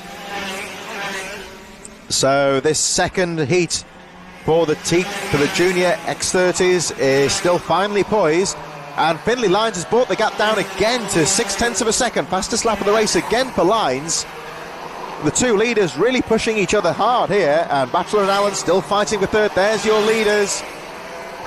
Heading into Derek's corner, there will, I believe, be 2 more laps to go at the end of this one. 57 seconds left on the clock here. And Finley Lines really pushing at the end of this race. Here they come down towards Kim Bolton corner. Down into the last corner. Lines still charging here, very late on the braking there, just closing up on the braking. Seems to be very quick coming out of there, 38 seconds on the clock, so they'll get through just before the just after the clock goes to zero, I should say. So 2 laps to go here. Still the fight for third between Jacob Bachelor, Finley Allen. Finley Lines incidentally set another fastest lap of the race. The leaders making their way towards Derek's corner, and there they are, and heading up towards the Dan Weldon corner. Lines still charging, but as the old saying goes in motor racing, catching up is one thing, getting past can be another. So let's see what Lines can do. He's up on the back wheels of Myers here, starting to put him under pressure with 1 lap to go at the end of this one. Oh, Lines down the inside and makes his move very early and takes the lead with 1 lap remaining. So let's see, can Myers fight back? Lines immediately guards the inside. So Finley Lines looking to attack from the front foot here. Saw an opportunity and went for it going into the final corner, but Charlie Myers is now the attacking driver here with 1 lap to go. Lines really did well there to fight his way back through and take the lead. Here he comes through the double apex, and Finley Lines down the straight for the final time into the last corner. I think he's just about done enough here. And the checkered flag now been readied, and 81 Finley Lines takes the checkered flag. Charlie Myers in second place, and the fight for third to the line with Jacob Bachler in third. Finley Allen, Alex Wiley, Max Fenton will finish in sixth position. Leandro Carlton Sr. in seventh. Alexander de Benedictis, a good drive for him after that trouble on the formation lap. He finishes in eighth position. Jack Owen Drawbridge in ninth. John Seward rounding out the top 10. And it looks like the number 20 of Harry Myers will go over the line to finish in 11th position. All 11 drivers finishing the race here in Junior X30 heat number 2, but great bit of driving there from Finley Lines to pull that gap up and retake the lead. We're going to get on very shortly with the TKM Extreme in association with Class and Motorsport drivers in the waiting zone right now, and pleased to be joined again by John Richardson, who didn't have a race to remember last time, and it wasn't the best of ones. Tell us how it went. No, it was a bit unlucky though. Like, with the start, I found it a bit ridiculous, honestly. There was just so many false starts, and they should have just stopped the drivers at the start-finish line and told them what to do. But apart from that, it was just a hectic race, and then obviously I'm starting the back, so you're going to be involved, and it'll be difficult to make your way through the pack, especially at the Buster, where I got launched up into the air. But it was an alright recovery, but sadly we got a nose cone because of it, and we finished 23rd in the end. But it shows that we have the pace to get to the front. And I believe in the next heat race, you should have a much better grid position then by rights then, shouldn't you? Yeah, I'm starting fourth. Oh, that's good then. So fourth position for that one. We'll have a look at the TKM Extreme lineup here with Bradley Peck from William Bloom, Michael Cornwell, Sean Abbott, Kai Springfield, Cheskovich Hall, Luke Jarman, Sam Cope in row number 4, Oliver Bowen, Reese Porter, Kean Bennett, Patrick Leaf on row 6, William Bryant, Jack Stewart, Spencer Lane and Matt Cardwell on row number 8. Ninth row is made up of Leah Robinson, John Stafford, and the 19th driver to get away is Alana Arnold. So TKM Extreme, this is race number 13 in your 27 race program. You can see the premix, the blue smoke flying in the air as they make their way through. I was talking earlier to Charlie about how cold it is down there trackside today, and is that a factor to take into account today with the driving? Oh, well, absolutely. Especially in the cold, as I've mentioned before, it's a lot more crucial to get heat in those tyres than it is on like a warm, sunny day. But now we're getting more towards the end of the season, it's getting colder and colder. It really helps like the bigger drivers, the older drivers, as they're able to like put more work into the tyres. So let's see how we get on. There is a wave around here, no. So yeah, another full start here. They're going to go through again. And well, let's hope we get a clean start next time round. Now, you were caught up in the midfield in your heat race, and you had, I think it was about 3 laps worth of wave rounds there. As a driver, what is it like when you're constantly having these troubles at the start? Well, it's very annoying knowing that it's not your fault, and it should be, not going to say other drivers, but maybe drivers that are new to karting and they don't really understand how rolling starts work. But it also gives you the opportunity at times. Sometimes you might have spun trying to warm up your tyres, and this gives you an extra lap to try and get to your original grid position. And it overall really helps you sometimes, but it can be really frustrating at times, as we see. We just saw somebody spin off at the back there, didn't they, under braking? So it looks like they got back underway again. It just goes to show, we've seen a few drivers do that today, just how potentially slippery it is out there today. Yeah, the first few laps will be really slippery for these drivers. As we see going through, Kim Bolter's straight. Are we going to be underway? Yes, we are. Through the Hind straight we go. It's a good start from Bradley Peck, and into the first corner we go. It's a very good start from Bradley Peck. Not really that much going on right now, as through into the Yamutsu straight. Having a really good start he has, as we see the number 38, I believe, if I've got that correctly. Yeah, Sean Abbott, I think, had a good start, hasn't he? So Bradley Peck timing that very well indeed. Yeah, it looks like, does look like Sean Abbott's got away well on the end of that first lap. So here we go. It took another lap to get it done. There's a spinner towards the back of the field, but everyone else has gone away cleanly. And a little bit of a peak there down the inside from Luke Jarman as they make their way around the final corner, but Bradley Peck leading. Michael Cornell, Sean Abbott, William Bloom, Springfield, Jarman, Leaf, Jessica Mitchell in 8th, Jack Stewart 9th, and Oliver Bowen rounding out the top 10. Yeah, it was a really clean start from the front pack. There wasn't actually that much kerfuffle going through in the midfield, which is pretty surprising around here, as there's usually quite a bit of carnage here. But it's been a very brilliant start from Bradley Peck. He's managed to completely check out from the rest of the field. He has run a pretty decent lap gap here, but, however, as I said that, Michael Cornell has set the purple sector 2, but has been snatched off by Kai Springfield. But it really shows how competitive it is around here, and how focused is it, and how important it is to get these corners correctly, as we see. Yeah, the driver on the move here, Kai Springfield, number 94, I think looks like he's gone through to 3rd. We'll have a look when they make their way out to the Willows. Yes, indeed he has. So you'll see the blue cart there with the dark coloured crash helmet up to 3rd place. Kai Springfield, 43.46. For a very neat lap together there, and has got through into 3rd place now. Now trying to close up on the 2 leaders. So Bradley Peck coming under a little bit of pressure now from Michael Cornell down in towards the final 2 corners, and towards the Kimbolton corner they go. But all the time, Kai Springfield is closing up in 3rd place. Here they come, heading towards the Hines Straight. Through they go, 4:50 plus the 1 lap to go. And still Bradley Peck leading.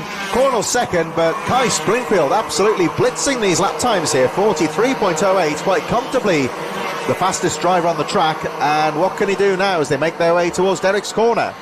Yeah, Kai Springfield has very good momentum right now. And he set another purple sector 1, but that's just been taken off of him by Patrick Leaf.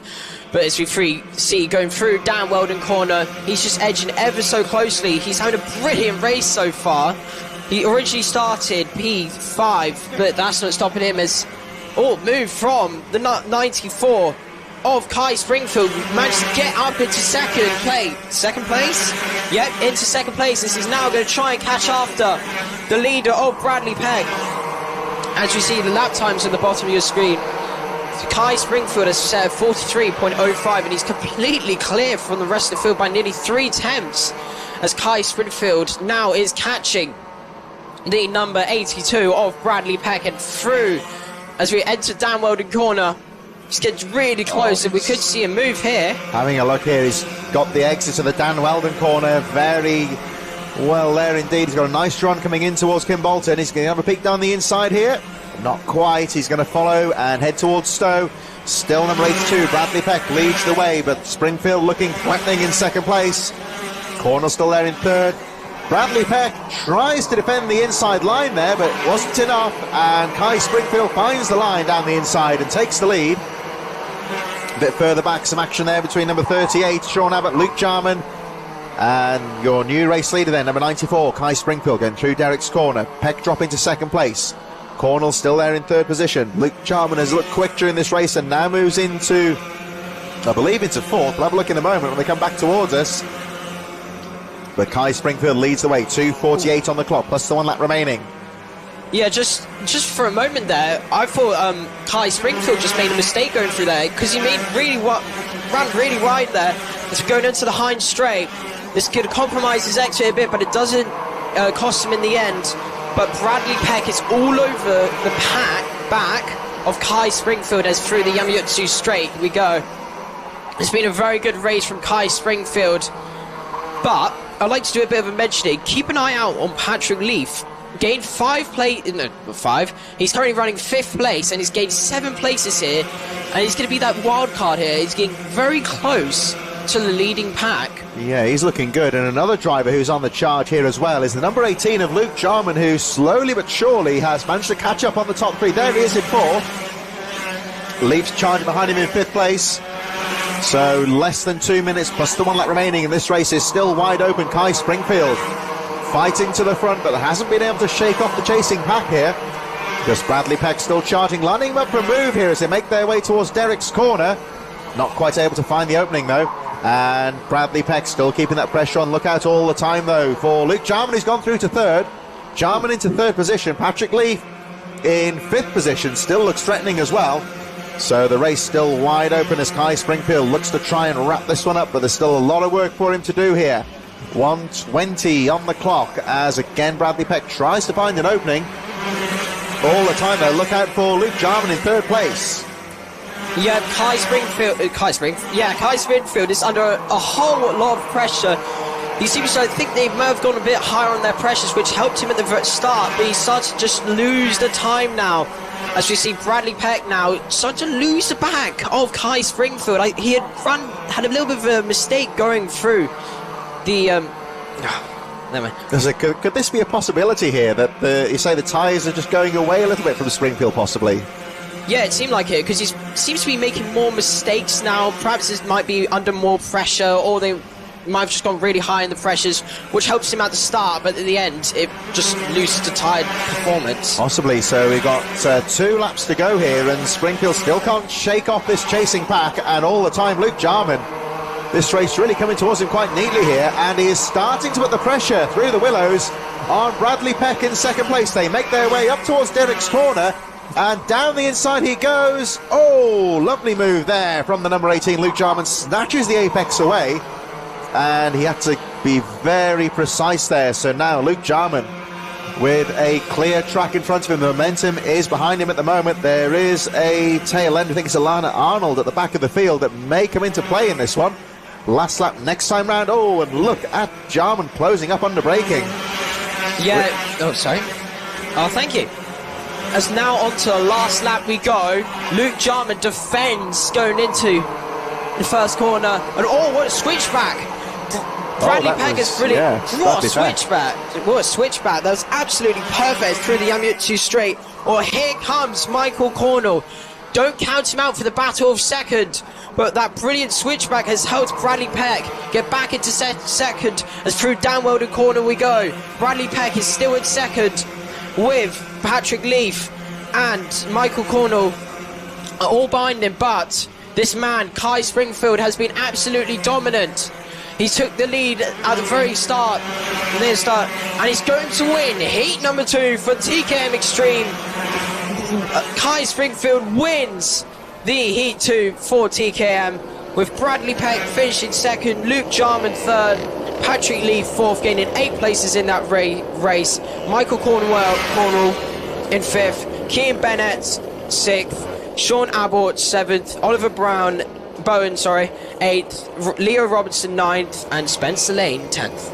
Yeah, some very good racing there from Kai Springfield, who was coming under some pressure earlier on, but just seemed to be able to make that one his in the closing stages. Bradley Peck, though, with a great move to get back into second place after the advancing Luke Jarman. Last driver over the line, she just about got through there. I think it was Alana Arnold to round out the pack in 19th position.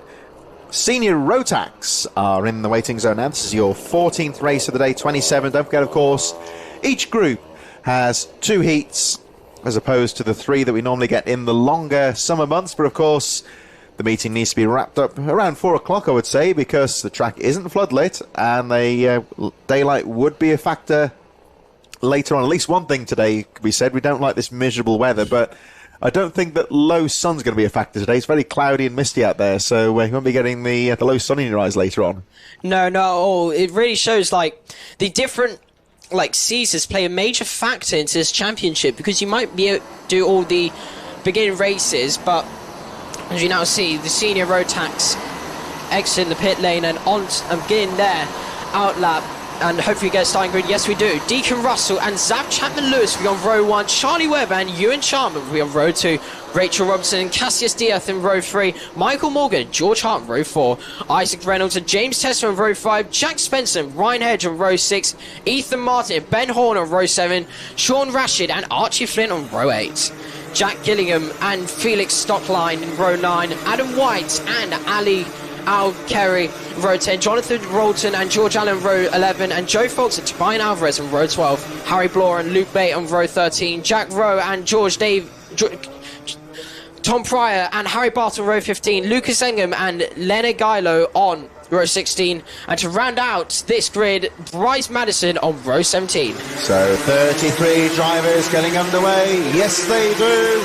into the first corner. Everyone guarding that inside line. Deacon Russell jumping to the inside. Oh, and there we see again the outbraking.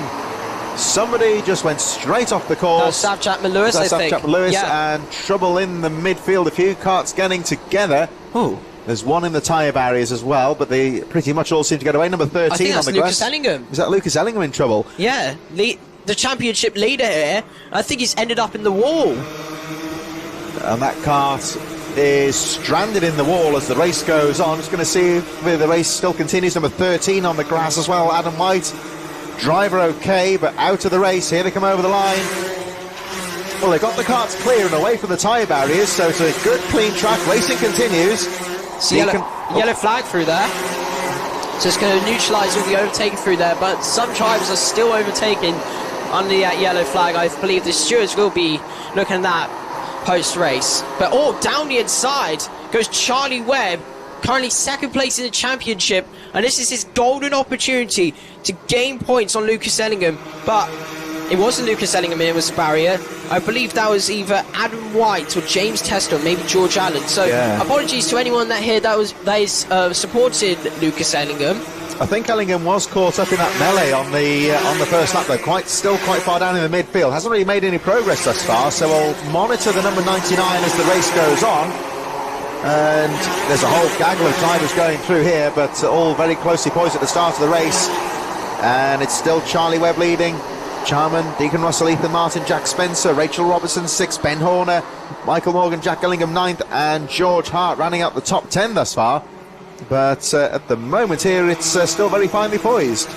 Yeah, absolutely. Keep an eye out on Ewan Charman. I finished 9th last year in British Championship, and he's having a super race in that Hunter Motorsport. But a Battenberg flag just came out. There seems to be a Battenberg flag for... there's a crash. There's been a crash right there. Yeah, there's a collision just after this first corner. We may see it now when the karts make their way through. Two karts getting together. I'll try and get the drivers in a moment for you. I think it was Sean Rashid and Ryan Hedge. So two drivers... Yeah, you're quite right there. Sean Rashid and Ryan Hedge, I believe, are the two drivers in the barriers. Just on the exit of Stowe, you see the one kart being pushed away there.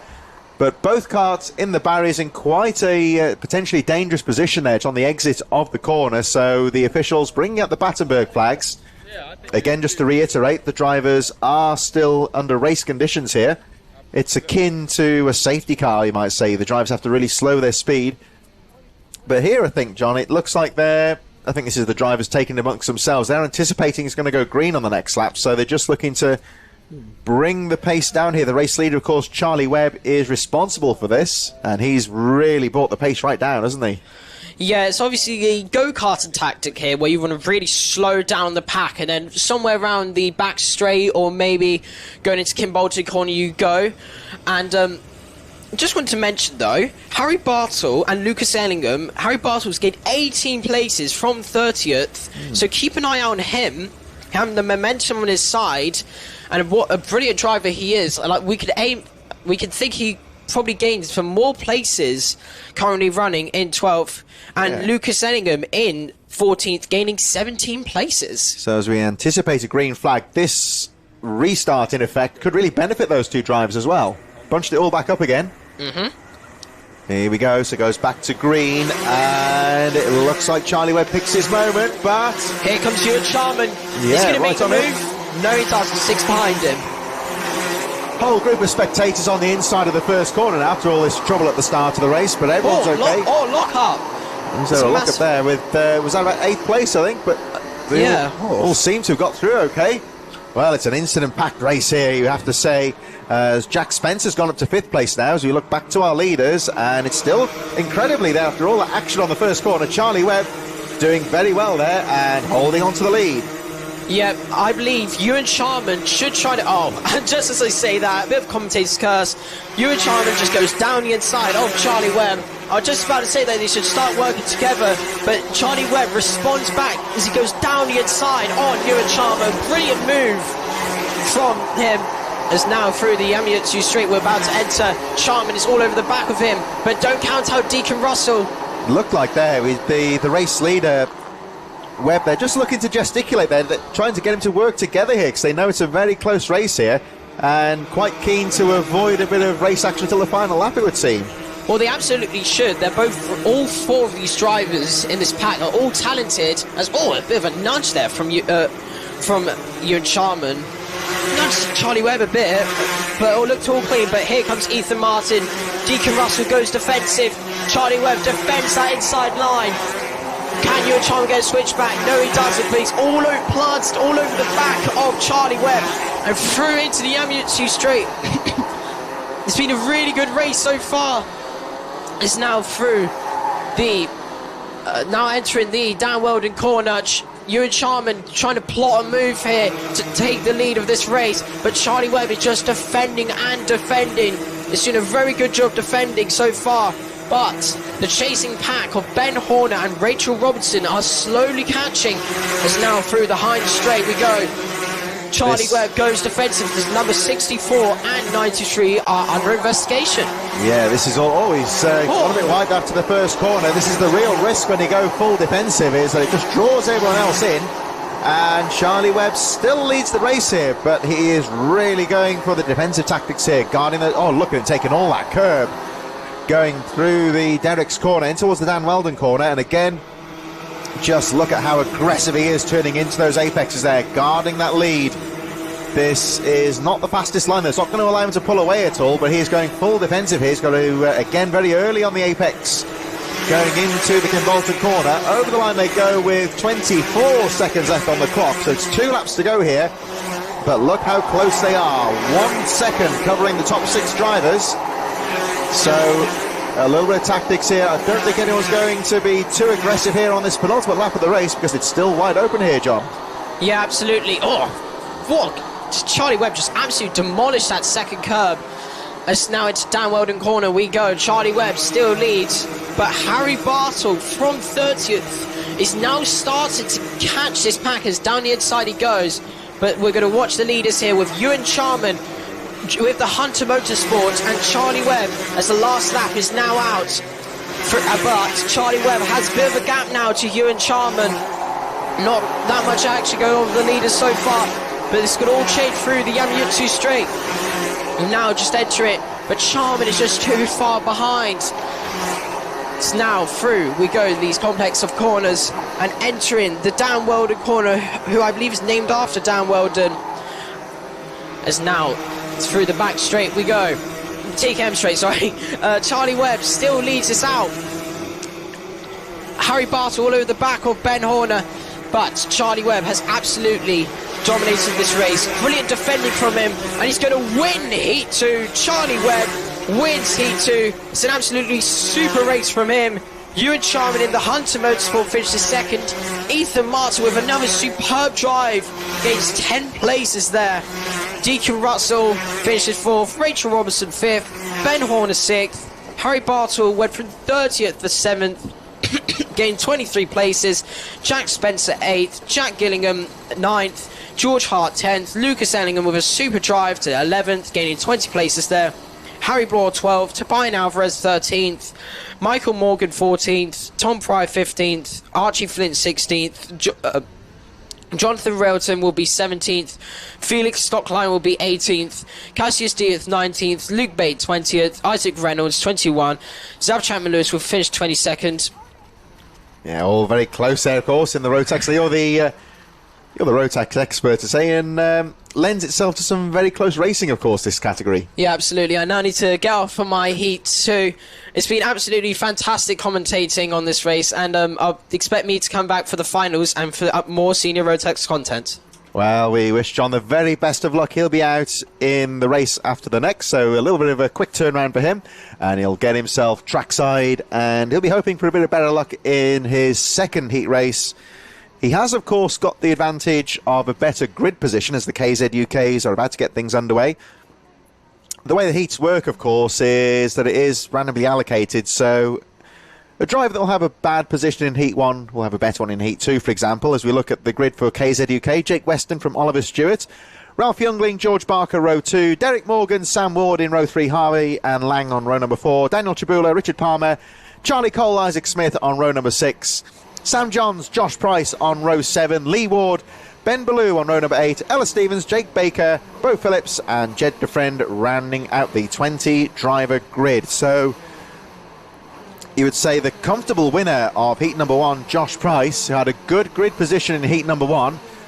Now, of course, moved to the second heat. He has got quite a high position, quite far down the field here. So this is where the, you would say, the different dynamics really come into play here. The faster driver having the luxury of a good grid position in heat number 1. Now has got to fight through the field in heat number 2. So really got to time those manoeuvres to perfection. Crucially, not get caught up in anybody else's trouble, because we've seen so many big grids of drivers here today. Cool temperatures out on the track, and very easy for drivers to spin, to outbrake themselves into the first corner, for example. So for the likes of Price, what they really don't want to do is get caught up in somebody else's accident. So the KZ UK is out on the circuit for their second and final heat of the day. We've got Junior Rotax coming up after this, Senior X30, race number 17, and the final heat will be the Rotax 177s before our finals later on this afternoon. So the KZ UKs, they will go round again here, these slightly faster karts, of course, and they will get an extra lap to get some more temperatures into the tyres and into the brakes, because of course the drivers cut out the Derek's corner. They go straight down the Amitsu straight and go straight into the Dan Weldon corner. The kart's topping out at about 90 miles an hour, very quick on this part of the circuit. So here they come for their second formation lap, and it is, of course, a standing start, unlike the rolling start to the other ones. So Charlie Ellis is back on the mic as the KZUKs are about to get underway. So we were just talking a moment ago there, Josh Price, who had the luxury of a good grid position in heat number 1, is way down the field in heat number 2, so that could be quite interesting when this gets underway. Yeah, he's pretty much out of his position for his pace in that first race. Let's see what he can do from the back of the grid. He has got the experience to pass these drivers. It's just about whether he can really do it. Ben Ballou is back there. Ella Stevens, watch out for her as well. Very quick driver is Ella, and she'll be trying to work her way through. Keep an eye on Charlie Cole, Daniel Sabula, championship leader.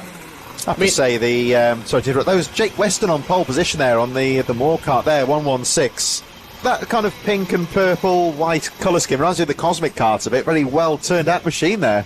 Yeah, it looks very, very nice, but is it quick enough? Let's find out. I've noticed as well, when the kart's on the grid, a lot of the radiators covered, of course, as we wait for the lights to go.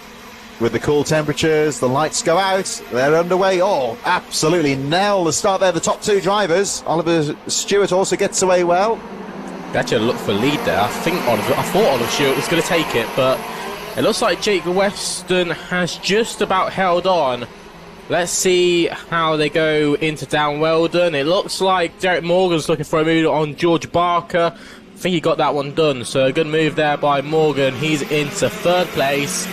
But Weston has had a perfect start. He's gained a bit of a gap already. So Josh Price had a strong start. I'm sure he's in about 7th place right now, if not 6th. Getting underway very well. So these drivers come around to finish the first lap, and it is going to be Jake Weston who holds on to the lead. Derek Morgan getting pushed all over the concrete going into turn 1. He looks for the move on Oliver Stewart. Can't get it done quite yet. Oliver Stewart, a very experienced Formula racer, has spent his year in GB3 battling it out against some very nice machineries, the Formula 3 cars.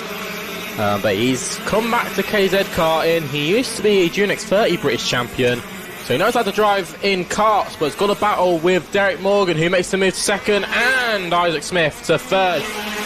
So a brilliant job there by Derek Morgan and Isaac Smith. And Isaac Smith, just like the first race, is going to become pretty much a mobile chicane and sort of park the bus on the apexes to try and make sure no one gets past him.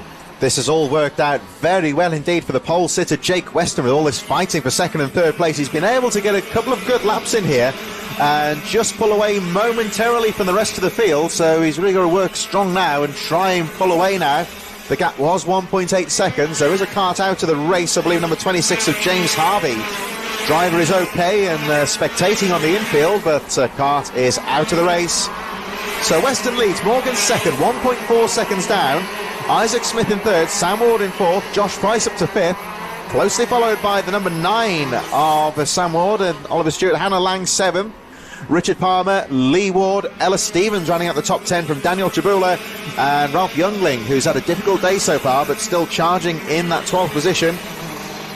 George Barker, Bo Phillips, Ben Ballou, Jed Defend and Charlie Cole rounding out the field. It looks like Jake Baker cut adrift a little bit towards the back of the field, but still charging as Weston over the line. And Derek Morgan, Isaac Smith, Josh Price, fastest lap of the race, 35.79, and they are all closing the gap here. Josh Price will also make it up 10 places. He started in 14th and is into 4th. Oliver Stewart hasn't had the best race. He's dropped to 6th, but the drivers he's battled against, they have so much experience that, you know, it is hard to battle with a driver like that. There is Josh Price on your screens. He's battling with Isaac Smith. That will be the battle for the final spot on the podium. So this will be an exciting battle to watch as they come down into turn 1. The Stowe corner, Josh Price goes to the outside, he tries to get run on it, and he goes round the outside. What a move from Joshua Price. That's why he is one of the best drivers around the circuit at the moment. He's got the fastest lap, he's got the speed to win this race, but has he got the momentum to catch up to the top 2? Derek Morgan is a very quick driver and is very hard to catch. So he's going to have to wait and see if Morgan makes some mistakes, and to capitalise on those mistakes, Josh Price is into 3rd. What a move by Mr. Price. Yeah, fantastic round the outside there. Derek Morgan all the time, though, chipping away at the lead of Jake Weston. And Derek Morgan, number 6, has set the fastest lap of the race, 35.54. Now closing up as they make their way down the Mitsu Straight, heading towards the Dan Weldon corner. Morgan will know, of course, that Josh Price is behind him. There is the number 1 of Price, currently in 3rd position. And Price trying to close up on these 2 drivers here. So Derek Morgan has closed up to the race leader, Jake Weston, who's had a brilliant drive so far. Can he hold on to the lead? He will know that Morgan's there. Here they come over the line. Morgan not quite close enough for a pass just yet, but certainly lining things up. Over the line he goes. Josh Price sets the fastest lap of the race with a 35.45. So 3rd place, trying to close up on the 2 leaders here. The K-plate of Isaac Smith not too far behind. Then we've got Sam Ward and Oliver Stewart rounding out the top 6. As again we see Derek Morgan closing up under braking. 2 minutes 20 plus the 1 lap remaining. Here they come down towards the final corner. And Jake Weston on the 116 still leading the way. See him grabbing the gear. Out of the corner he goes. Derek Morgan over the line. Let's have a look at the gap when they go through. Nothing at all between the top 2, and Josh Price closing up all the time here. Yeah, that is the one issue that drivers may have when they are racing, is that they can lose a lot of time if they miss a gear. The gear on these cars are so important to get right, because one missed gear can see you dropping down the field. But Jake Weston is really getting closed on here by Derek Morgan, and I think Derek Morgan will be looking for a move soon enough. They come down into the final corner, and they'll shoot off down the start-finish straight into Stowe corner. Let's see what happens. Derek Morgan turning inside. Will he get the car stopped? Yes, he does. What a move from Derek Morgan. And he gets past Jake Weston. And now I wonder if Josh Price will have the speed to catch up to these top 2 here. If they keep battling. What a move from Weston. He has a look, but can't get it done. Derek Morgan! No, he's outbraked himself there. That was a good bit of move there from Jake Weston. A nice drive out of the Willows. And really caught up from Derek Morgan, who outbraked himself and recovers, I believe, in 3rd position. So Jake Weston finds himself back into the lead. There's 2 more cars to lead the way now. Josh Price up to 2nd place after that start way down the field, recovering to 2nd place. So it looks like Morgan in 3rd. They make their way through the Willows, so Morgan 3rd. It's the K-plate of Isaac Smith in 4th, 5th position for the number 22 of Oliver Stewart. And also in there, Sam Ward, Hannah Lang, Richard Palmer all fighting away. But here comes the 116, Jake Weston, who's led pretty much the entire race here. But coming under a late onslaught here, 25 seconds on the clock. So this will be 2 laps to go when the next time out here. Great battle between these 2 drivers here now. Well, the 2 teammates, what will they do? Will Jake Weston think that, you know what, Josh, you are quicker than me? Oh, he looks to the inside. That was a very close move from Joshua Price. He has a look, but it's just not enough. Jake Weston is getting the head down. He wants to go, but Josh Price has got the speed. And in these windy conditions, The slipstream effect is massive around this Kim Bolton circuit. Will Jake Weston think, you know what, you are quicker than me, Josh, I'll let you through and we can work together? Or will he think, no, this race is mine, I want to win this race, you're going to have to work for this if you want this? Into the final lap, let's see what happens here. Joshua Price, he's made up around 13 places, I think. Oh, wasn't expecting that to switch back there and caught Price out a little bit. Price, to me, doesn't look like he's trying too hard here to go for the overtaking manoeuvre. He's happy to sit there for the time being as they make their way to the top corner. Price, I think he's almost been a wingman here, guarding that second place. The top two teammates at the front here. Well, it'll help them both out when it comes to their final grid positions. I think Josh Price is known he's going to be starting up near the front. But as they come round the final corner, it's going to be Jake Weston. He wins the second heat here in KZ. Joshua Price makes up 12 places to second place. A strong drive by Josh Price. And it's going to be, let's see who's in neck third. And neck there between 18 and 66 as well. Bo Phillips and Charlie Cole fighting up there on the edge of the top 10. All running very closely indeed. So it's been a great race from the KZs. A lot of driving, good drives through the field. There's Daniel Sabula on your screens there. Give a little wave to the crowd. Nice to see Daniel Sabula there. He's leading the championship, so doing these consistent finishes will help him out in that championship. But that's obviously not where he wants to be for the time being. He wants to be up there near the front. So a good win there from Jake Weston as the rest of the drivers push their karts in. And I think we're nearly ready to go for some junior Rotax racing. And the first heat for junior Rotax was very, very interesting. We had a rough start to the race. We had about 4 false starts. And from there is the results on your screens then. Jake Weston finishes in P1 from Josh Price. Sam Ward, my apologies. Josh Price did get into second, my apologies. This must be a quite delayed result because Derek Morgan did come off to third in that last one. And the rest of the grid, we'll get an update on the rest of the grid. There's another problem with the timing screen, so we'll wait for that to be finalised and sorted out. And as we do, we'll get ready to go racing for the junior Rotaxes, who I'm very much looking forward to watching their second heat and these heat races. Only 2 of them, so not like the usual 3 they have. Obviously, we have to finish a bit earlier to make sure that we do finish in daylight.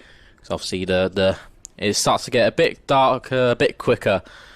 So we need to make sure we are finished by 4:30. So quick pause here. There's a kart being retrieved down at turn 3. So we'll let them clear off.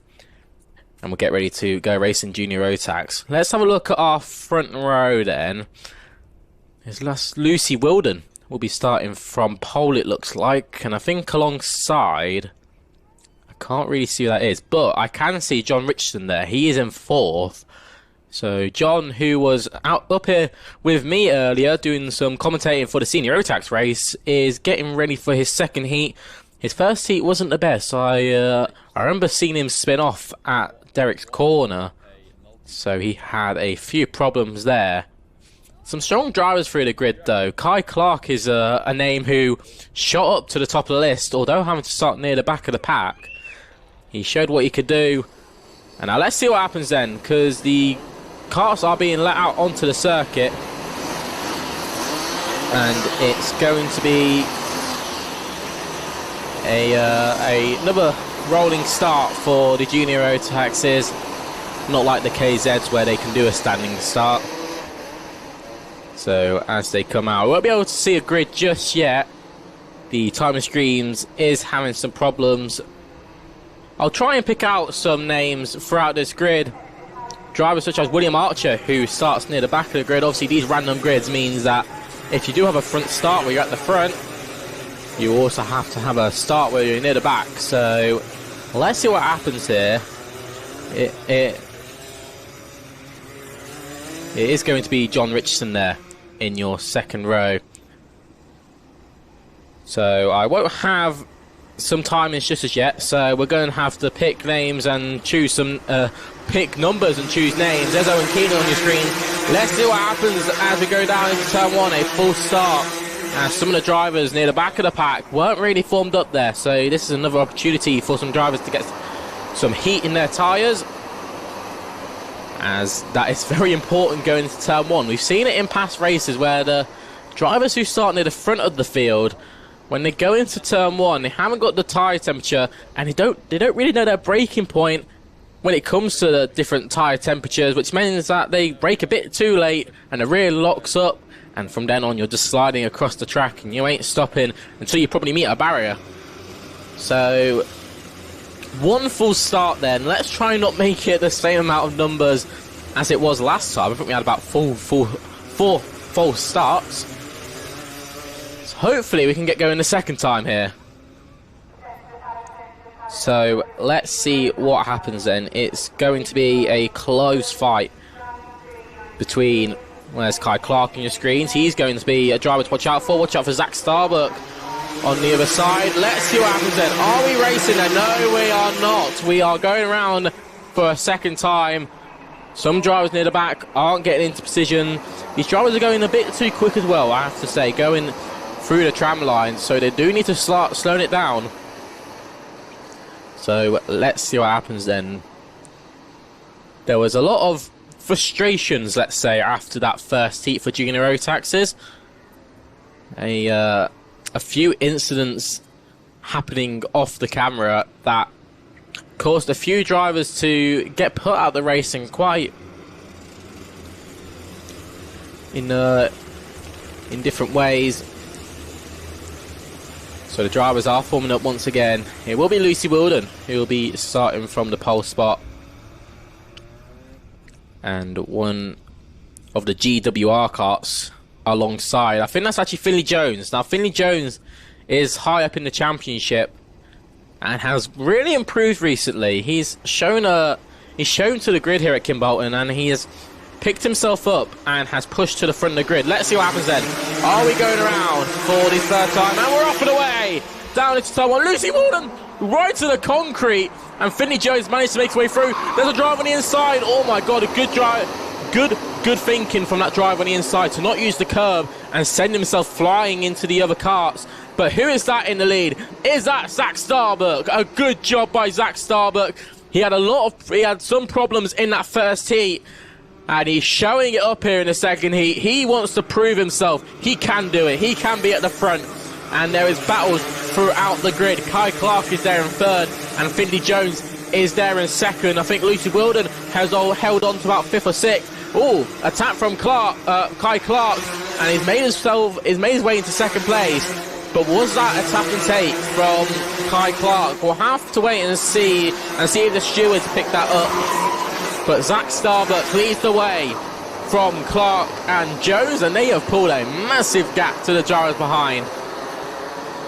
So a strong start for the top three. There's Owen Keenan, who is into fifth place, it looks like. There is Finley Jones on your screens. He is managing this gap lovely from the drivers behind. Kai Clark getting the head down. He wants to push up to Zach Starbuck, but at the moment he can't match him. Zach Starbuck is absolutely on it, and I've just seen out of my commentary box, is that problems for Lucy Wilden, who is only just getting going now. She has just exited into Derek's corner, but she went off at turn 1, and Battenberg flags are out. So what has happened here at the Kimbolton circuit? And I think someone has gone off at the last corner. Maybe some barrier damage will need to be sorted. What has happened here at Kimbolton? I'm just having a look around the circuit now, and I can see a lot of barrier damage at turn 1. So I wonder if Lucy Wilden had anything to do about that. So it's sort of safety car procedure here. The Zach Starbuck will pretty much turn into that safety car, and they will slow down to a sort of walking pace here. Zach Starbuck doing a brilliant job of that. Kai Clark is there in second place. And who is that in third? That is Finley Jones. Owen Keenan is in fifth, and Joel Dixon Cohen is up to sixth as well. These drivers side by side, they want to keep that tyre temperature in. So a few problems for some drivers. I can see... Oh, John Richardson, actually. I'm looking up the back of my screens here, and I think John Richardson has had some problems. He started up near the front and is now near the bottom of the pack. So, problems for Richardson there. He's not having the best of day, is he? So, a slight halt to the racing here, but this is all for safety procedures. We need to make sure that the track is safe to go racing at. We don't want barriers sticking out. We don't want barriers sticking in. We want to keep these drivers safe if an accident does happen. So Zach Starbuck there, he still leads the way. He's going to try and back off and sort of waste time, could you say, to make sure that no one else really catches up from behind. Obviously, the more time he wastes under a Battenberg, the less time he'll have racing, and sort of a less chance he'll have of losing his lead. As we go green flag racing, and round the final corner, Zach Starbuck gets the jump early, and he's got a pretty good margin so far. He's pulled a good gap, it has to be said, from Kai Clark in second, and Finley Jones, who's in third. And there is a few battles going on behind as well. Let's make sure we keep an eye on that. It looks like Owen Keenan has got into fourth. So a good job by Keenan, and I think Joel Dixon Cohen sneaked through to fifth as well. So some strong drives through this pack. And I think a driver went off at Derek's corner. There he is on your screens. Oh no, is that driver in any sort of pain? I think he might have hurt his arm there. Could that be Teddy Cooper? Now I hope Teddy Cooper is alright, but I don't know if there might have to be a halt to this race. We'll have to wait and see. I mean, the marshals are doing a pretty good job to make sure he's clear of the circuit, and where his car ended up was actually off the circuit as well, so not in any real harm here, but I do hope that driver is okay. Zach Starbuck still leads the way though. He is building quite a good gap. He's conserving this race really well from Kai Clark in second and Finley Jones in third. So these drivers are proving that they can be up there, and Kai Clark showed in the race before that he is a driver who can be up there. He proved himself in the first heat, and there's a battle from Joel Dixon Cohen and Owen Keenan. So Joel Dixon Cohen and Owen Keenan there battling for fifth, it looks like. Actually, that could be fourth. That's a battle for fourth, and Joshua Smith is there in sixth as well. So let's see what happens here. It's been a good start from Zach Starbuck, and watch out because Kai Clark is right behind him now. Could this be a move from Clark to get down the inside of Starbuck? Starbuck defends it really well. Let's see what happens though. There is just about to be a minute left on the clock, you can say, and it's a three-way fight now for the lead in this race. Zach Starbuck defends it perfectly to the inside. Kai Clark, will he get it on the switchback? Yes, he does. What a move from Kai Clark, and gets through on Starbuck. Starbuck is into second, or is he? Because Finley Jones makes the move for second, and Zach Starbuck drops to third. Watch out for Joel Dixon Cohen as well. He's in fourth. He could have a look here of a podium spot. But it's been a good move for the driver. Racing with KR Sport. And as they come round, go down to Stowe Corner. It is still a good race from Kai Clark as the timing screen does update, so you can see where everyone is. Let's see if there's any drivers to point out who have made some strong drives through the field. So let's have a look, shall we? Joshua Smith has made up 11 places. Eli Badham, who went off in the first heat, has made up 20 places to get himself into 7th. Albie Lapper is up 15 to 9th. William Archer up 17 to 11th. A good job by William Archer. Callum Sims is there in 12th. He's made up 14. George Cole is into 14th. He's made up 16. So some strong drives through the field, it has to be said. We're going on to the last lap now. Let's see what happens here. It's been a strong drive from Clark, who made the move, a very clean move, has to be said. Got the advantage of Starbuck, who couldn't really get the speed. Oh, what a move from Starbuck! Will he get the move done? Yes, he does! Finley Jones went defensive, but not defensive enough for Zach Starbuck. And Zach Starbuck saw a move and well and truly took it. Kai Clark, though, still holds the lead, and I think he's pretty much held on to this one as they come round the Kim Bolton corner. Joel Dixon-Cohen is right behind Finley Jones, but it won't be enough. It will be Kai Clark who takes the win in Junior Rotax for Heat 2, with Zach Starbuck in second. That's a good result for Zach. He showed what he could really do there, with Finley Jones in third, and it was Joel Dixon-Cohen in fourth. Owen Keenan got to fifth, but watch out for Joshua Smith. He has been under investigation for something that's happened on circuit. So Joshua Smith, who although made up 11 places to sixth, is under investigation. Eli Baden finishes in 7th from Albie Lapper in 8th. Dejan Bennett in 9th. And Devin Taylor rounds out your top 10. So a good drive there from some of the junior Rotaxes. Really showed what they could do here at Kim Bolton. Callum Sims finished 11th. He made up 15 places. So a good drive from Sims. And Joel Dixon-Cohen set the fastest lap of that race. He set a 41.4. Quite far into the race as well. He definitely was struggling at the start and made the most of it at the end when he really needed to. So one race in and another race is about to go out, and it's going to be Senior X30s who will take to the track soon enough. And it looks like Katie Ashman will be starting from pole. The Katie, she's had a really good year so far. A few struggles through the year, but when she's been up there, she's had the pace to, fight for wins. And a few other drivers to watch out for. Watch out for Harry Maynard, who has found quite a bit of pace.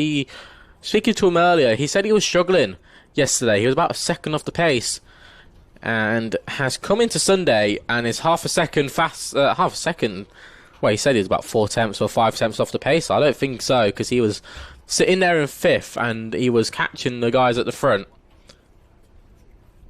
So we're waiting on the kart to just get out off the circuit. That was Teddy Cooper. Now I hope Teddy is okay. He had that accident at Derek's corner, and well, he was holding his hand in a bit of injury there. So we hope he is alright. So it is Kate Ashman who starts from pole. She's going to be joined by Matthew Morgan on the front row of the grid. Ty Stanfield is in third from Tyker Dixon and Natalie DeBeck. Jack Nettleship and Lucas Armstrong will be there from Noah Ulbson and Tristan Powell. Watch out for Tristan. He needs to make up some places here. He needs those points for that championship. Oliver Harris and Harry Maynard will join him, with Thomas Hodge, Morgan Hill. Morgan Hill starting near the back of the field. Watch out for Morgan. He knows how to drive through this grid. Let's see if he can do it, though. Pierce Armstrong and Jamie Tyler will be with him, with Ryan Etchberg and Andrew Platt. Henry Rollingshart and Piotr Drurovich will be there, with Jack Dan and Josh Jones. So 3 drivers who are really quick, and Jack Dan and Josh Jones, who are 2 championship protagonists. They'll have to work together if they want any championship points. And it's going to be Monty Breathwaite, who had that problem at the start of the first heat for Senior X30s. He struggled to get tyre temperature in and went straight on at turn 1. So he's going to try and not do the same. And it's Reese Barber and Barrett Roy Bacco. So here you can see on your screens just another run through here of the grid. So some drivers to watch out for.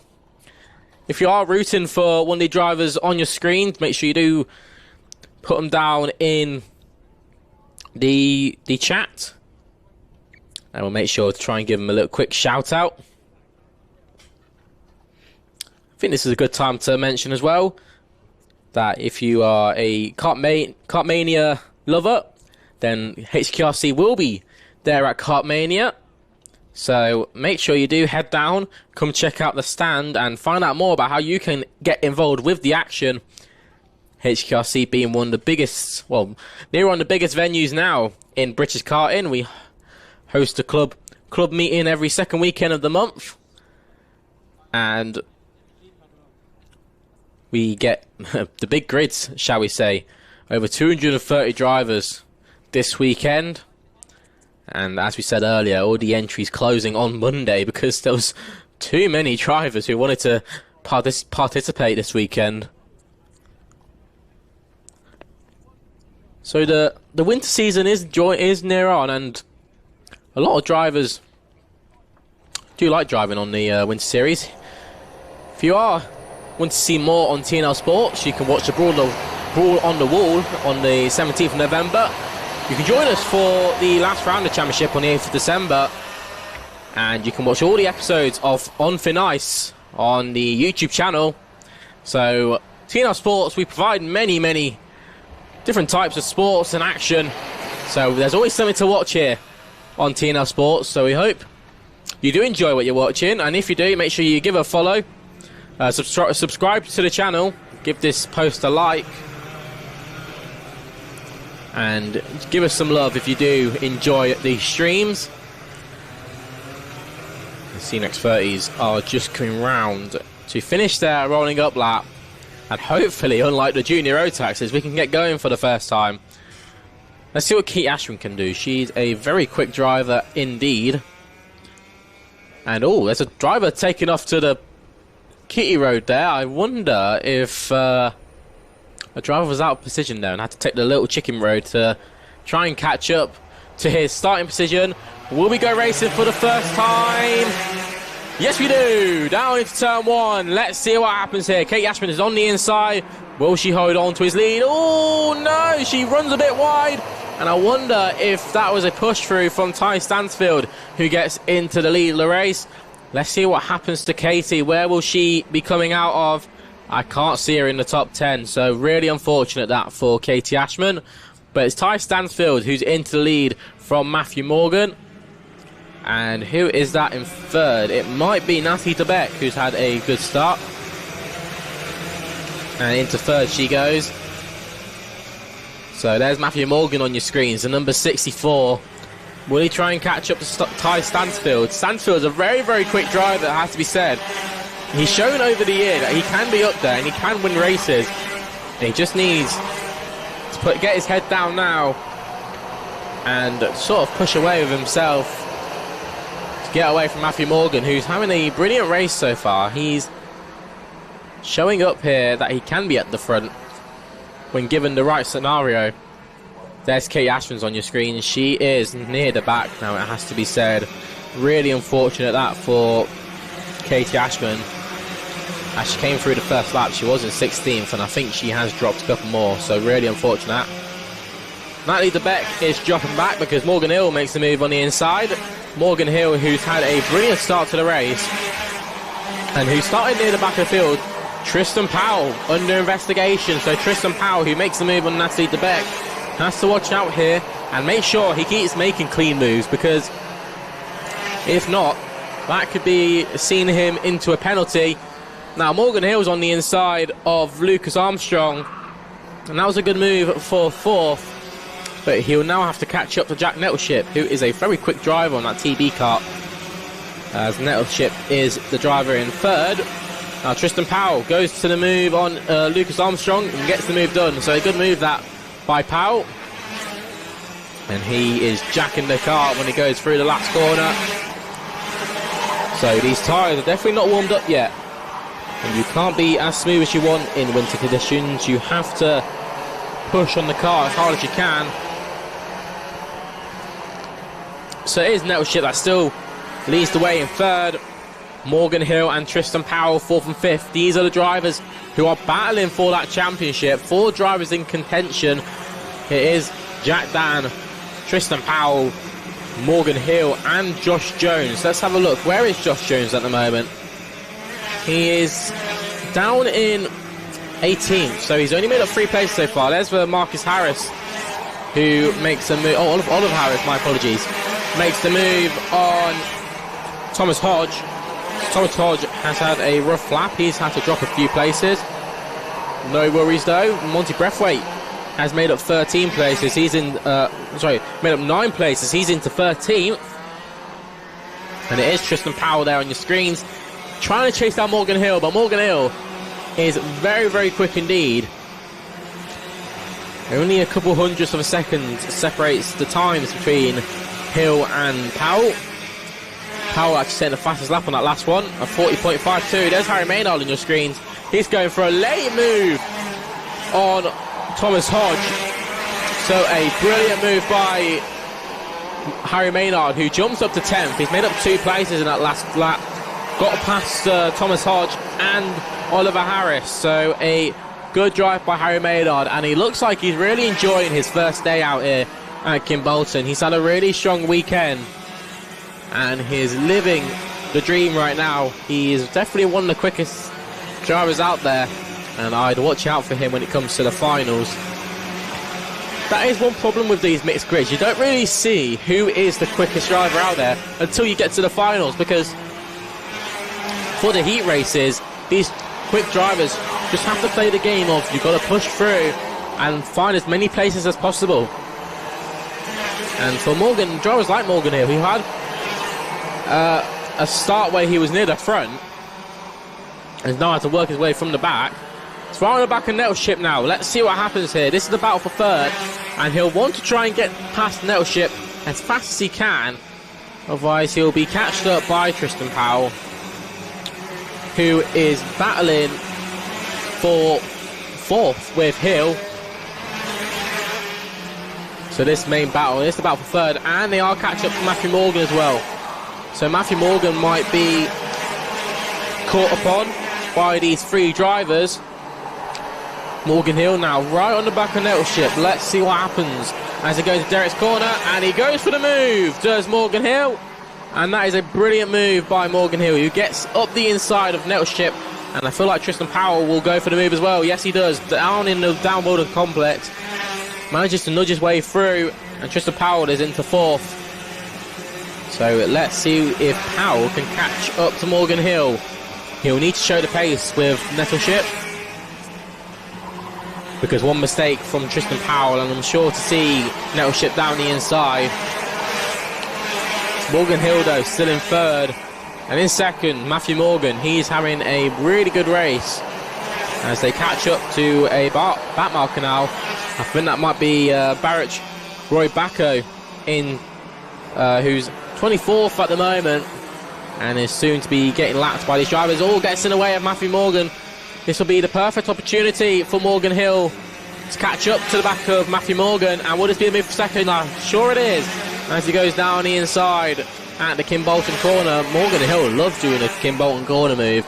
He can get the move done and use his straight line speed to get away, and Tristan Powell will now look to try and catch up to Matthew Morgan. This will be the battle for the final spot on the podium. So Morgan Hill here using his 2nd place to basically pull away now. He's done brilliantly so far to get to where he is. He's made up quite a few places from starting in the middle of the pack. That's 11 places he'd made up from 13th on the grid. And Tristan Powell to the inside of Matthew Morgan. That's the move for the final podium spot. And Nettleship is trying to look through as well, because he does not want to lose this time to Tristan Powell. He knows he can get this final podium spot.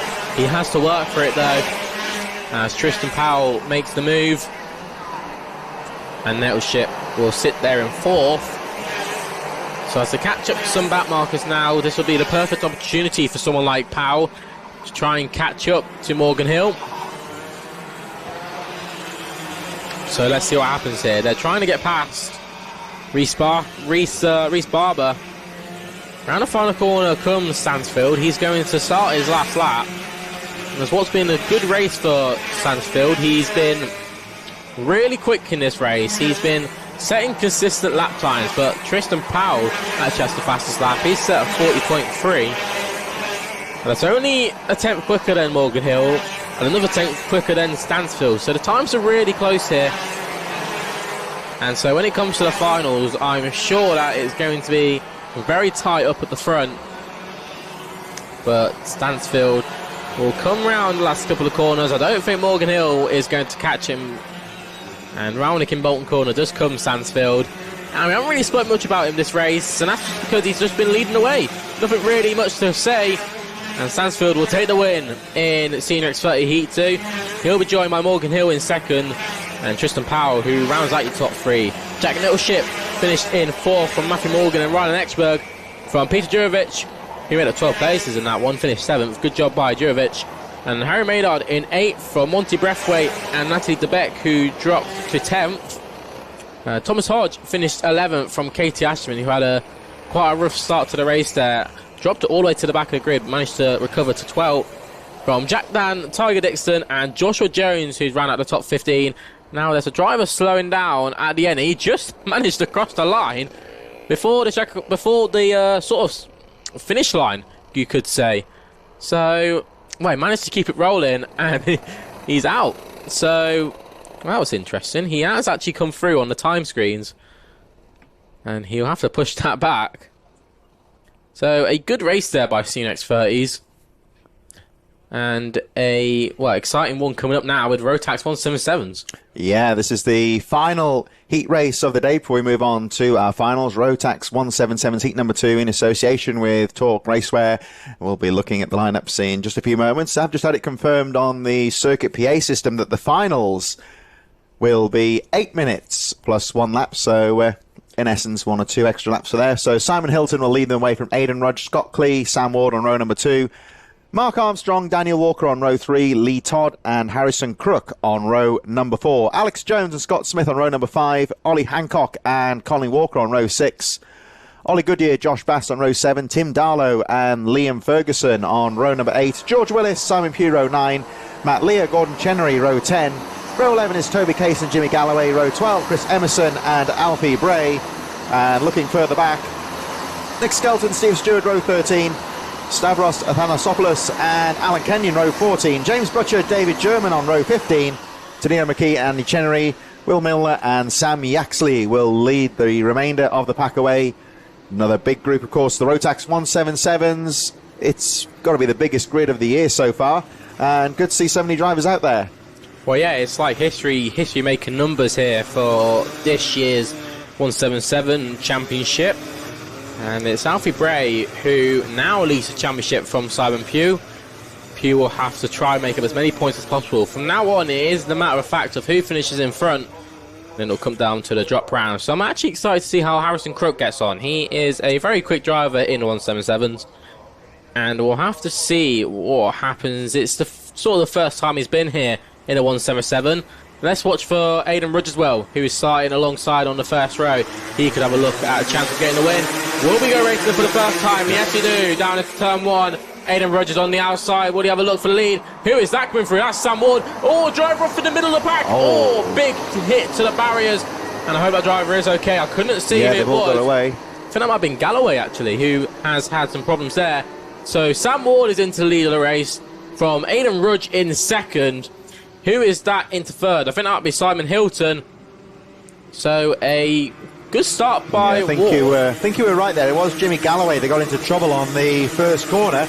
And fortunately has been able to get away at the back of the field, catching up with the tail ends right now as the leaders make their way down. Oh, dive down the inside there from the number 2 of Harrison Crook. Neat little move there through Kim Bolton as the leaders stream through on the first lap. Sam Ward then through into first place of Aidan Rudge. Crook with that move goes into third position from Scott Clee.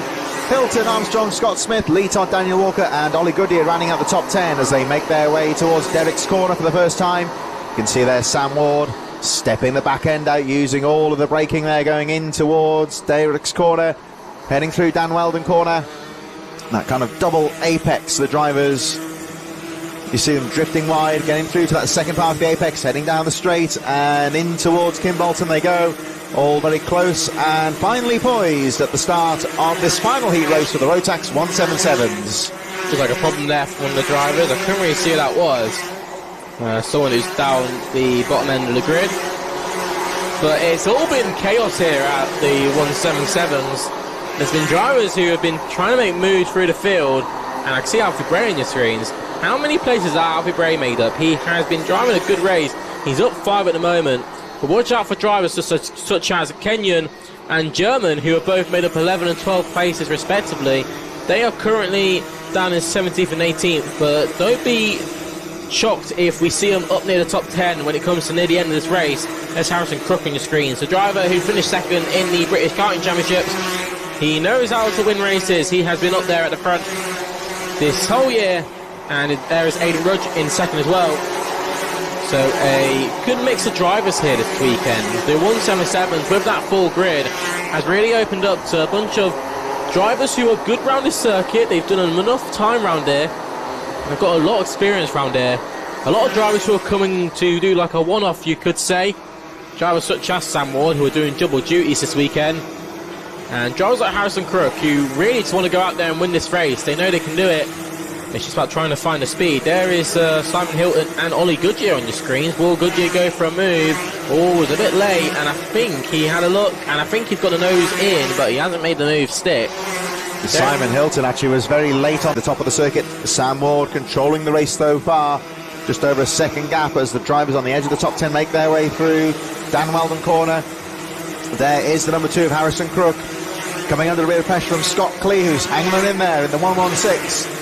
Race leader, number 69, Sam Ward, charges down towards Stowe.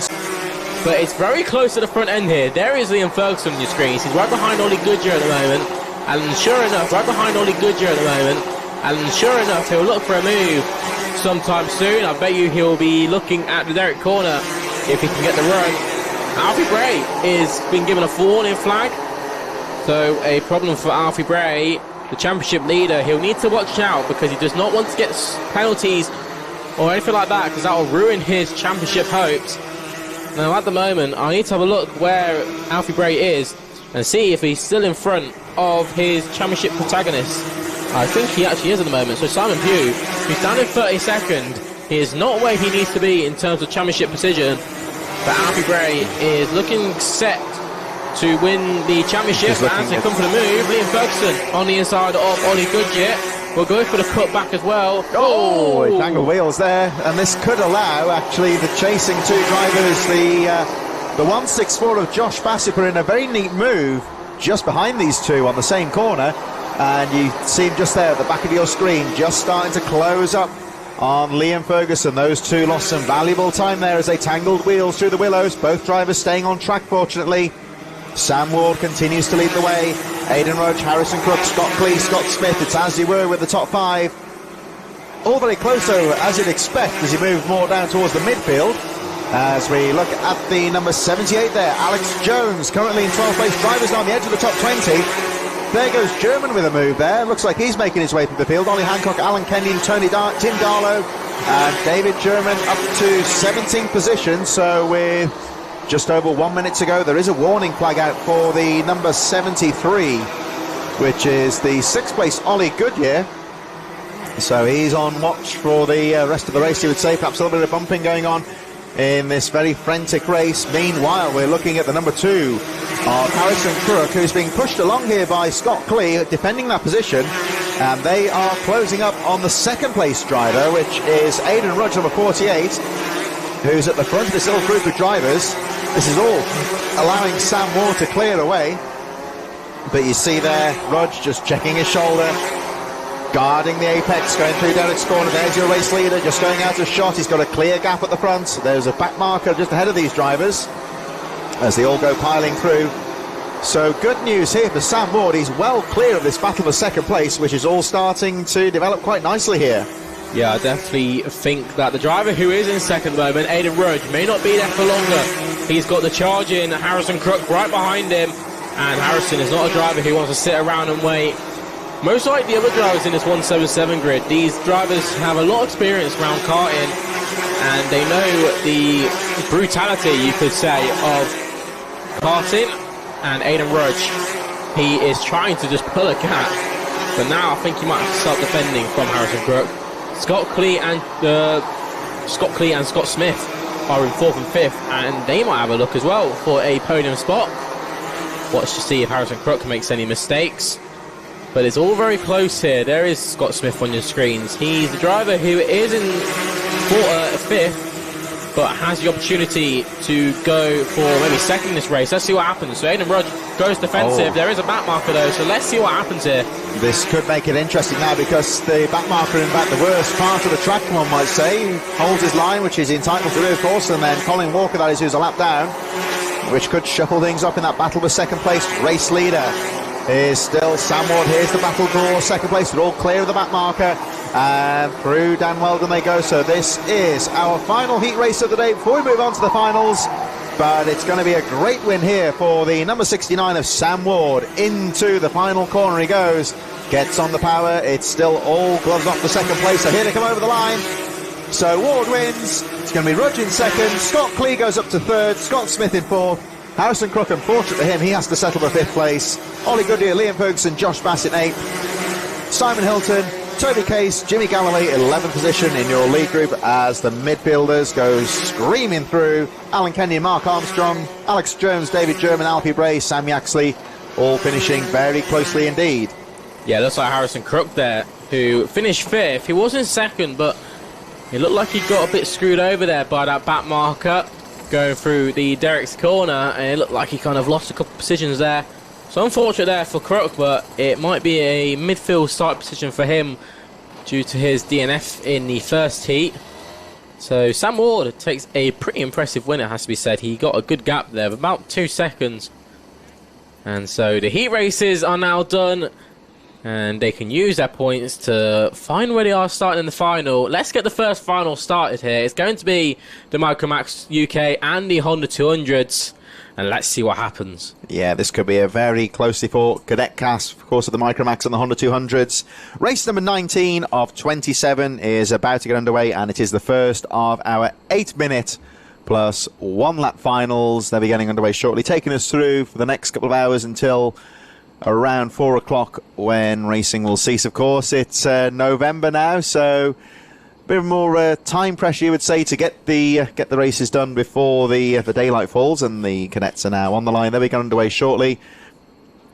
They'll be followed by the Minimax Inters, X30s, TKM Extreme, Senior Rotax KZ, Junior Rotax, Senior X30, and the class that we've just seen finish their heat races. That'll be the final race later on today, the Rotax 177. So drivers are on the dummy grid now, waiting to go out onto the circuit for their formation lap any moment now. I believe the track is clear, so we'll be getting them out on the track very shortly. It'll be Riley Blakemore that leads them away from Ronnie Smart, Jack Paul Braccara, Shailan Skrikantan on fourth position, Elliot Borks, Jack Wykes, Noah Clark, Mason Becker, Harry Grant, Theo Hamilton, rounding out the leading group of Honda drivers in the Micromax. Finley Beals from Mason Munster, Jensen Darlow, James DeBro, Pierce Taylor, Seiki Komatsu, and Dimitar Unzanov. There is our lineup as they make their way out onto the circuit. So there's your top 8 drivers. We just mentioned those, of course. Noah Clare, Mason Becker making up the 4th row on the grid. Harry Grant, Theo Hamilton taking us down to the top 10. Ollie Knox, George Wielden, Jerry Dufficy, Sawyer Henderson, Jack Scott, and Edward Munns will be 16th position. Reggie Dufficy, Harrison Thorndike, George Pickett, George Quinlan, Finley Beals is the first of the Micromax away from Mason Munster, Jensen Darlow, James DeBro, Pierce Taylor, Seiki Komatsu, and Dimitar Uzanov starting at the back of the field. So he hit some trouble earlier on by the looks of things. And we'll start in last place as the Hondas make their way. Start official just keeping an eye on these drivers, making sure they're in position as we're about to get the first of our finals underway. Or do we? The stars are holding up, but no, it's a good start. Away they go. Charging down into the first corner. Everyone quite defensive. We know this first corner's caught a few drivers out today, but it all looks fairly clean. 1 or 2 drivers going wide, but a good clean start to the Hondas. Yeah, it looks like Ronnie Smart got into the lead there from Riley Blakemore, who had to drop to second there. It won't be the best of starts for him, but we've still got 8 minutes ahead of us, so anything can happen, and the Micromaxes are starting. Finley Beals has gotten into the lead. It looks like James Durebex into second. So a good start by the top 2. Oh, I say that, James Durebex, I think, managed to get through there on Finley Beals. So a good start to both classes here in the cadet groups. And it looks like in third, who could that be in the Minimax, in the Micromaxes? It might be Mason Munster. who is in third. Now, Mason Munster had a really good last round. He was really up there for his first time here at the circuit, and he wants to go a couple places more better in this final. So the Hondas make their way. You see them on the right-hand side of your screen, heading towards Derek's corner for the second time, and it is still the early leader, Ronnie Smart, who jumped through on that first lap, but coming under a lot of pressure here from Riley Blakemore. And that looks very much like Jack Fulbrook-Harmer, who is still in third place, looking to get involved as the Micromax fight their way through the first corner. On the left-hand side of your screen there, going through the Willows. All running very strongly indeed. Honda's now coming down towards the final corner, and still number 51, Ronnie Smart, that leads the way. All line astern, you would say. No one really going for the moves just yet. Still a bit of time to go in this race, just over 6 minutes plus the 1 lap remaining, so the race still very much in its early stages. The number 46 on the left-hand side of your screen, James Deroe, looking good at the front of the field as he makes his way down towards the final corner. Right on his tail, though, is Finlay Beals, who's looked good today, and he'll be determined to try and get that finals victory. So let's have a look at the time now. We're just under 6 minutes plus the 1 lap remaining, and still at the front of the Hondas, number 51, Ronnie Smart, leading the way through the Dan Weldon corner, heading down towards Kimbolton in the final corner. And both classes here, Charlie, are still very much wide open. Yeah, let's also watch out for Yuzinov in the Micromaxes. He's into third now, and a good battle here between the top two in the Micromaxes. It is Durevex and Finlay Beals, or is it? Because Yuzinov has made his way into second place, and will he now have a little battle with James Durevex? Yuzinov actually started from last on the grid in the Micromaxes, so has done a perfect job to catch up. And that's a nice move there from Yuzinov. Will this be a last to first manoeuvre from Yuzinov? He runs wide, but I think Finlay Beals has got the run on him now. And if you look back to the Hondas as well, boy, we have to go back to the Micromaxes. This is a really good battle, and Durevex. Oh, look at Yuzinov around the outside there. What a move! What a move from Yuzinov. Has gone from last on the grid to first. What a move it's been for Yuzinov. That was particularly impressive there, I think, because he didn't get the best of drives. He got cut off a little bit going out to the Kimbolton corner, so to get that drive to make the move, some good going. Still on the right-hand side of your screen, the Hondas, and it's still Ronnie Smart just about holding on from Riley Blakemore. This race still wide open. I think the gloves are off here in the Honda Cadets as they make their way through the Willows. And there they go up towards the Derek's corner, all very finely poised. 1 second covering the top 6 drivers, so it's still fairly close. There go the Micromaxes on the right-hand side of your screen over the line, and the very impressive Uzanov here, who started at the back of the field, now into first position, and through he goes as we see potential challenge here for the lead for the Hondas down into Kimbolton corner.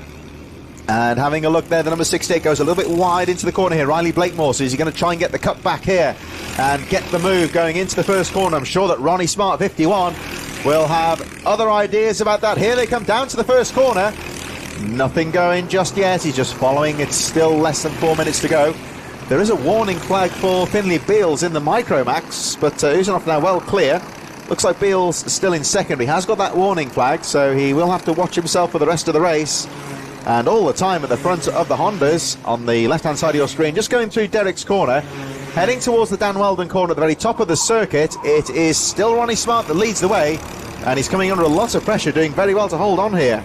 Blakemore has really just sat there for the past few laps. Will he be waiting for an opportunity to come? We still have 3 minutes left on the clock, so he's probably going to be waiting now for the last couple of laps. Going back to the Micromaxes, Uzanov has got the gap and is absolutely on at the moment. It'll be a real shame if he does any sort of mistakes and loses this lead, because he has pulled a massive margin to the drivers behind.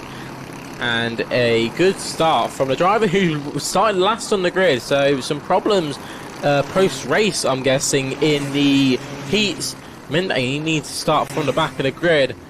Now on your Hondas here, is that a move from Blakemore? It looked like it for a minute, and I thought the camera was showing a lead change. I noticed a couple of times he's just nudging the race leader along to keep that momentum going. So I think at the moment, Riley Blakemore determined not to lose any ground in this fight for the lead, because they have got a very small gap between them and Fulbrook-Harmer. Here he goes, having a look now as they make their way down to the first corner. Smart sees it coming, guards the inside. This could allow Jack Fulbrook-Harmer into things in third place. So this race still finely poised. I think there's a bit of racecraft going on here in second place from Riley Blakemore. He wants to get the lead, but he is aware, of course, that third and fourth are not too far behind, and he's certainly not going to go too wild here and just pick his moment to try and go for the lead. Well, it's the perfect opportunity to work with the driver in first and sort of push away together. They want to make sure that they can hold this lead and get away from the driver in third, who is actually Sri Kantan, who got into third, and Fulbakama is sitting there in fourth. So Jack will need to try and catch up to this top three here. He is right on the back of them now, and he'll go to the outside. Will this be a move for the lead? Let's see. There's a mouth for second, and could that be on the inside? Oh, that was very close between Srikantan and Blakemore. Oh, you just saw there. You saw him really gesticulating there, Riley Blakemore, to try and work together and move down the track here, because in fairness, Shailen Srikantan has done very well over the last 2 laps to get through to third place and just starting to show his fight a bit here now to go for the lead. He's back up there with the top 3 once again, and Blakemore can't find a way through at the moment. Ronnie Smart, the race leader, doing very well so far to hold on to the lead with 50 seconds on the clock. So it's going to be tight here, 47. I think they'll squeeze through just before the last lap flag. We'll see Smart going full defensive. This realistically is going to be 2 laps to go, and I think Blakemore knows now that the time is right to try and make a move for the lead here, because Ronnie Smart going full defensive here as he makes his way towards Derek's corner. Again, you see him very aggressively guarding that inside line. This is all going to draw third and fourth place into this one, though. Srikantan in third position. The Micromax is still charging away on what looks likely to be their penultimate lap as well. Here they go through Derek's corner, and at the moment Blakemore can't find a way through, because Ronnie Smart, 51, your race leader of the Honda Cadets, doing very well in guarding the apex. This is where there's always a move going on here into Kim Bolton, but Smart's got the line covered. Let's have a look at the clock. It's just gone down to 0, so... or maybe not. This says the last lap, but I didn't see the board go out, so I'm not too sure. We may well be going on for another lap here. I think this might be the last lap, actually, because that board is out there. So it's going to be a 1-lap dash in the Honda 200s and Micromaxes. Ronnie Smart will need to defend this as hard as he can to take the final win. Well, the first final win, shall we say, this weekend. The penultimate round of the Club Championships. On your Micromax screens there is the perfect drive of Uzanov, who is leading the way perfectly. But what is going to happen here is a battle of 4 carts as we go down into the final corner. What has been the move from Blakemore? He has a look, he can't do it. Jack Fulbakama has gone into third, but it's going to be Ronnie Smart who wins in Honda 200s. What a win it is for Ronnie Smart. He timed that race to perfection. He got into the lead when he needed to, and he has drove a brilliant race. Riley Blakemore, you have to give a round of applause for him. But around the final corner in the Micromaxes comes Uzanov, and Uzanov will take the win in Micromaxes. What a win it was for Uzanov, and a brilliant race. And I think Finley Beals just got James Durevex across the line, so that was the battle for second. But at the front, it was Jack Fulbakama who made that last lap, last corner move, and got in front of Srikantan, with Noah Clark finishing in 5th, Jack White's in 6th. Theo Hamilton has gained some good championship points. He'll finish in 7th. From Harry Grant, Mason Becker and Sawyer Henderson's round out your top 10. So a brilliant way to start off our finals with the Cadets, the Micromax and the Honda 200s. We're going to move on very shortly to the Minimax Inter, who are on the dummy grid now. Looks like a clear track. No incidents in that previous race, so Minimax Inter with iZone driver performance will be underway in just a few moments' time. Drivers now on the dummy grid, 8 minutes plus 1 lap for the finals, and they'll be going underway in just a few moments' time as we wait for our penultimate round of the championship. One thing to consider, of course, here, Charlie, is this Kim Bolton circuit. Many other karting tracks, you would say, are more based on corporate facilities. They're open all of the time. To quote an example, I live very close to Wilton Mill nowadays, and you go past there in the week, and a lot of these karting teams have got awnings set up and are testing there during the week. You don't get that opportunity at Kim Bolton. It is purely for race meetings only. Does that make a factor for the drivers in maybe having a little less familiarity with the track than some others? Yeah, but I mean, I think the track is actually quite easy to learn, to be honest. There isn't much compared to tracks like Wilton that actually go on. and it's more you can focus on each corner than having to focus on a sequence of corners. So it all mixes up here with not being able to test through the week, and it's actually really good for financial benefits, because obviously, yeah, if you have got all the money in the world, you are going to go out testing all the time because you want the, you know, any benefit you can going into a race weekend.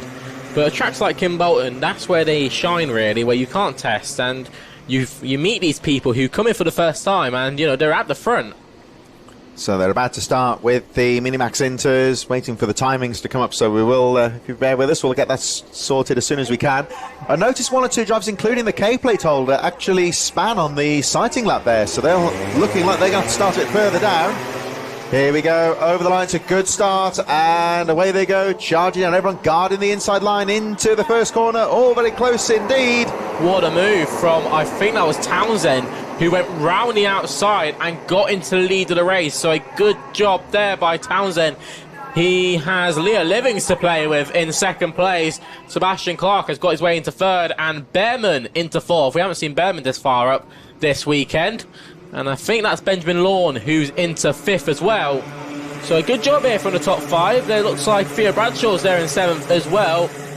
But back to the front, Leo Livings, will he have a look on the leader? Oh, he had a little peek on Townsend, but it just wasn't enough to get down the inside.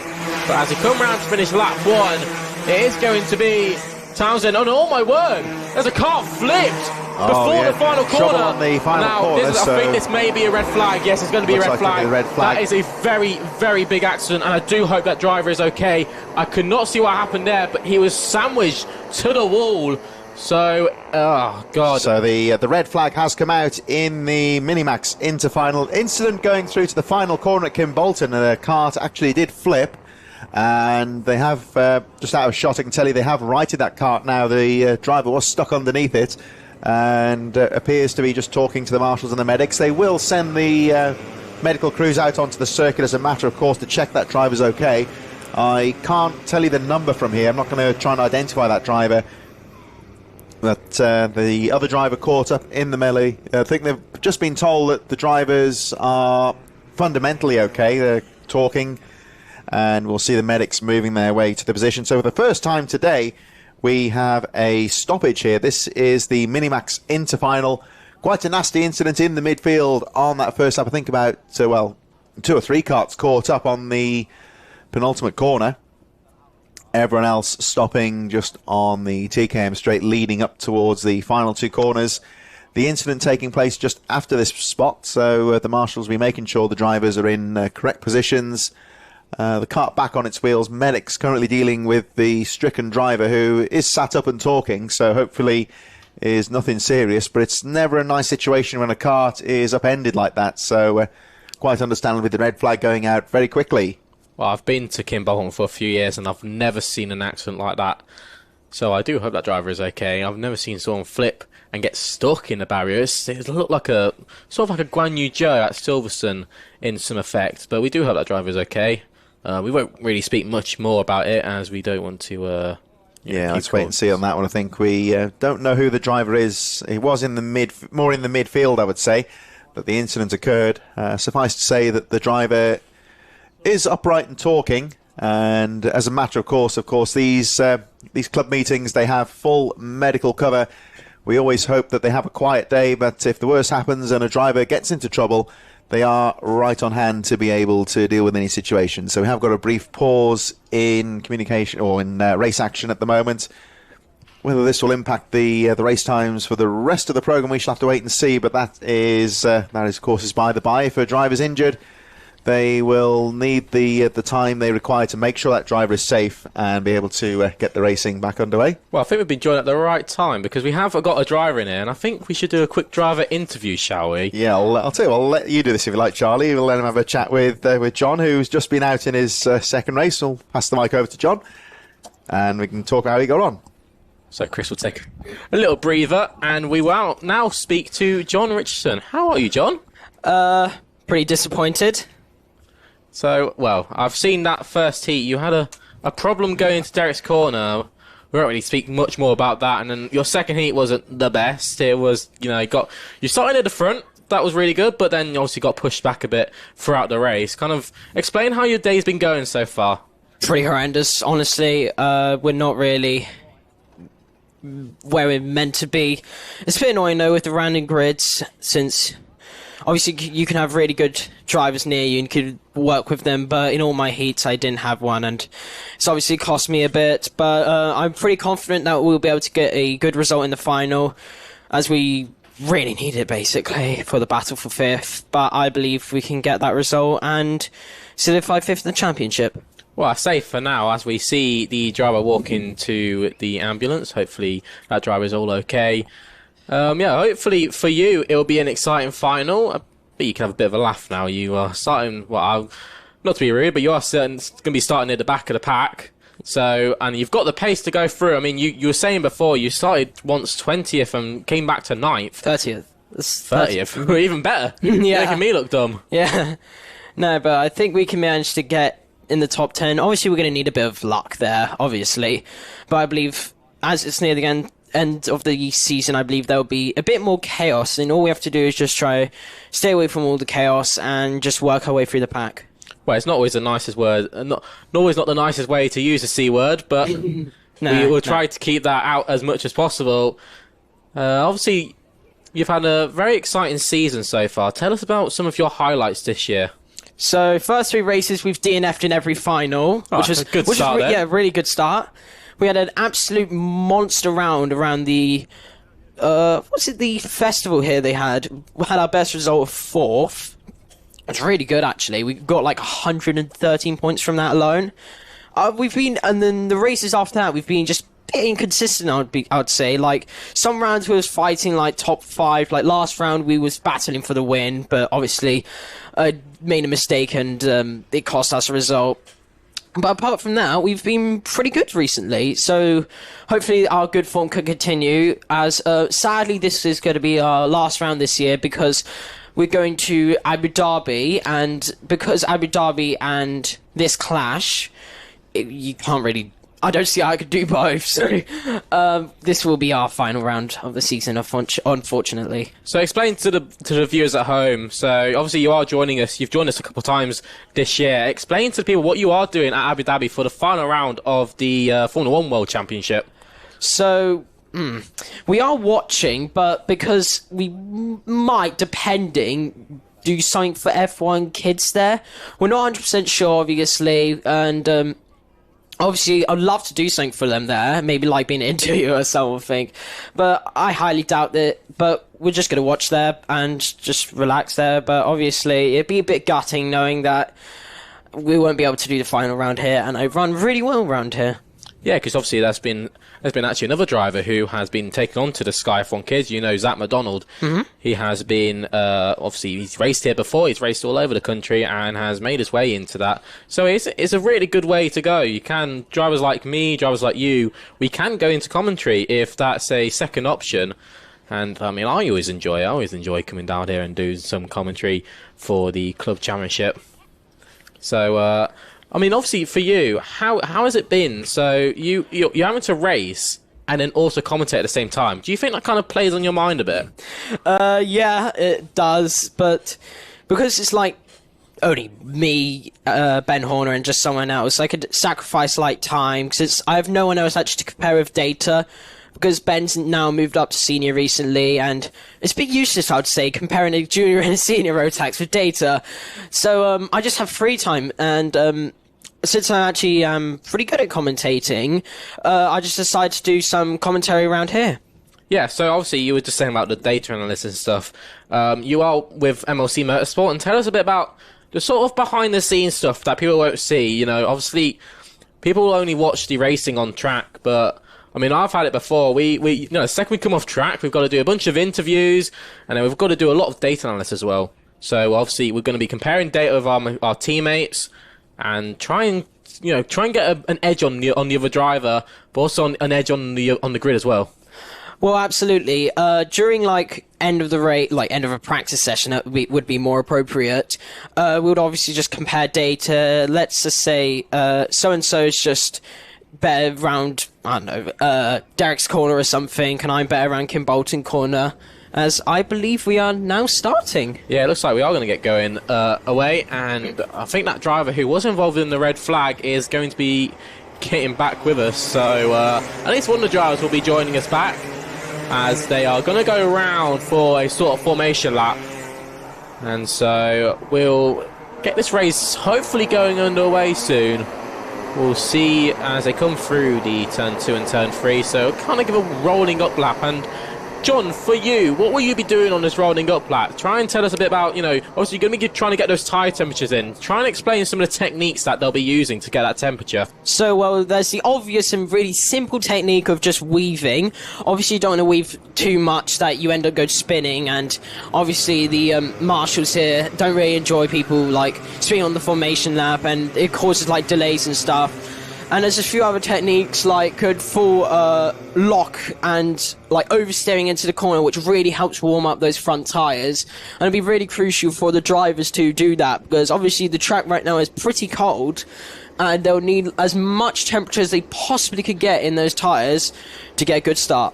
So, speaking of a good start, let's see what the Minimax can do. So it is going to be Leo Livings on the inside, and are we going racing? Yes, we are. Down to turn 1. Let's see what Leo Livings can do.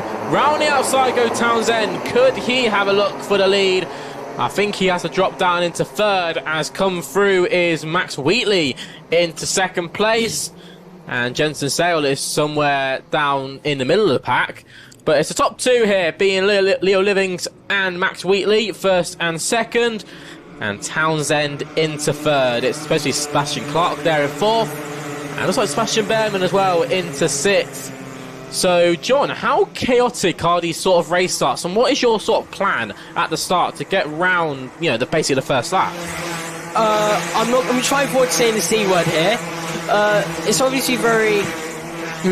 carnage-ish. Oh, I've got to use it. Well, there's another C word there. No, it's always really... there's a lot of carnage on the first lap, and especially it's the end of the season, and drivers might resort to unholy tactics, but... That's a very good choice of words there. Yeah, I'll let you have that one. Yeah, we're not going to say any unsportsmanlike technique words here, but obviously drivers might use a bit of... as I mentioned before. Argy-bargy, let's say. Yeah, argy-argy. But in the end of the day, it can be really beneficial for some drivers, but at the same time, it just ruins the racing. And it's good to see that, I believe Jamie actually gave the junior Rotax a telling off. Well, we won't speak much more about that one from the officials here at Bolton, who are always doing the right job, making sure all these drivers get a good turning off when they needed to. It looks like Max Wheatley has got into the lead from Leo Livings.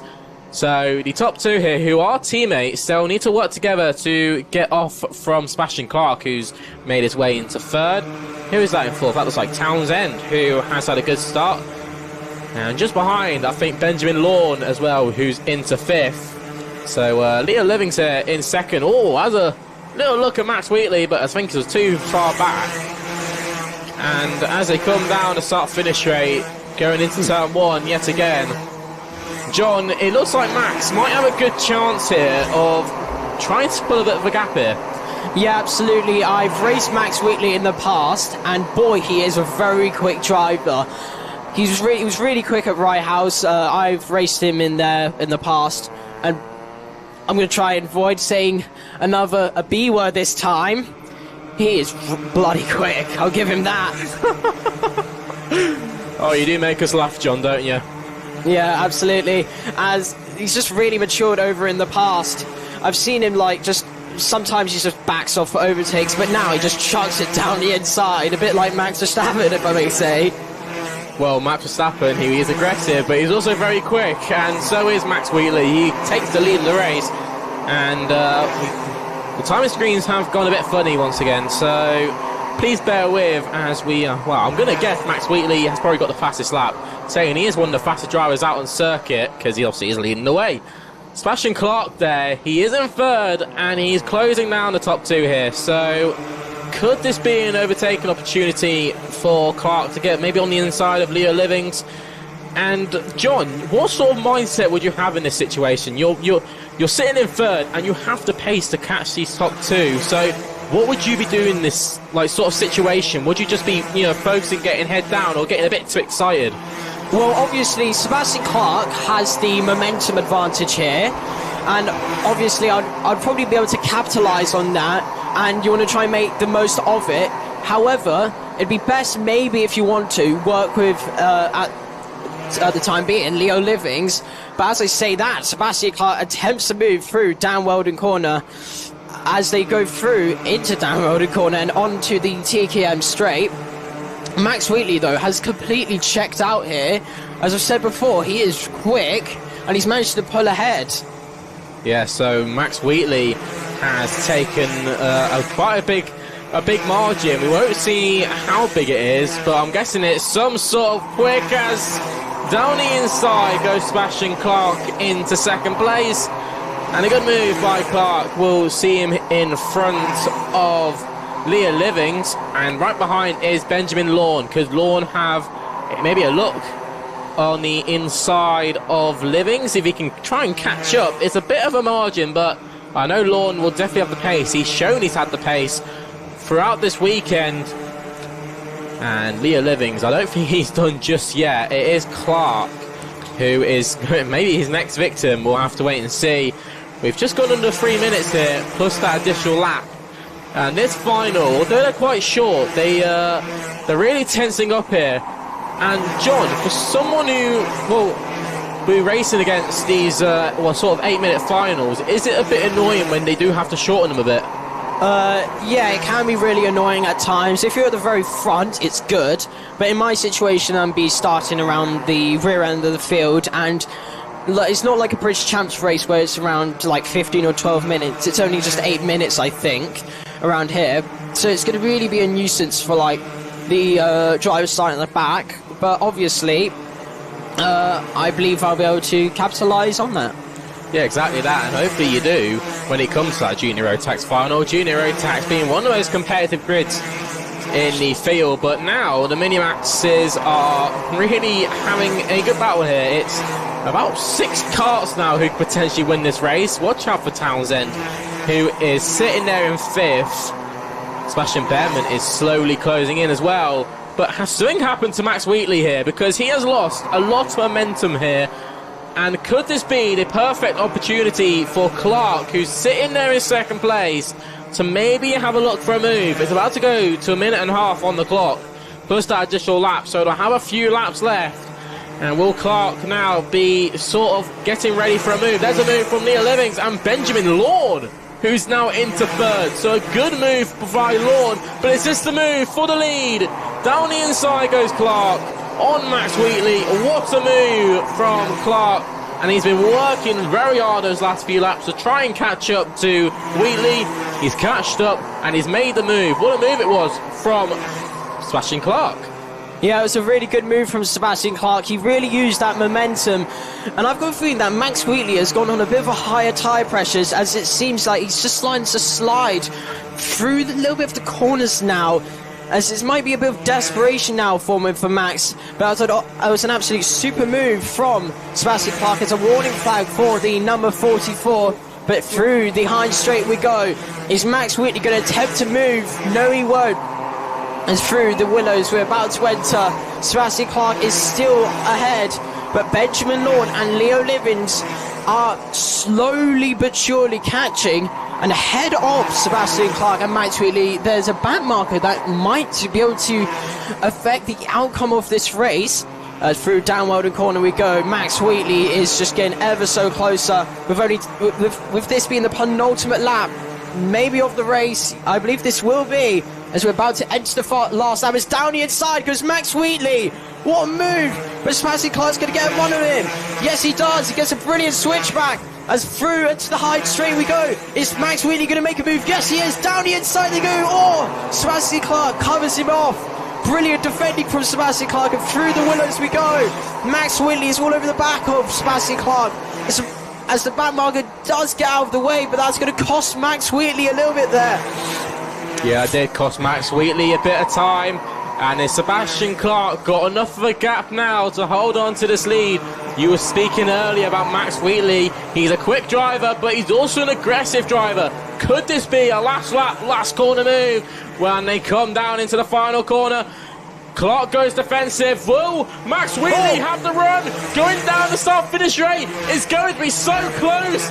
I think Clark gets it. What a win from Sebastian Clark. Will take the win from Max Wheatley. And the rest of the cars will come flying through. The timer screen hasn't updated just yet, so we can't see where everyone finished. But a strong finish in the mini-maxes there. And what a drive from Sebastian Clark. Yeah, that was an absolute brilliant drive from Sebastian Clark. It's a bit unfortunate though, because Max Wheatley attempted to make the move going into the first corner, but Clark just managed to squeeze him a little bit into the curb. And it's really powerful here, because you can brake really late into these corners and not have that much effect. But it was a really good defensing drive, and a really good drive from Sebastian Clark. So a strong race there in mini-maxes. And soon we're going to be going over to our next race, the Junior X30 category. So, John, quick question. How come you've chose the more Rotax route than X30? Honestly, I've just never driven an IAME. But I can agree with you on that one. No, but we actually plan on driving one. We plan on driving a Junior X30 maybe around the Kimbolton British round here. That'll be in June or July. I'm not 100% sure though. But we plan on doing maybe 1 or 2 X30 races. That's just a little bit of a joke. But as we're about to have the Junior X30 race underway, the final, as hopefully we will get the starting grids. Yeah, any second now. Yeah, I don't think the timing screen is updating, so we're going to have a little guess around who is where. Well, and it looks like Finney Lyons is on the front row. So a good job by Finney Lyons. He had to work hard throughout the heats to get up there. And who is that in fourth? I know Jack Owen Drawbridge is up there as well. He is a driver who's leading the championship at the moment. So he'll be looking at a strong result when it comes to near the end of when it comes to the final round of the championship, shall we say. So as the drivers now form up. No, it's Jacob Batchelor on pole position. Ah, right. So Batchelor on pole, and I think that's Finney Lyons on the outside. So let's see what happens here as they come round the final corner. And it's going to be a good start, or is it? We're going away into turn one. Finney Lyons is on the outside, Batchelor on the inside. Is it going to be a good move? Oh, Batchelor goes really late into the corner. And who is that that's made it through? I think that might be, could be Charlie Myers, my apologies. And a couple of drivers spinning further back. But it is Charlie Myers who gets into the lead of the race. What a start it's been from Myers, the number 22 car. Yeah, it was a really good start. I think Jacob Batchelor just locked up into the first corner, pushed himself wide with Finney Lyons, and this just helped Charlie Myers capitalise on it. And through into Kimbolton corner we go. Currently watching the number 69 of Jacob Batchelor, of the number 287 of Max Fenton, who's had a very decent start. Jacob Batchelor taking a rather wide line going through the Hind Straight. And now about entering the Willows we go. It's been a really, really good start from Charlie Miles. I'll give him that. I think he's got around just under a second of a lead to Jacob Batchelor, but it's been a really pretty calm start, apart from the first corner. Yeah, and it's also been a, quite forgiving start for Finney Lyons. He dropped a few places at the start there, and that wasn't really his fault. It was more the driver who was on the inside going into turn one who, basically squeezed him off there. And there's Jacob Batchelor who's in second. Now he's going to have to watch out now because Finney Lyons, who's there in third, has got the speed and has got the momentum. And soon enough he'll look for the move for second place. But what sort of corner do you think he'll try and get him on? Probably the next corner. Nah.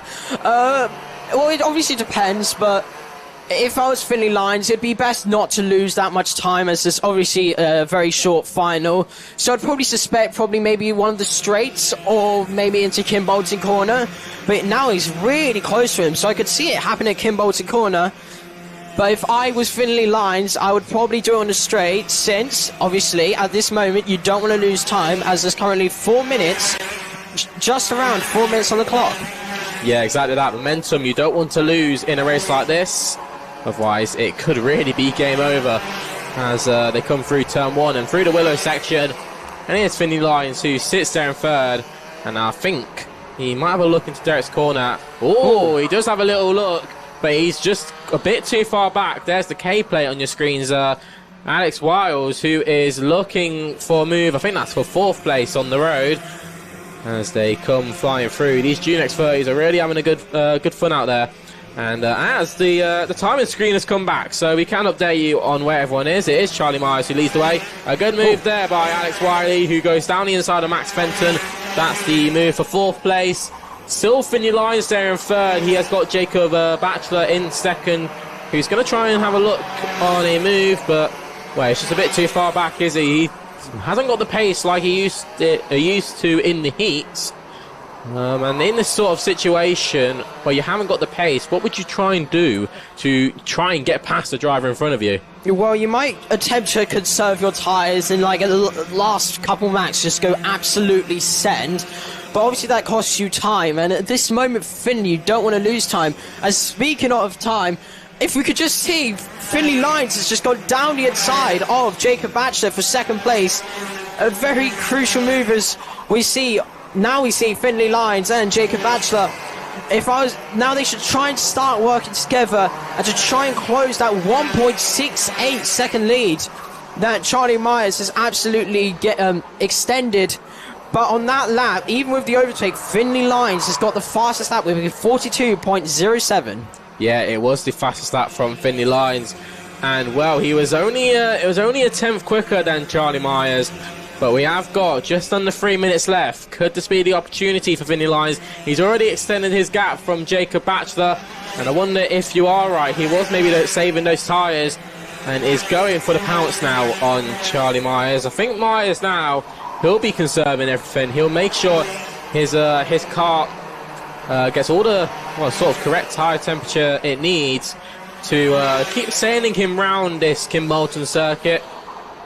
As they go into the 2nd sector, there's a really technical part of the circuit, and as they come through the Dan Weldon complex, this sort of triple curb where the drivers will sort of go in and run wide and then try and cut back to try and get as much speed as they can down the Mitsu straight.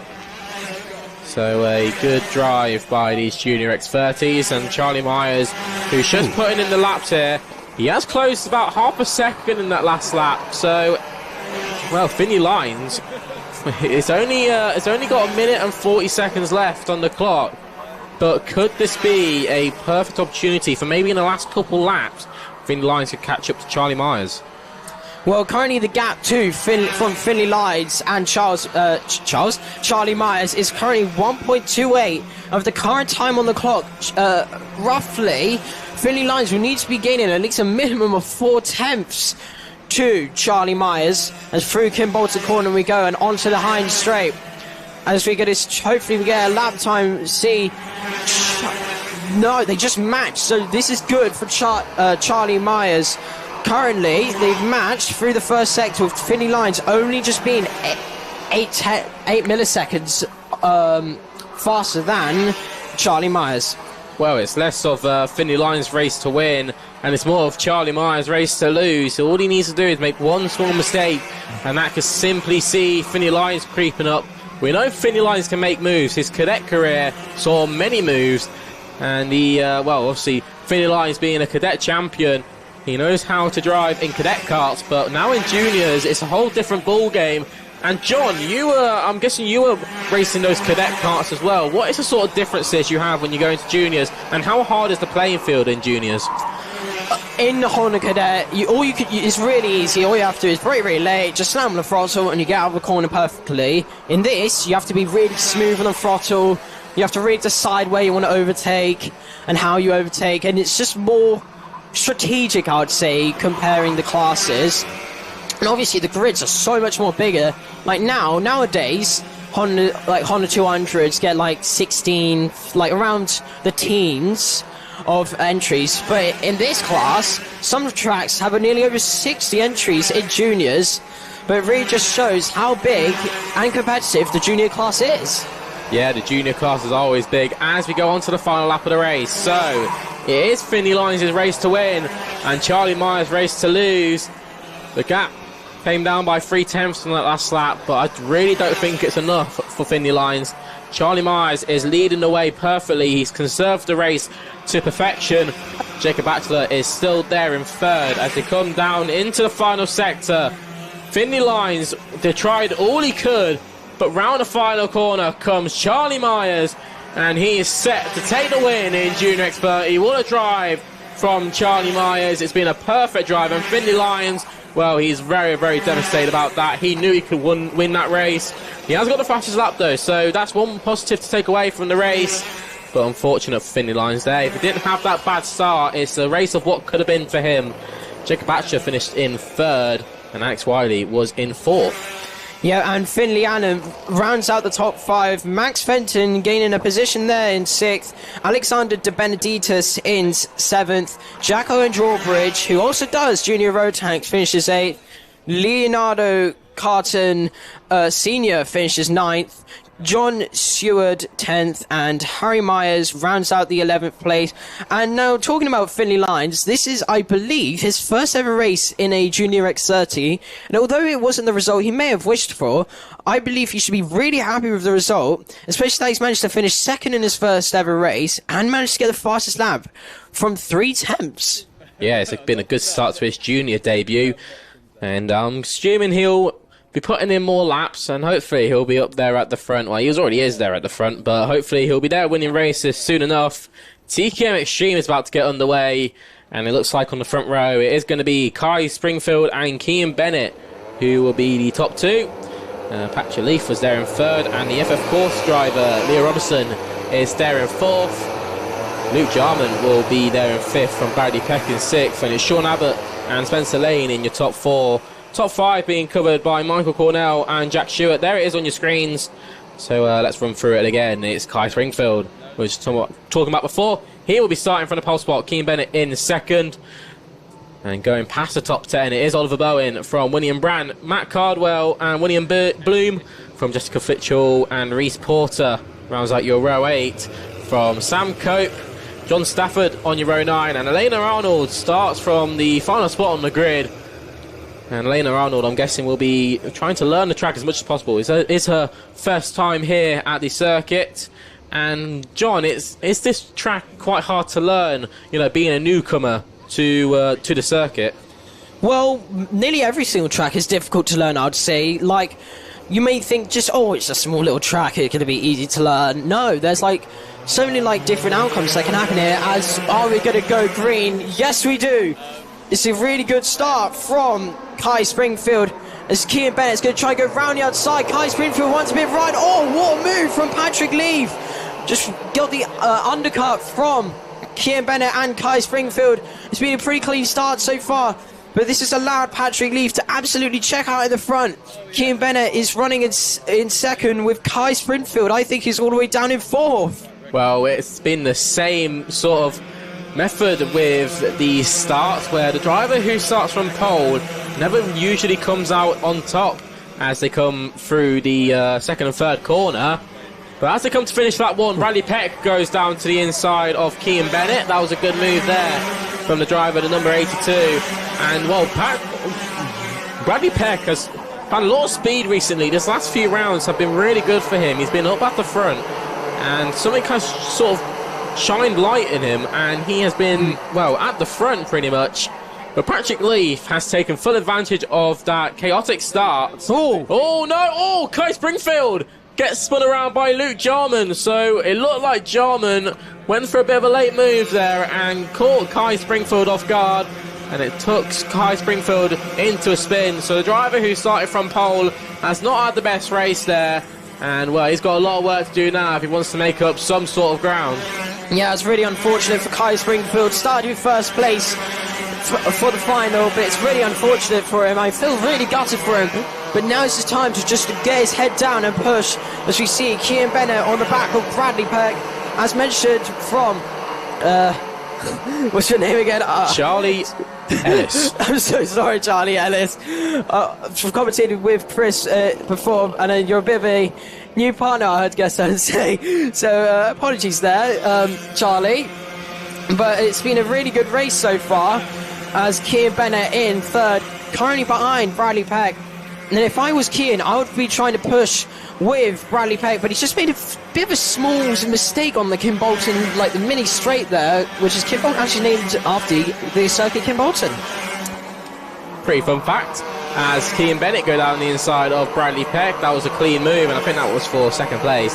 And whilst they're all battling, Bradley Peck is just pulling away here. He's got about a 1.4 second lead, so there's nothing stopping Patrick Leaf for the time being, but these drivers from second to fourth need to start working together here. Leo Robertson, we know he's a quick driver. Will he get down the inside of Bradley Peck coming into the last sector? We'll have to wait and see. And right behind is Spencer Lane.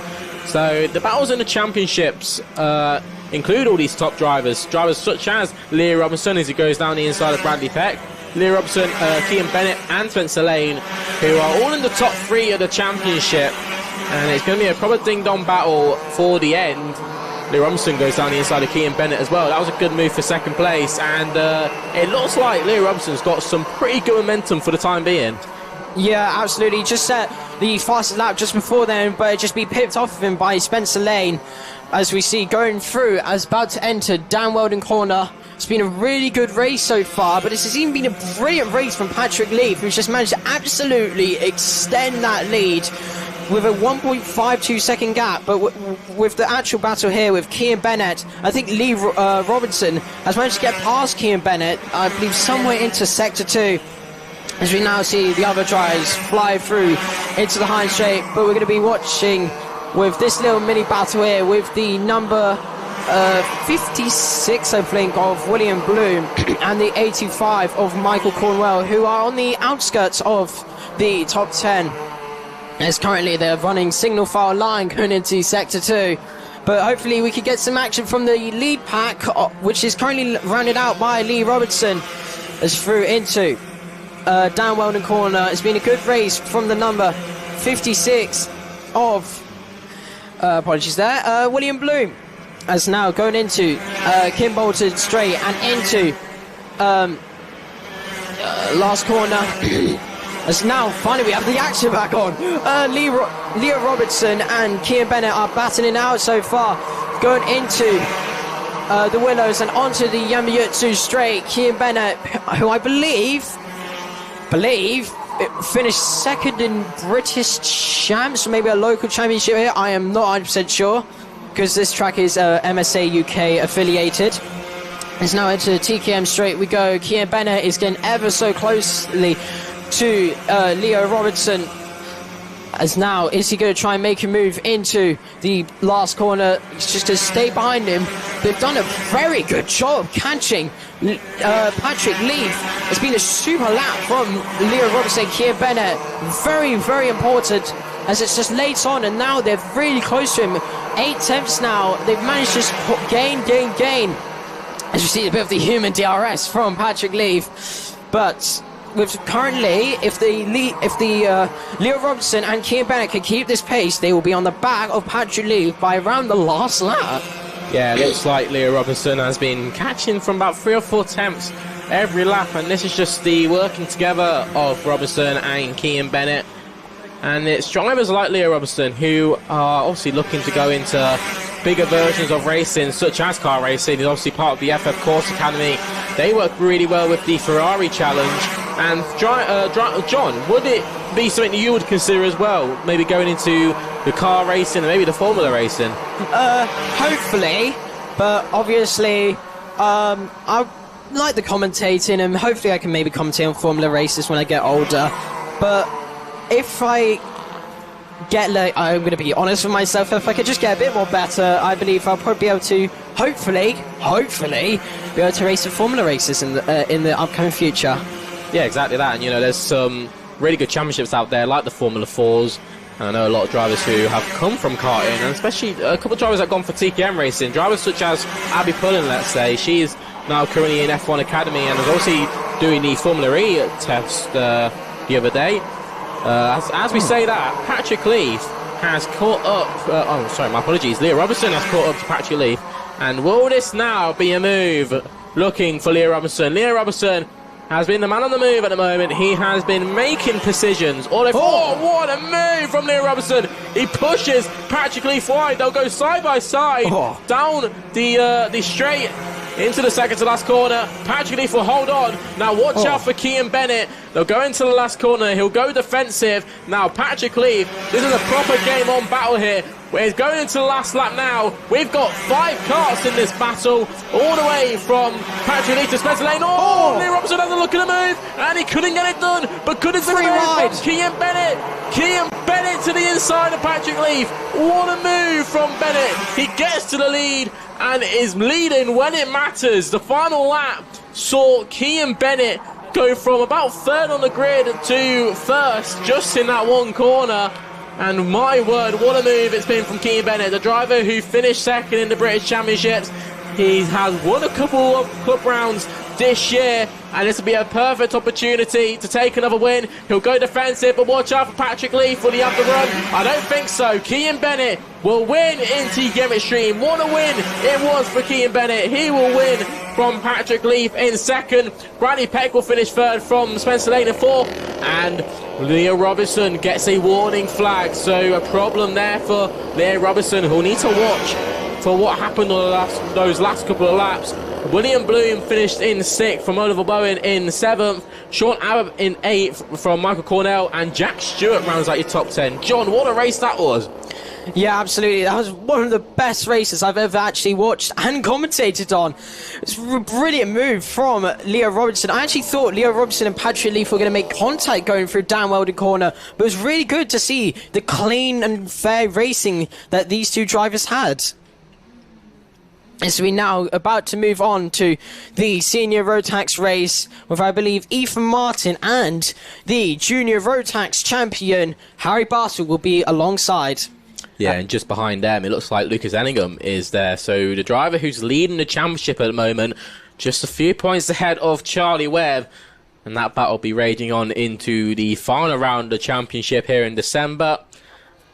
Please keep watching for the final round, where there's going to be many championship battles that will be decided when it comes to the finals. Let's see how this final grid's going to be looking. It's Harry Bartle and Ethan Martin who are on the front row of the grid, from Lucas Enningham and Harry Bloor, from Thomas Pryor, Tobian Alvarez, Rachel Robertson and Deacon Russell, from Jack Genningham, Ewan Charman, Ben Horner, Charlie Webb, who starts in 12th. That's a struggle for Charlie Webb. Archie Flint and Luke Bate from Jonathan Rowton and George Hart. That goes from Joe Fox and Jack Spencer. From Cassius de Ath, Jack Rowe, Felix Stolken, James Tester, Zav Champion Lewis.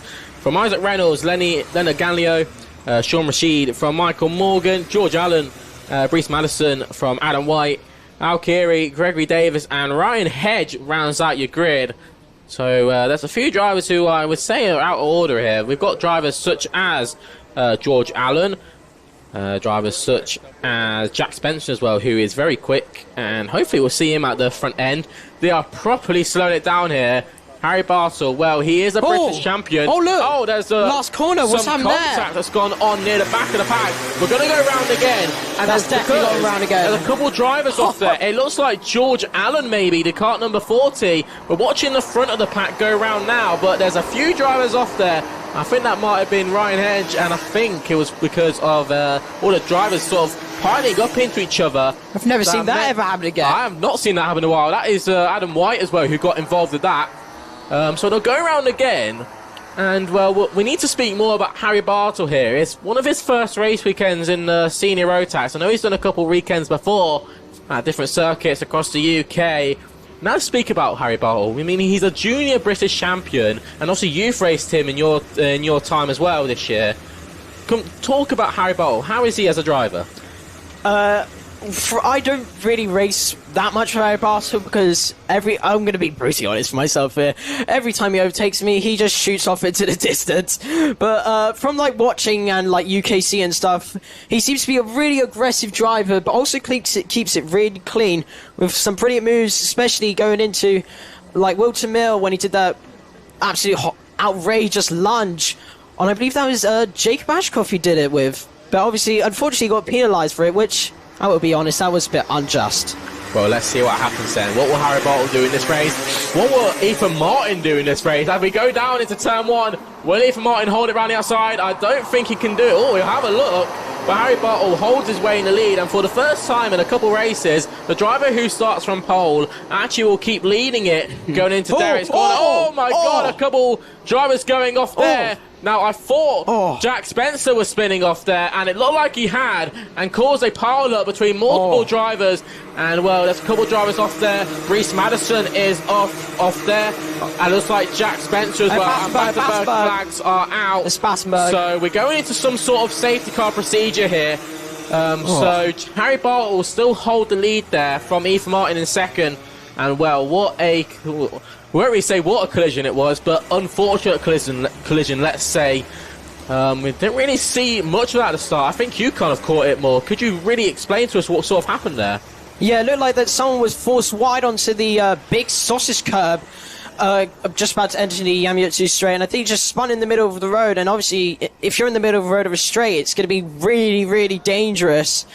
And it was just unfortunate for the other drivers, since they basically had nothing to do, and it was just really, really serious collision. I just hope all the drivers that are involved were all okay.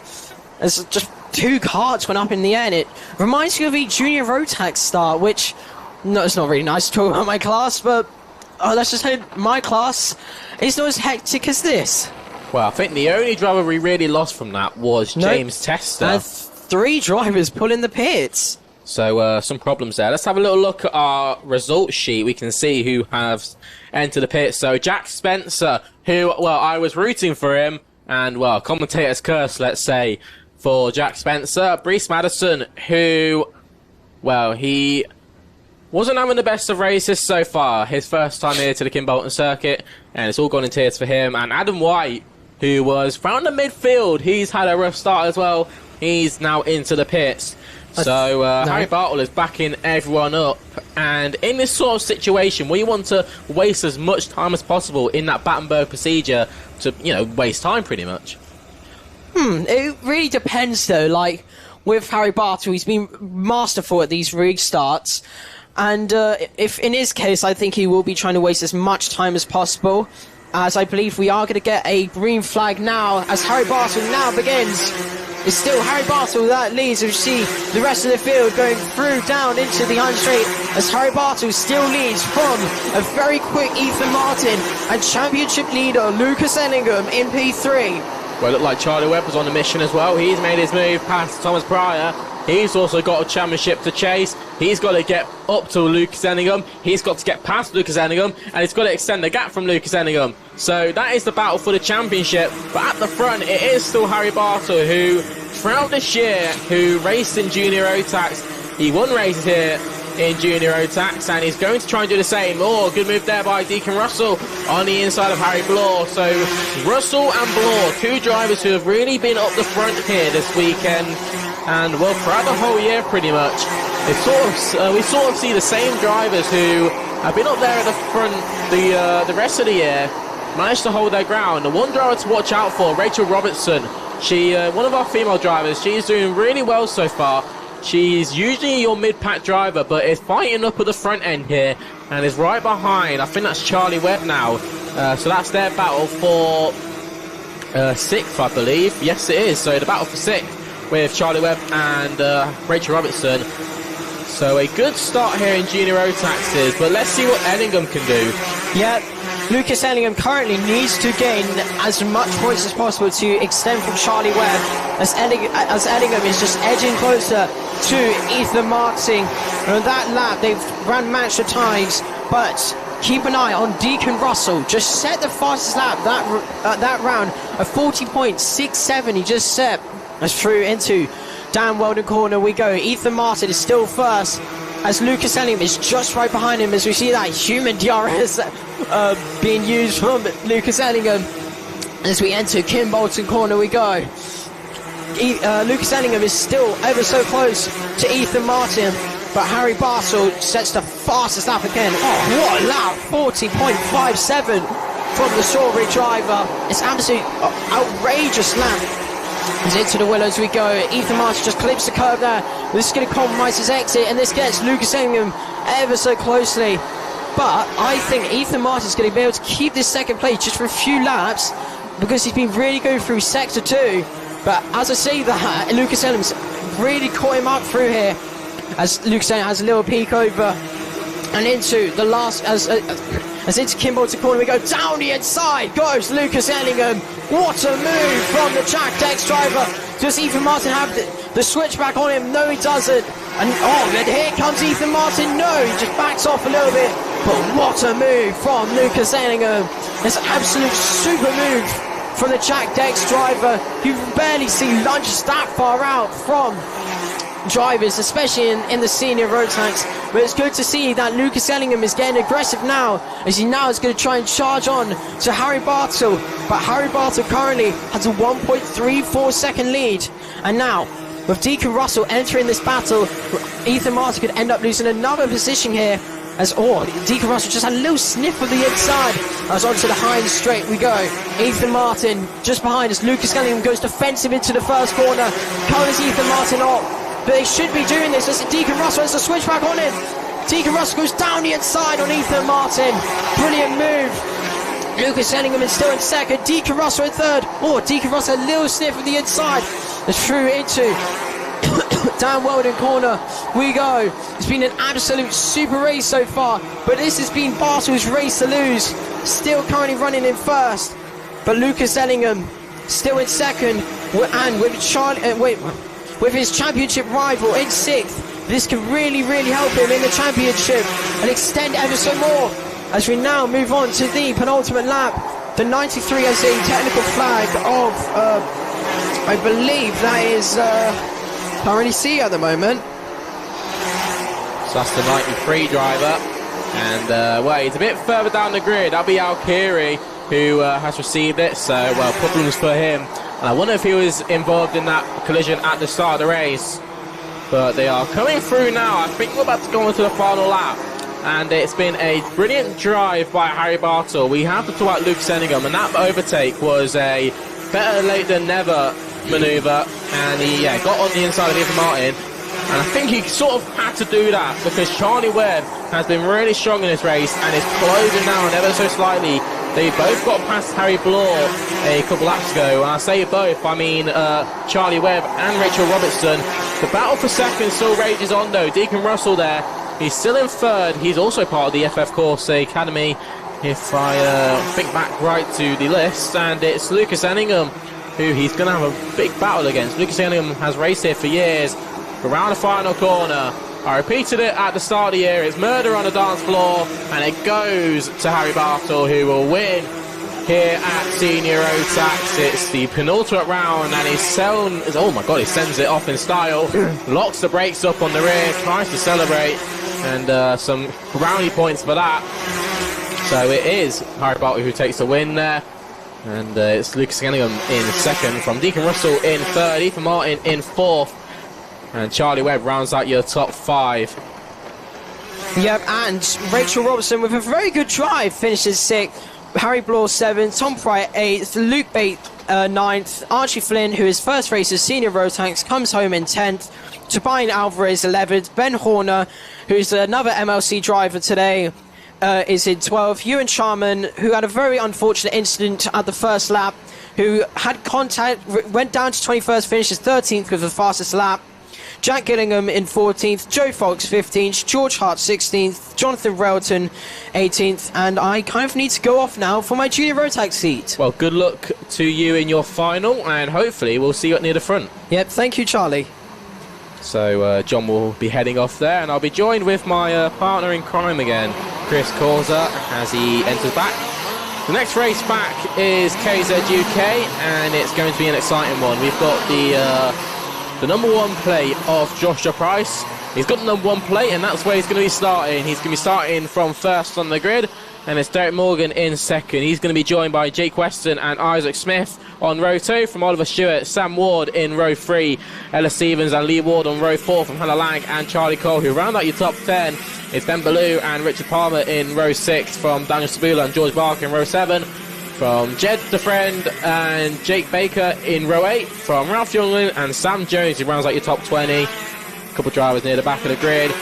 But it's going to be an exciting one here. They'll be doing their 2 formation laps to generate the tyre temperature, make sure they can run up and down the gears pretty smoothly. And it's going to be an exciting one here. We've got obviously a big group of drivers here. I think anyone could really have a good chance of winning this, but it looks pretty set for Josh Price. Yeah, Josh Price, you would say, is the favourite coming into this race. You can see, of course, that the drivers cut out the Derek's corner section, a bit more pace down the straight. Kart stopping out nearly at 100 down the end of the straight. Very fast run into the Dan Weldon corner.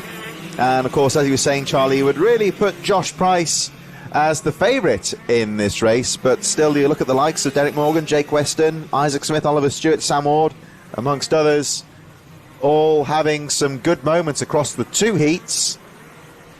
And all down to the start, of course. It is a standing start, so the start again will be very important indeed. The drivers lining up in their respective positions as Derek Morgan's second on the grid. Coming up now, the drivers just getting a last opportunity to get a bit more temperature into those brakes and those tyres. 1 or 2 little practice starts, if I say, just get those back wheels spinning.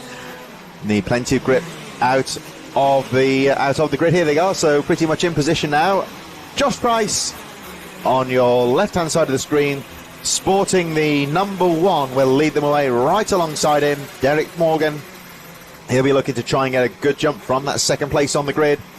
Third for the 116, who ran very well in the heat race, of course. Won the second heat, Jake Weston, closely followed by his teammate Price. Last couple of drivers are in position now. You see the marshal at the back of your screen, just making sure they're in position. And it looks like the driver's in position. The marshal's happy. All eyes on the lights. 1, 2, 3, and 4. Away we go. Lovely start there from Price, but also getting away well is Derek Morgan, charging into the first corner. Duel to the first corner, but Price has got the line.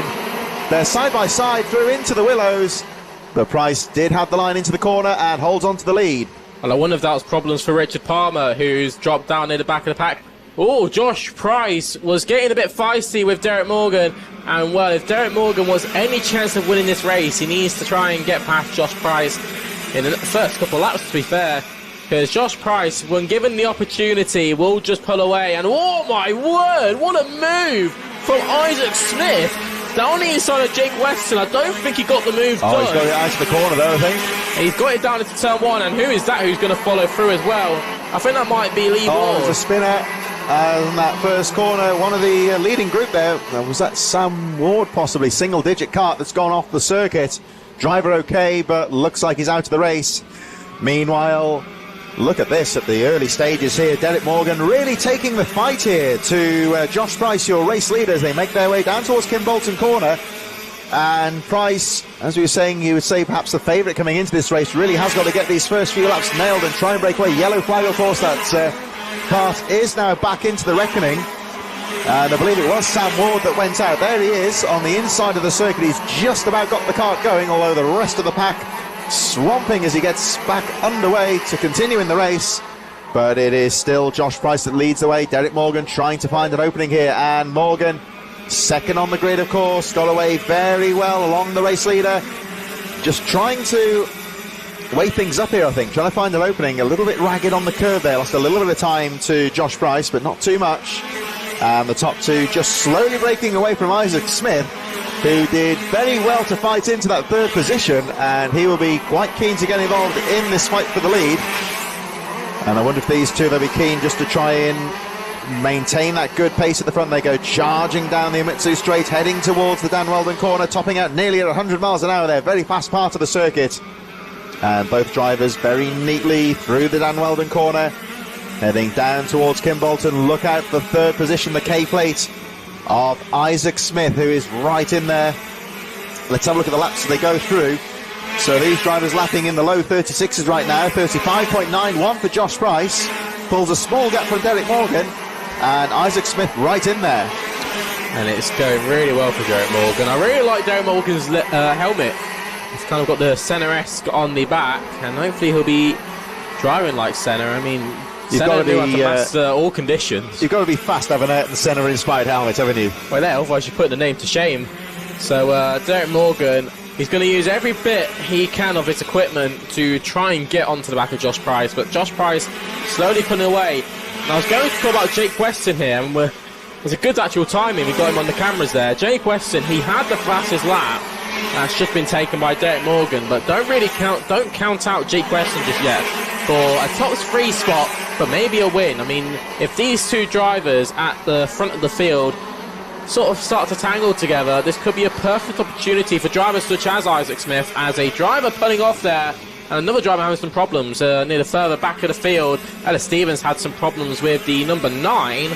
And I wonder... think it's Lee Ward that's dropped out of the race, who was in the top 10, out on the infield. Driver okay, but looks like he may have had some kind of mechanical trouble. But still, Derek Morgan hustling the race leader, Josh Price, who cannot break away right now. He ran quite comfortably in the first heat, won it very comfortably, you would say, but in this final, Derek Morgan really taking the fight, and he's got to be careful here because they're not too far behind. And he won't want to rush any potential overtaking opportunity. He has a quick glance over the shoulder there just to check the progress of the chasing pack headed by this driver, the K-plate Isaac Smith, closely followed by Jake Weston and Charlie Cole, 3rd, 4th and 5th, as the leaders pile into the first corner. 242 having a look on the inside. What a move from Derek Morgan, and would he have more? He was very close. I thought he would have had it on the exit, but Josh Price got the perfect momentum to get down the inside at turn 2. And well, I was thinking, Derek Morgan, has he pushed the tyres a bit too much? And will we start to see him drop off a bit? We'll have to wait and see. It was a good move from Derek Morgan to turn 1, and now he knows that his turn 1, his speed from the start-finish rate down to turn 1 is perfect enough to go for a move. Now Josh Price is going to know that. Will he go a bit more defensive this time? I don't think so. So another lap goes by, and there's a battle for Charlie Cole and Jake Weston, and Isaac Smith has dropped to 5th. So a brilliant move by Weston has seen him into the final spot on the podium. And whilst these drivers are battling, it's just given a perfect opportunity for the drivers in 1st and 2nd to kind of pull away. And now it's more of a battle for the top 2 than here they are then once again. Battle. So let's see what Derek Morgan can do. There's 3rd, 4th and 5th. So a little battle the 3rd, just dropping them off the pace of the 2 leaders, allowing them to have their own race. Here they come over the line once again, and you can see Price still with the confidence to go for the racing line into the first corner, allowing Morgan to have a look there, but he's got the momentum to carry through the first corner. So it's Price leading from Morgan, Jake Weston, Charlie Cole, Isaac Smith as they charge down the Imitsu straight. Oliver Stewart in 6th, Bo Phillips, Hannah Lang, Ben Ballou and Daniel Chabula currently running up the top 10 with just over 1 minute plus the extra lap remaining as they make their way down towards Kimbolton Corner once again. Derek Morgan, no quarter given in this race, all very closely needed. Morgan still trying to look for a momentum, look for an opening to try and find a way through. Price again going for the racing line. Morgan having a look on the inside, this time a bit more aggressive onto the apex, and he makes it stick. So that was about 2 laps in the opening there, and Morgan taking the lead. Can Price fight back? Now I would have thought Josh Price should have really defended going into there. Him knowing that Derek Morgan had the pace to make the move at turn 1. It seems to be his only perfect opportunity, that turn 1. But now he's got the move done. This is really now the opportunity for Derek Morgan to try and pull away Josh Price, though. He is very quick. We've seen it all throughout this race. Will he have a look back? Not just yet. I think he might bide it down to maybe the 2nd to last or last lap. We're on 2 laps to go here, so I'm wondering perhaps if he'll just have a look for the time being, just look for ideas and work something else on the last lap. Yeah, it might be. As they go into the Weldon Complex once again, Josh Price just sitting there. He is waiting. He's going to bide his time. As the last lap board is about to be shown, it's going to be a 1-lap dash. And it's more of Derek Morgan's race to lose than it is for Josh Price's to win. Let's see what happens. The first corner is So Corner. It's a very good defending zone. Will Josh Price get it on the cutback? No, he doesn't. So it's going to be Derek Morgan who still holds the way as they come through the Willow section. And they'll go down a really long straight, one of the longest straights we'll ever do in British karting. As Josh Price nice move there, has a look. But he goes to the outside of Weldon Complex. It's not going to be a good overtaking opportunity. So it's coming down to the final sector now. They'll come through the 2nd to last corner. Morgan holds the way. Josh Price into the final corner. Will it be enough? He's gone wide. He's going to look for the cutback here. I don't think it's enough. So it's going to be Derek Morgan who wins in KZ. What a drive from Morgan. He had that planning a long time ago. He got the move done on Price, and he managed to pull just the smallest bits of a gap and he takes the win there. So a brilliant drive by Derek Morgan. Josh Price finishes in second, from Jake Weston finishes in your top 3. Charlie Cole finished 4th from Isaac Smith and Oliver Stewart. Buell Phillips made up 12 places, so a good drive by Phillips. It was quite unfortunate we didn't really get to see him up there at the front, because I bet you he had a really good opportunity to take a win. Hannah Lang finished in 8th from Sam Jones and Ben Ballou. It was Richard Parler and Daniel Sabula who picked up good championship points. With Ella Stevens dropping to 13th, Frown Youngling in 14th, and George Barker rounded out your top 15. That was a very exciting KZ race, as we said. Yeah, and I have to say that Derek Morgan was full value for the victory there. He had a couple of looks at Josh Price, who was determined not to let that lead slip. Both drivers very competitive indeed, but Derek Morgan with a brilliant victory there. Junior Rotax with Ainsbury Plantire is about to get underway. Ainsbury Plantire, of course, helping to maintain this Kimbolton circuit.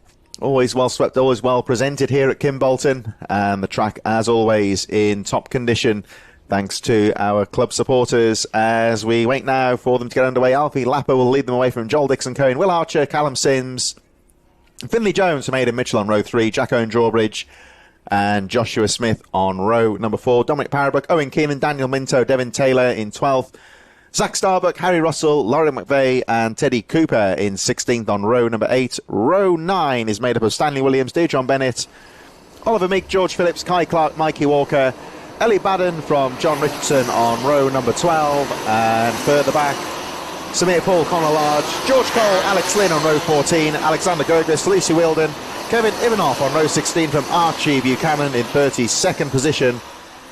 And our final driver on the grid, 33rd, for the 143 of Joseph Orton. So back now, of course, with Derek's corner back in that bus-stop style chicane halfway down the straight, which really does tend to throw up some good overtaking opportunities. A little bit more technical than it would be for the KZ UK karts who run the full length of the straight, but they can see the karts and the drivers eagerly swerving about, getting some temperature into the tyres, bringing the pace right down. Just 3 more races to go then at this penultimate round of the championship, and the Junior Rotax are about to get underway.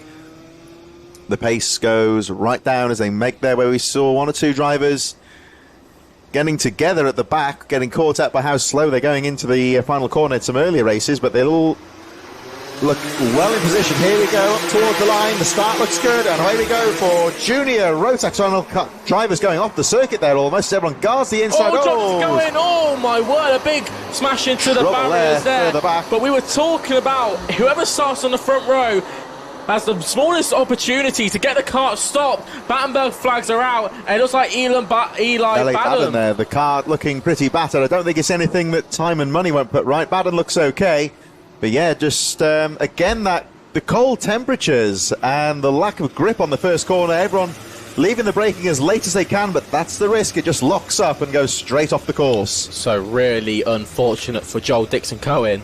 Did he get going, though? I think he might have got going again. So, well, it's going to be a strong fight for him. But Albie Lapper, well, he has not been in this sort of situation before. He has never really led a race in Junior Rotax. So this is a first opportunity. Albie Lapper then, yep, from Aidan Mitchell. So he's still under another lap under the Battenberg flags. One would suspect next time round will go to green, because the Marshall, there you see them hard at work, just keeping the karts well away from that damaged crash barrier. There's Ellie Baden sat on the barriers. They'll look to get him away. Maybe they'll check him over with the medics to make sure he's all right, but as you can see, walking away. Let's have a look at the timing charts. So we've got Daniel Minto, Stanley Williams and George Phillips also, it appears, out of the race. And the guy who's been standing on the microphone today, of course, John Richardson. He's moved up to 15th, actually, so he was a beneficiary from the chaos at the start. Well, I know he was saying he wanted to make up quite a few moves in the start. That's one of the main, you could say, opportunities to make moves, whilst everyone's still bunched together. It's a perfect opportunity. And, well, will we go back? Will we go to green? I don't think we'll go green this next lap. Yeah, we'll take another lap. They're still repairing that tyre barrier. Now, of course, we must say they are still under race conditions here. As you can see on the left-hand side of your screen, the clock is still counting down. So they certainly can't afford to spin off or make a mistake here, which is easily done when they're busy trying to get keep the temperature in the tyres. So one would suspect that next time round we should see the green flag. I say should because all eyes at the moment are on that incident on the first corner. They're still repairing the tyre barriers as quickly as they can. So this all adds to the tension. What it does mean is that when we finally get the green flag, they're in no hurry to get that green flag out, though. Of course, main priority is to make sure the track is safe and ready to go. So I think we may even, at this stage, looks like we're maybe going for another lap under the Battenberg flag here. The starting official has still got the flag out. He's not reached for the green flag yet, just consulting with the rest of the marshalling team to make sure the track is safe and ready to go. This is all reducing the amount of time left in the race. It's going to be a sprint to the line when it finally does get underway. It's really ramping the tension up here. Everyone just pacing around. The green flag is ready, though, so it looks like they're going to try and get this race underway as quickly as possible. Here we go to the final corner. Nope, still the Battenberg flag is out. So one or two drivers were expecting the green there, I think, but everyone just towards the back of the field. They are still flying through here. They've realised the Battenberg flag is still out, so everyone stays in order. The clock's still going down. 3.5 minutes plus 1 lap to go. It's all ramping up the tension here. There is an investigation flag in the midfield for the 12th place driver, Devin Taylor.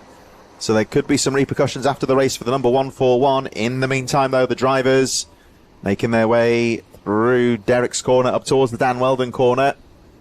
I can't see any marshals on the track here, so I think we may be going green this time.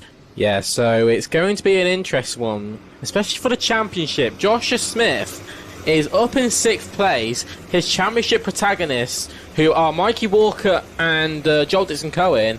Joel is down in 25th, and Mikey Walker is, well, he's down in about the top 15, top 20, and I think we're about to go green flag racing as we come round the final corner. Albie Lapper has never really been in this position to win.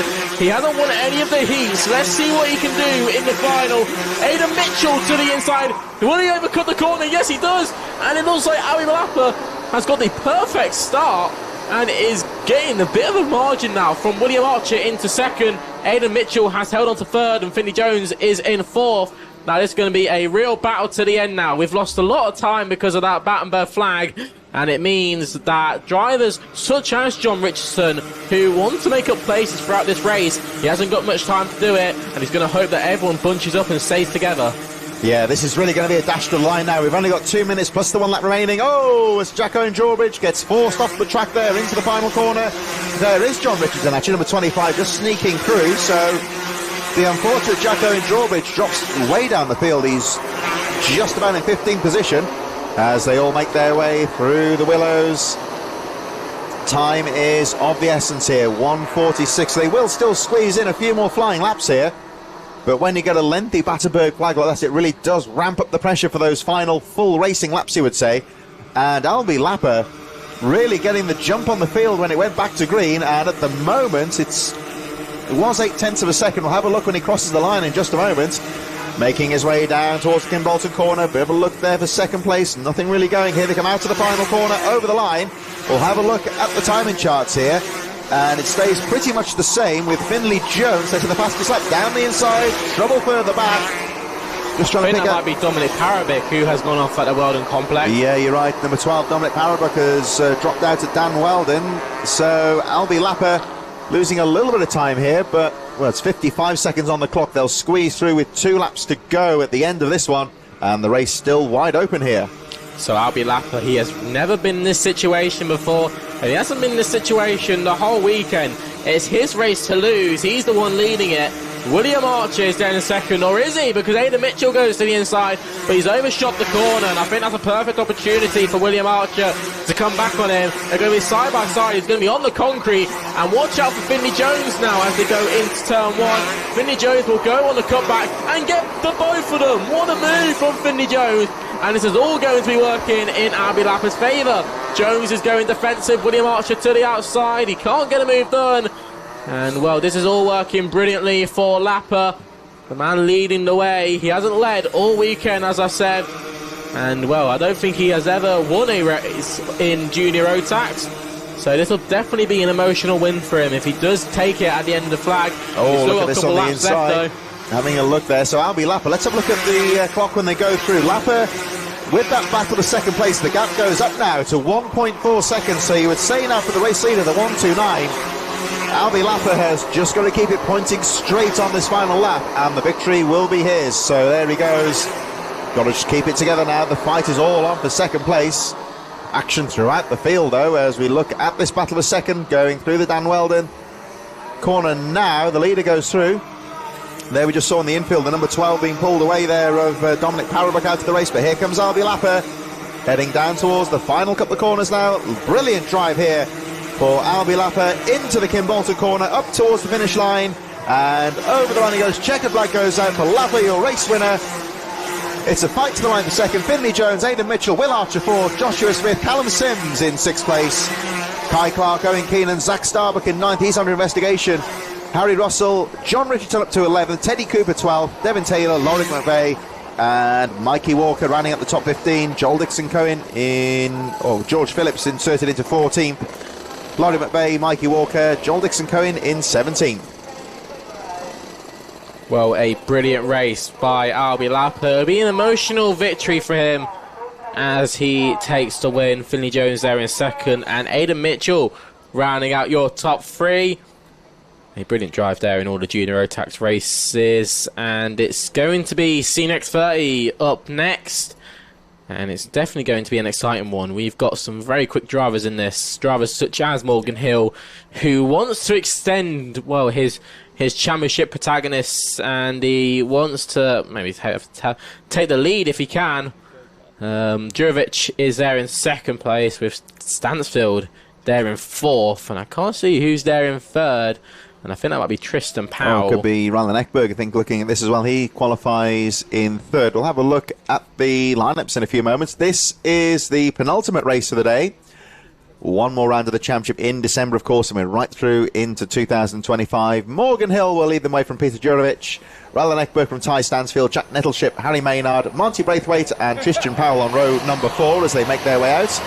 Josh Jones, Thomas Hodge on row 5, Natalia Darbeck, Matthew Morgan on row 6, Jack Dan, Tyler Dixon, Katie Ashman and Oliver Harris taking us down to row number 8. Jamie Tyler, Noros Baldeston row 9, Andrew Platt, Henry Rollins Hart on row number 10, Lucas Armstrong, Pierce Armstrong on row 11, Reese Barber, Barakrai Barco rounding out the field. That's one of our novice drivers, of course, Roy Barco, and they do have their own awards on the day as well. Yeah, they look pretty cool as well. I think they've all got like all these different colours and stuff like that. So some exciting trophies to win this weekend, but it's Morgan Hill who wants to take that first spot. And they'll come round to the Kim Bolton corner, and I don't think we'll go racing this time round. The drivers aren't fully bunched up, so I think this, or I'll say that, it might be going first time. We'll have to wait and see. Oh, we do. Yeah. So we are racing down into turn 1 for the first time. Morgan Hill is there on the inside, and we'll get the car stop. Brilliant driving by Morgan Hill, who, from leading the, oh my word, Jack Dan goes up over a car, and I think, well, who is that? That was the number 124 in trouble there, Noros Baldeston. Kart stranded on the circuit. Hopefully he'll get that going again. Have to say full credit to the starter there, gave that race every opportunity to get going, and they just about made it into position. The unfortunate Os Baldeston out of the race, it would appear. Driver okay, but the kart stranded, and he moves to the infield as the race goes on, and looks like Morgan Hill just trying to break away on that first lap. The number 29 over the line they go, so it's Hill leading, Ekberg up to second, Ty Stansfield, Jack Nettleship and Peter Jurovic running at the top 5, Maynard, Powell, Braithwaite, Morgan and Josh Jones running at the top 10. Well, on that first lap, Jurovic got really bullied by Rylan Ekberg there. I think he spent more time cutting grass than he did on the tarmac. Harry Maynard, watch out for him. He's on the inside of Jurovic. He had a look, but I don't think he could get fully alongside Harry Maynard, who's having a brilliant day racing here at Kim Bolton for his first experience here. But it's Morgan Hill who holds the lead. He's got Rylan Ekberg in second, from Ty Stansfield in third. Oh, what a move from Tristan Powell. Goes down the inside of Harry Maynard, and Maynard will try and push on with Powell, maybe try and catch up to the driver in fourth of Jurovic. And it's still a good drive by Monty Braithwaite, who's there as well. Monty has made up a couple of places there at the start and is driving perfectly. He has made his way into 8th. and is chasing down Maynard. And it's a good drive by Joshua Jones as well. He is trying to take all the points he can for his championship. There's obviously that four-way battle in the championship. And we'll be going further into that when it comes to the final round of the championship next month. If you are free, make sure you do come down. It's going to be an exciting one. I have to say, there's going to be championships decided in every class. Tristan Powell is making a move on Jurovic, so that's a good move, and I wonder what that's for. That might be for 4th place. So actually, I think that's Powell defending it, and Jurovic gets through. So it's a strong battle. Oh, Powell just about finds a way through. He gets the kart stopped just about. But this is a strong battle. We've got multiple karts in this field. This is on the edge of the top 10. It's really allowing the leading group of drivers to string out a bit and pull away. The top 4 really pulling away now from this battle for 5th place, as they all go charging through. 5th down to about 15th, only covered by a handful of seconds. Oh, nipping down the inside there. Monty Braithwaite takes a position from Hill. Over the line they go. So Morgan Hill still leading. Ekberg 2nd, Stansfield in 3rd. Nettleship and Powell, the top 4. Fairly well spread out right now, but further back we've got Powell in 5th place, Jurovic, Braithwaite, Jones, Maynard, Morgan, all very close indeed. And for Morgan Hill, number 29, your race leader. Maynard in trouble so there. He went down the inside of Joshua Jones there, and then his rear bumper's come attached, and that has put Maynard into a spin. Unfortunate there for Harry Maynard. He was running up the front there. He was really enjoying his weekend here at Kimbolton, and it's all gone wrong for him. So unfortunate there for him. And down the inside goes number 45.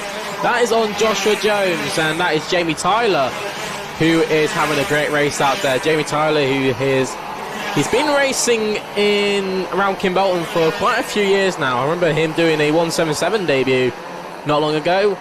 And obviously Maynard getting that technical flag, so that'll be his race ruined. He won't be able to carry on racing. Yeah, Maynard's back on the track, but he's got the black flag with the orange disc, the technical flag, so he is black flagged from the race by virtue of a technical fault. The rear bumper detached from the kart in that spin earlier on, so for safety reasons cannot continue the race. His race is over. That's a real shame for him. But Morgan Hill, meanwhile, continues to lead the way. 1.6 seconds ahead of Rylan Ekberg in 2nd place.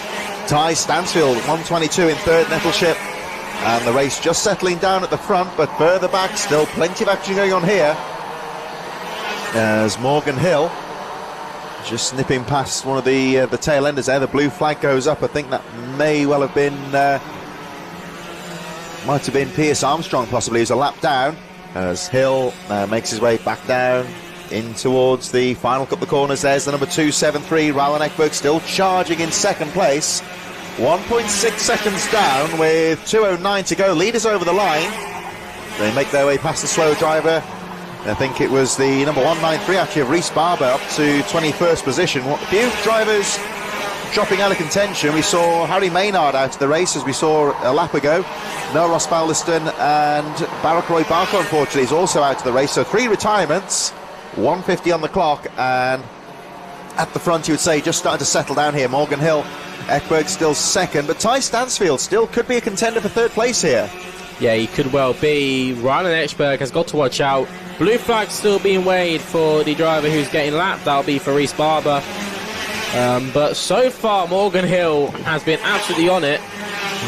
Jack Nettleship's just set the fastest lap of the race, funny enough. He is right behind Ty Stansfield, so could be a move for the final podium spot there, with Jack Nettleship being under pressured. So it's going to be quite a nice battle here for 2nd place. Rylan Ekberg, he is trying to hold on, but it could be Ty Stansfield who, well, he'll try and close up, but the times are very close. I mean, the last lap there was just separated by 1/10 between the two drivers when it came down to the times. Ty Stansfield looking very threatening towards the end of the race here as he puts Ekberg under pressure for 2nd. None of this bothering Morgan Hill, the race leader, who just drops down into the 1st corner, and you can see Ty Stansfield just starting to ramp the pressure up here in 3rd as they make their way through the willows. One more incident there, another driver pulling the cart off to the side of the track, but the race goes on here with Ty Stansfield just trying to find an opening here on Rylan Ekberg. 25 seconds on the clock, so they should get through before the clock goes down to 0. There'll be 2 more laps to go, almost certainly here. because Hill only just coming around the final corner now. It looks like we're pulling away slightly as they make their way down. You see the back wheel just drifting up a little bit there for Ty Stansfield on the final corner. Over the line they go with 7 seconds on the clock, so this is 2 laps to go. It was down the inside. Neat little move there from Jack Nettleship, number 75, who moves into 3rd position. There's your race leader just dropping out of the shot there. Morgan Hill, you can see comfortable gap there as coming back goes Ty Stansfield into Derek's corner, which is great news for Rylan Ekberg, who for the first time in a couple of laps has now found himself with a little bit of a gap here. Well, he can have a little breather now as he pulls a gap from the drivers in 3rd and 4th. I thought Nettleship would have held on to that 3rd, but Stansfield flew it on the Derek's corner. Last lap coming out now for Morgan Hill, and he's having a really strong race. This is a battle for 3rd that's still creeping on. It's going to be Stansfield versus Nettleship. They're going to be side by side, rubbing bumper to bumper, but it's Nettleship that will still hold on to 3rd, and Stansfield, actually my apologies, Stansfield holds on to 3rd with Nettleship in 4th. Justin Powell actually still charging on there as well. He's looking to get involved in this one, possibly if these two start getting together. Yes, but it is the final lap, and round the final corner will soon enough come Morgan Hill. There he is on your screens. He'll take the win in Senior X30 to round off what's been a really good weekend for Morgan Hill. He has been on the pace, and it's Ronald Eschberg in 2nd. Ty Stansfield comes in with a 3rd. A strong drive from Stansfield, has to be said. Nettleship finished in 4th from Powell in 5th. Walter Breathwaite was in 6th and actually had the fastest lap there in the end from Jurovic. Joshua Jones, Tiger Dixon and Thomas Hodge rounds out your top 10. So we will have just one more race to go at the end of this one. I think John Richardson has made his way back to the commentary box, so he'll be taking his position in just a few moments. Don't forget, of course, that we have just one more round of the HKRC Championship for 2024. That's coming up on the 9th of December. It'll be streamed right here with TNL. Brawl on the Wall on the 17th of November.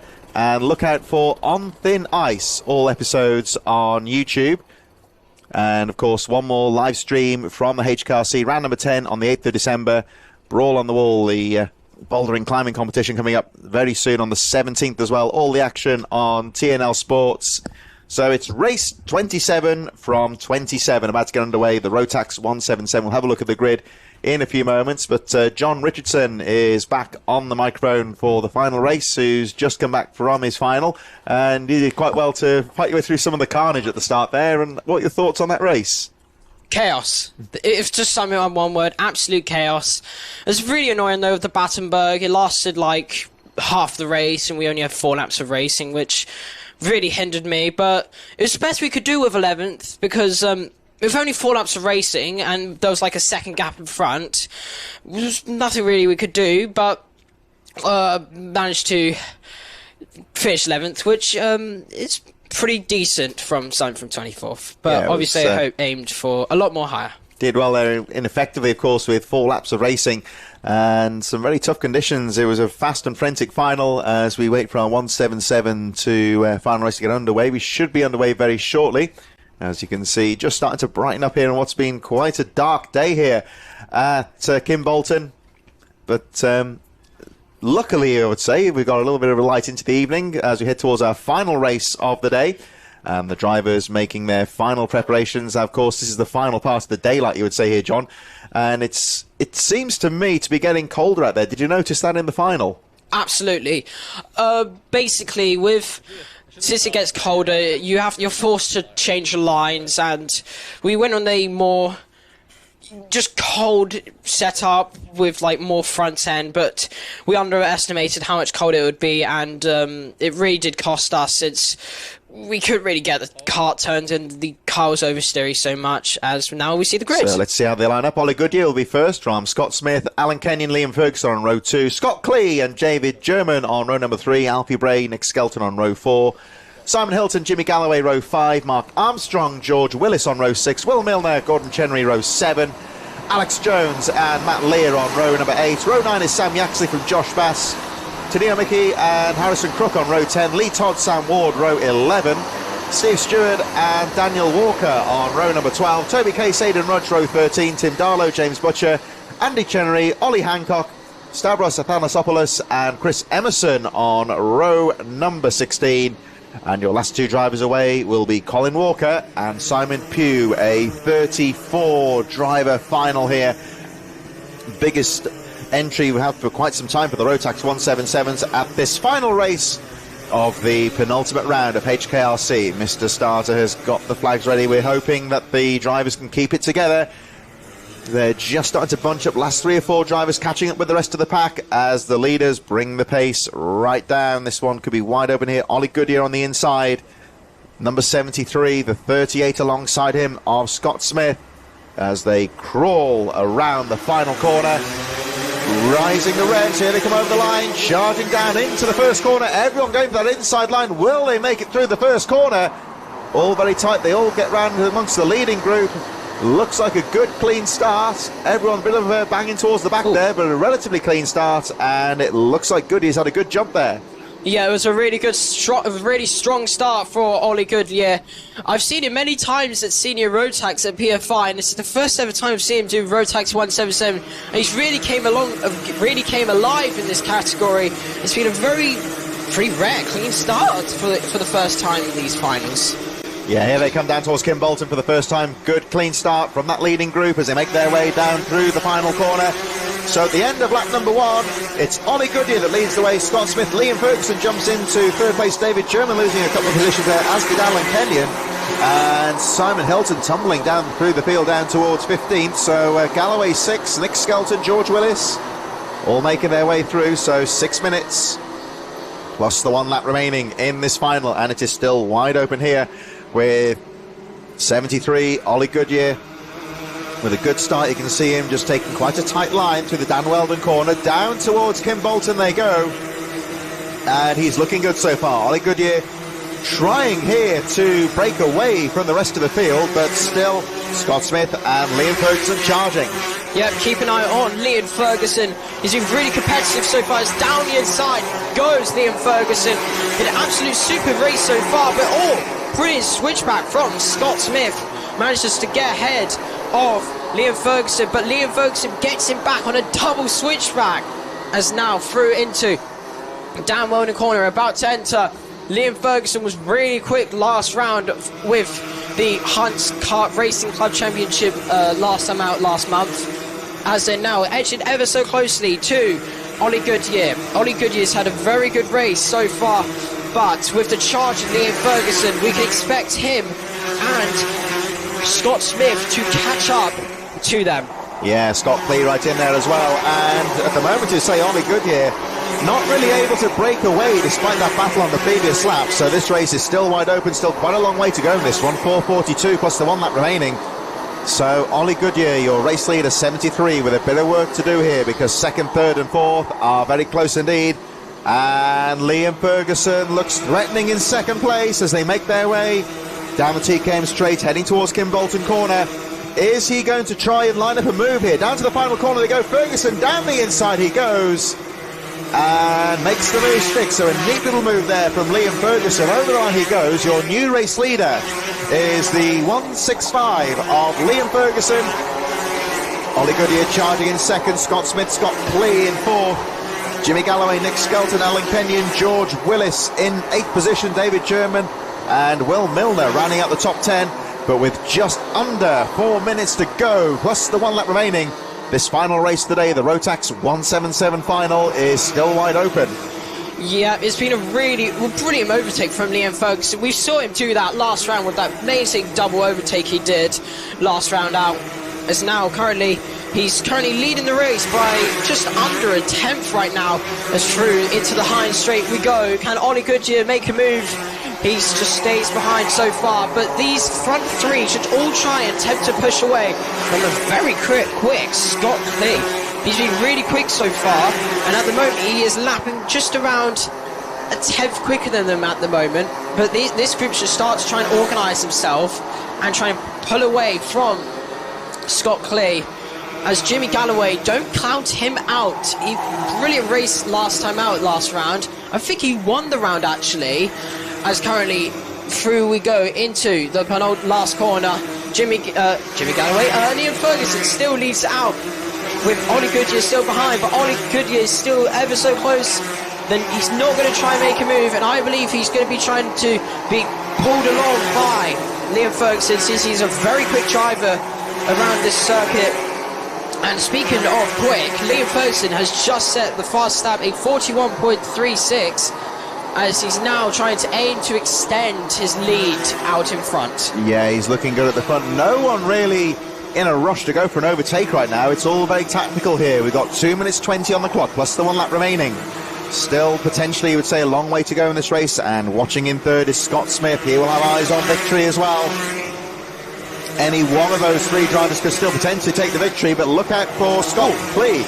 Down the inside, neat little move there for Scott Smith to go through to second place. He had to get that right, because he doesn't want to let Liam Ferguson get too far down the track. Look out for Scott Clee in 4th place, number 116, who could still yet be a factor. He's just tagging onto this battle here as we see Ollie Goodyear trying to fight back through Derek's corner. Here they go, through Dan Weldon corner. Race leader is still Liam Ferguson, for the first time in a few laps, just pulling away a couple of tenths as they make their way down to the final corner. The clock ticking down all the time, 1.5 minutes plus 1 lap remaining. So the laps are counting down here. Liam Ferguson charges through, second and third very close, and then Scott Clee in 4th. Rest of the top 10 still made up of Jimmy Galloway, Nick Skelton, Alan Kenyon, George Willis, David German and Sam Ward. Josh Bass in 11th, setting the fastest lap of the race, so the pace is still out there despite the cool temperatures.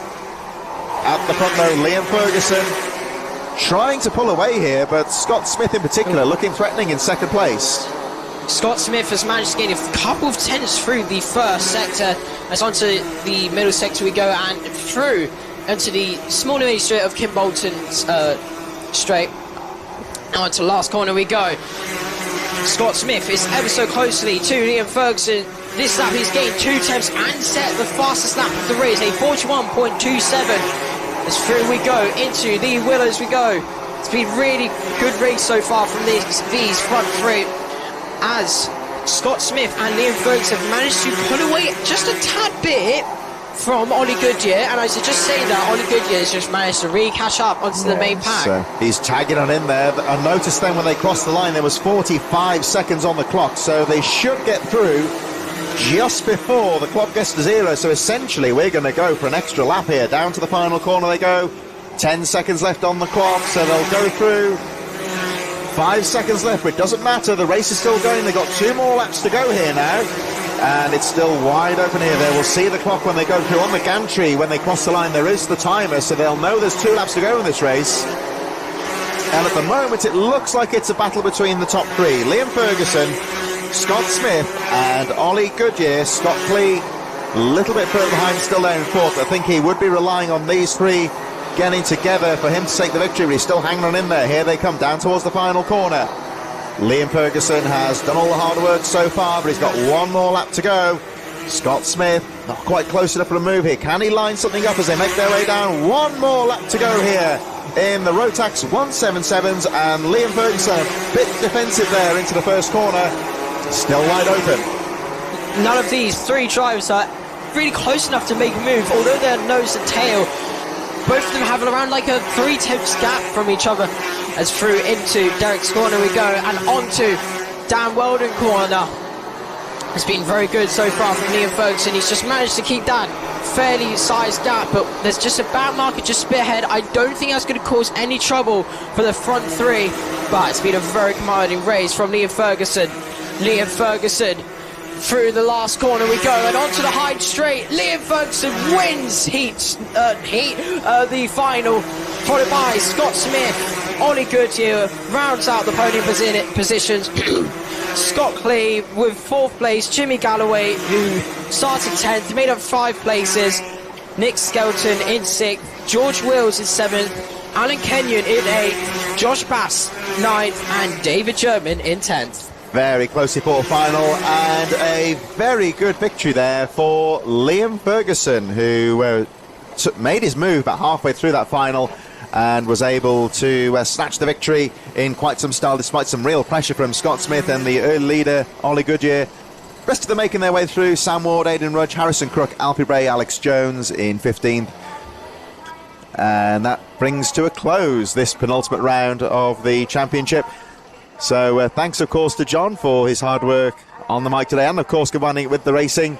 And great to see him back on the microphone once again. So that draws to a close the penultimate round of the HKRC Championship, round number 9, the 10th round, coming up in just over a month's time, 9th of December.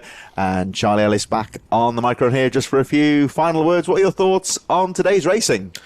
That final race was very intense, it has to be said. And I think the racing altogether has been absolutely beautiful, just like this view.